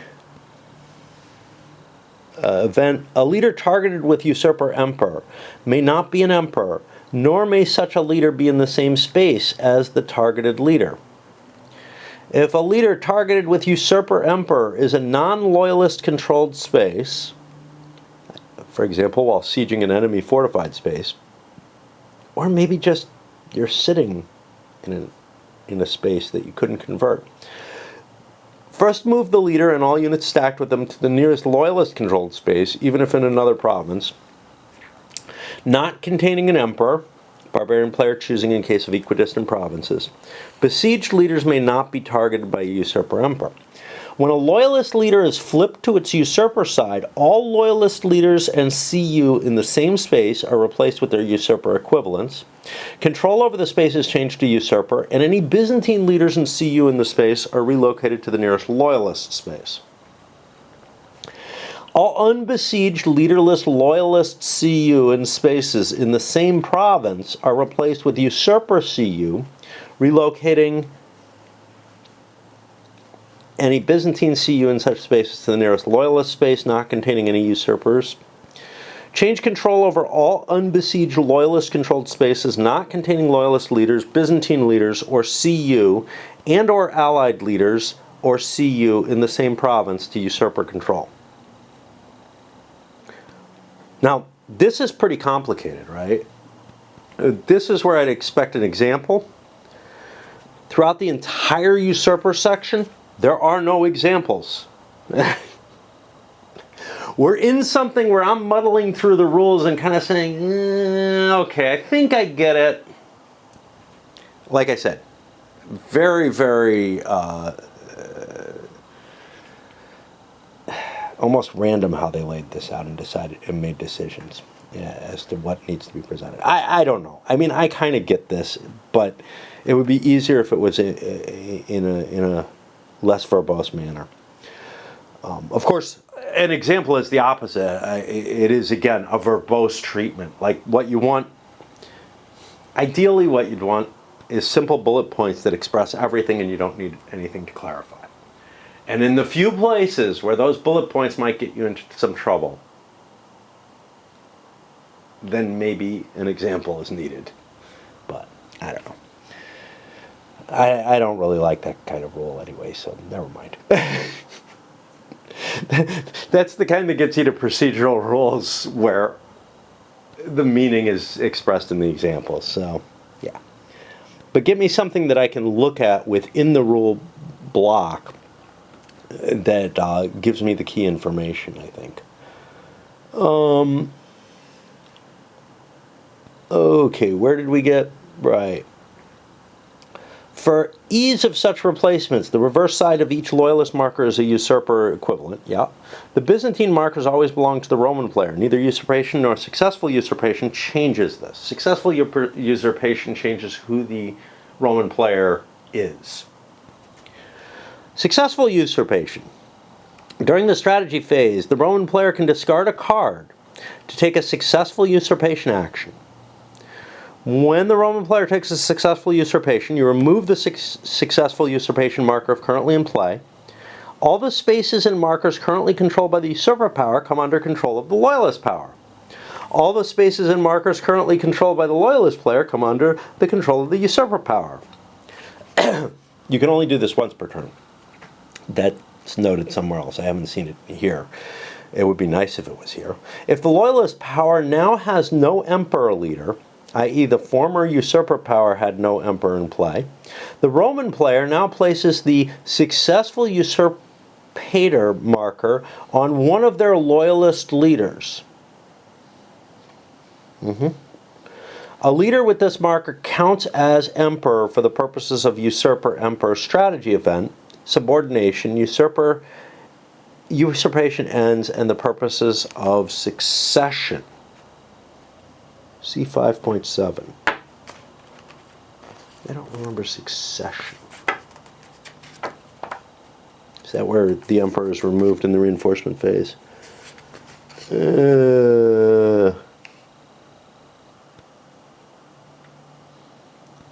It looks like it is. I don't believe the term succession has been used before, but okay. A little undisciplined, but okay. Where are we? We got a note. Okay, so here is where we get the problem, to me.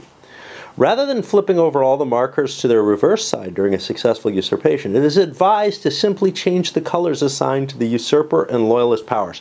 Boy, will that fucking confuse me. It might not be so bad if this wasn't the color of the barbarian player. Like if we had 4 different distinct colors.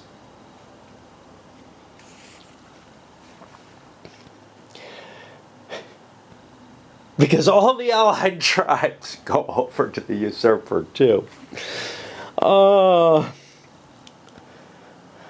The colors assigned to the usurper and loyalist powers. When using this method, after the first successful usurpation taken in the game, the loyalist power will control all gray Roman markers, while the usurper power will control all red Roman markers. If you use this method, do not forget to first put control markers of the loyalist power in all spaces printed on the board as loyalist.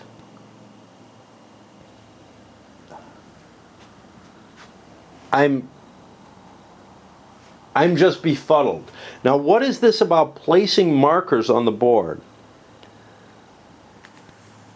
Yeah, it's all spaces and markers controlled. So, which counters do I put? Do I put the purple ones because I'm now purple for this? Or do I put red ones in the purple spaces and purple ones in the red spaces?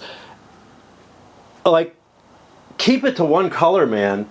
Like, this may be something that a few players may have come to in your playtesting as we're really familiar with the game and feel comfortable doing this, but man, oh man.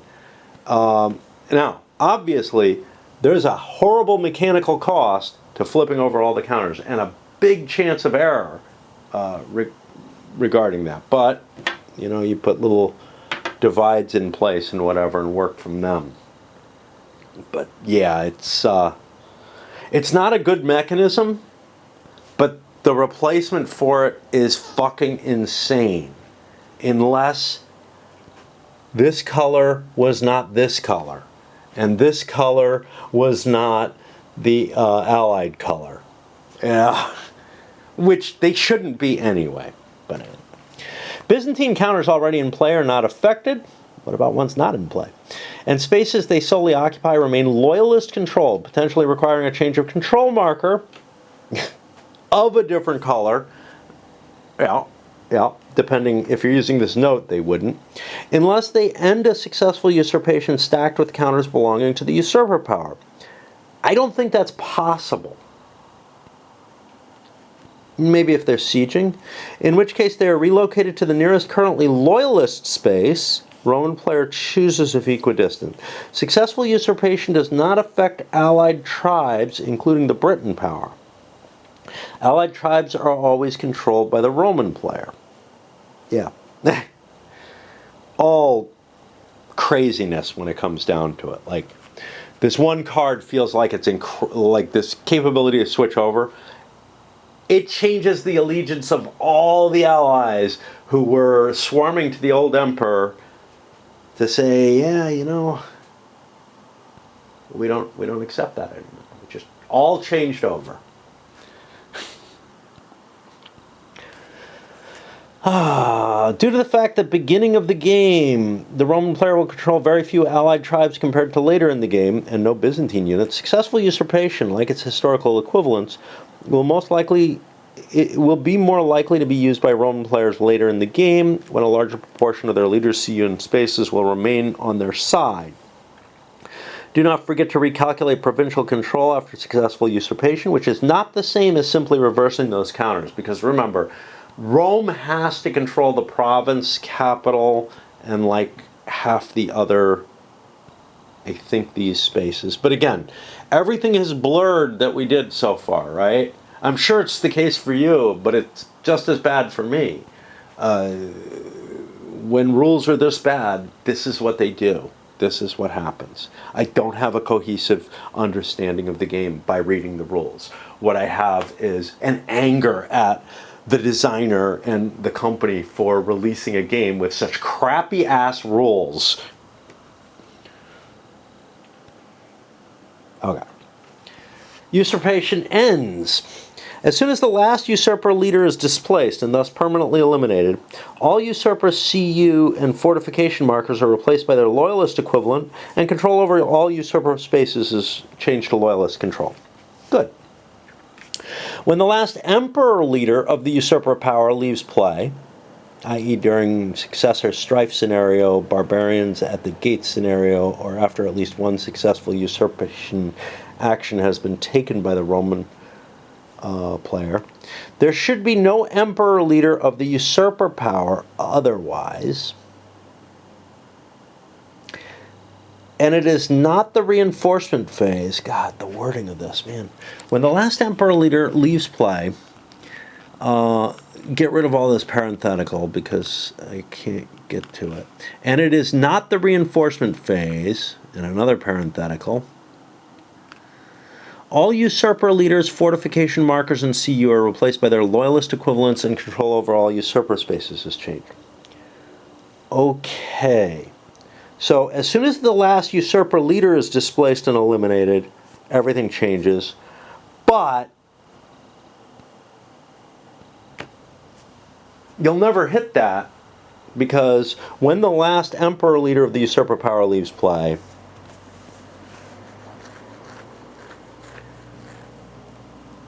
you also change everything, and all usurper leaders change over. So I don't know why this rule is here. Maybe something will make sense at some later point, but right now I feel like this is unneeded, because once the last emperor... Now, there was something about you could usurp and take. So when this successful usurpation marker here is if you usurp,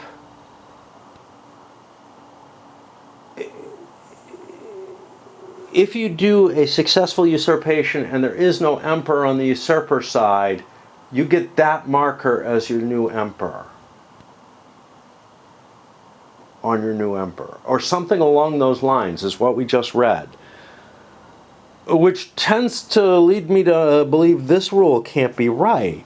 But maybe the parenthetics get me out of this. I.e. during... So, when the last leader of the usurper power leaves play, during successor strike, barbarians at the gate, or after at least one successful usurpation has been taken by the Roman player, dash, there should be no emperor leader of the usurper power otherwise.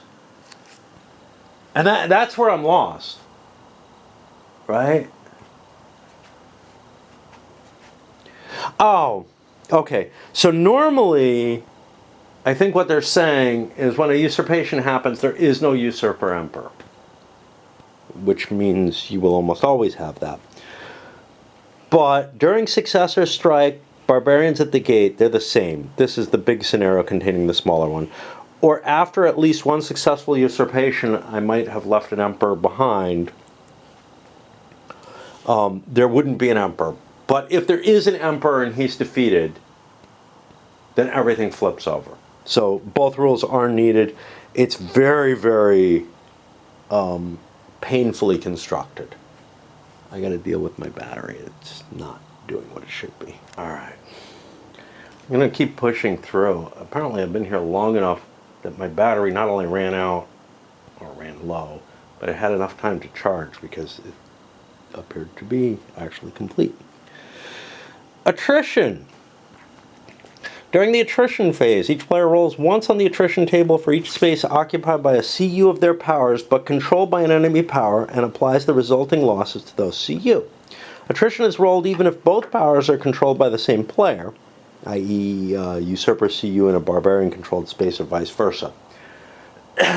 Okay. And then we have an example of that.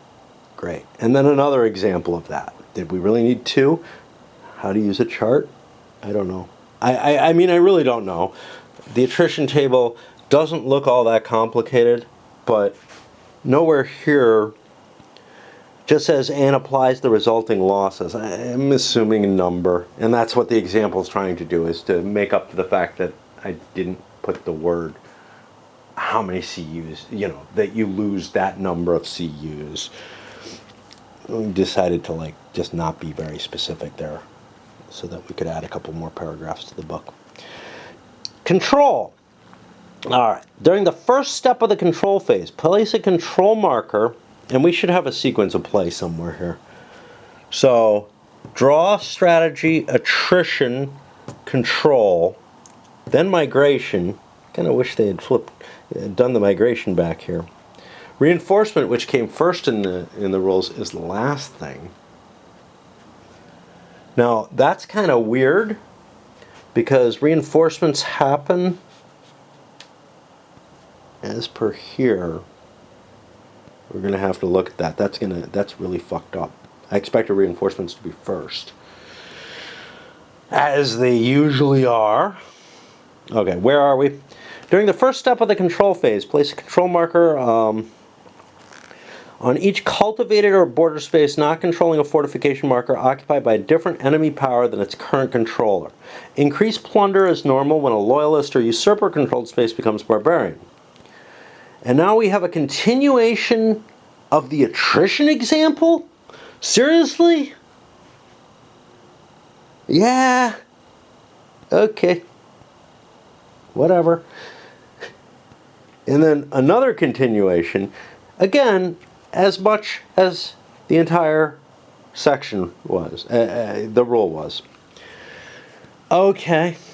During the second step of the control phase, any leader accompanied by at least 3 CU currently holding a siege, present with an under siege marker and not garrisoned themselves, may make a siege roll as if using 2 AP during the strategy card phase. Only the overall commander of a force may make such rolls, i.e. each space can only undergo 1 siege roll. And we need an example of that. Really? Not a big one, but... Ooh boy. Now we got like, I don't know, 6 lines and 2 examples with a note after the examples. Neat. During the usurper isolation phase, there is one? Where the fuck's this? Here are the phases. Draw, strategy, attrition, control, migration, scoring, reinforcements. Interesting. I think it's this under the control phase. It's not an actual phase. Because it's under control. During the usurper isolation step, the loyalist player gains control over each usurper-controlled space which cannot trace, via highway, rough, or riverine connections, a line of unbesieged usurper-controlled spaces to a usurper CU fortification marker or leader. An ungarrisoned wall city does not suffice, which means the usurper is not going to be able to hold islands and stuff very easily. Like, if you have a Britannia usurper like you did historically, and he leaves Britannia to go to the continent, Britannia goes loyal again. Right. Alright. And we need 2 examples for all of this that take up, and I'm just not even going to... Let's go to the note, though, because that may be different. Due to the fact that they have no highway, rough, or riverine connections, spaces such as Palma or Calaris will always revert to loyalist control unless containing usurper CU, leaders, or fortification. Yeah. That's Palma. Okay. Then we have the index. Great. All right. One last thing before we go.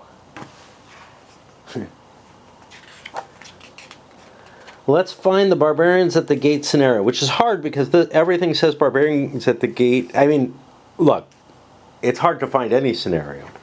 So what you want to do is we have a table of contents. We look for it, and it's page 14. Because this has special rules. We've done the setup as best as we can. The scenario definition's there. Instead of these are the scenario special rules. Instead of revealing and playing a campaign card at the beginning of the strategy phase, the Roman player may take the first impulse of the turn A, but only to execute a free, no card discard, successful usurpation. So you can switch which side you want to be. And I believe we actually have an emperor on both sides, don't we? Yeah. There is an asterisk on here. It's just really hard to see. I don't know. The other side is a lot easier. And that's kind of fitting because the usurper emperors are less important, but if Constans dies, the empire switches hands. So you have your choice, which side do you want to be? Okay. During the reinforcement phase of turn A, if there is a loyalist emperor in play and no other emperors, add the Constans the second leader and 10 CU in the Eastern Roman Empire zone of the usurper side. Now, isn't that this guy? This is Constans the second. If there is a loyalist emperor in play and no other emperors, so if Constans the second dies, do I have this right? Maybe I have it wrong. We have Constantine the second up here. We have Constans the second here. He has an asterisk, but that's because he's an emperor. I guess we add him again. This may be... Oh no, Constantius the second. Sorry.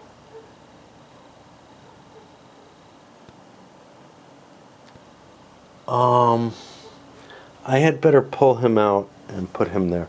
Oh, he's kind of listed here, but let me get him there. Reinforcements happen last in the turn.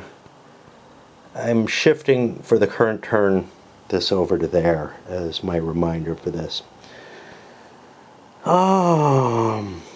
During the victory point phase of turn B, remove all emperors. See 17.23 for the usurpation ends rule. Yeah, we just read that.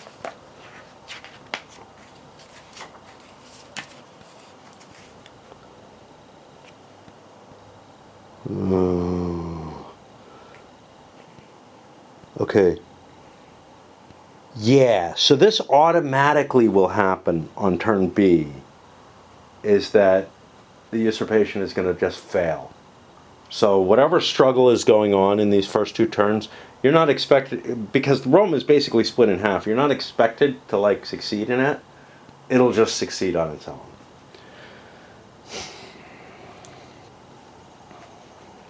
During the reinforcement phase of turn B, add Valentian the first, Gratian the first, Theodosius the elder, and Magnus.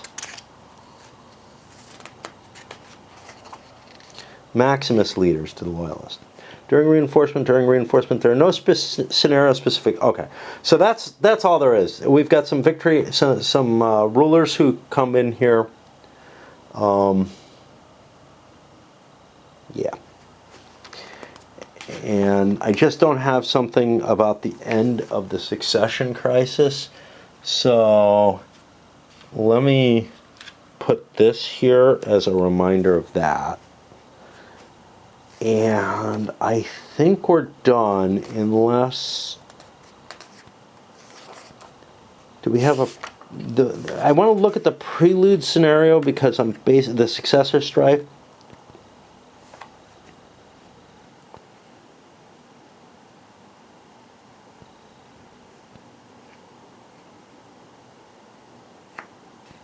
Okay. And in this scenario, the goal is to stay above 0 as the Romans for the entirety of the game. I have 12 victory points. I can gain and lose them. Remember, 7 provinces is my number. Right now, I'm at 1, 2, 3, 4, 5. The usurpers would have 1, 2, 3, 4. So they're a little weaker. All right, I guess we send this shit up and see what happens. I know this is going to be painful dealing with this rule book. I just know it.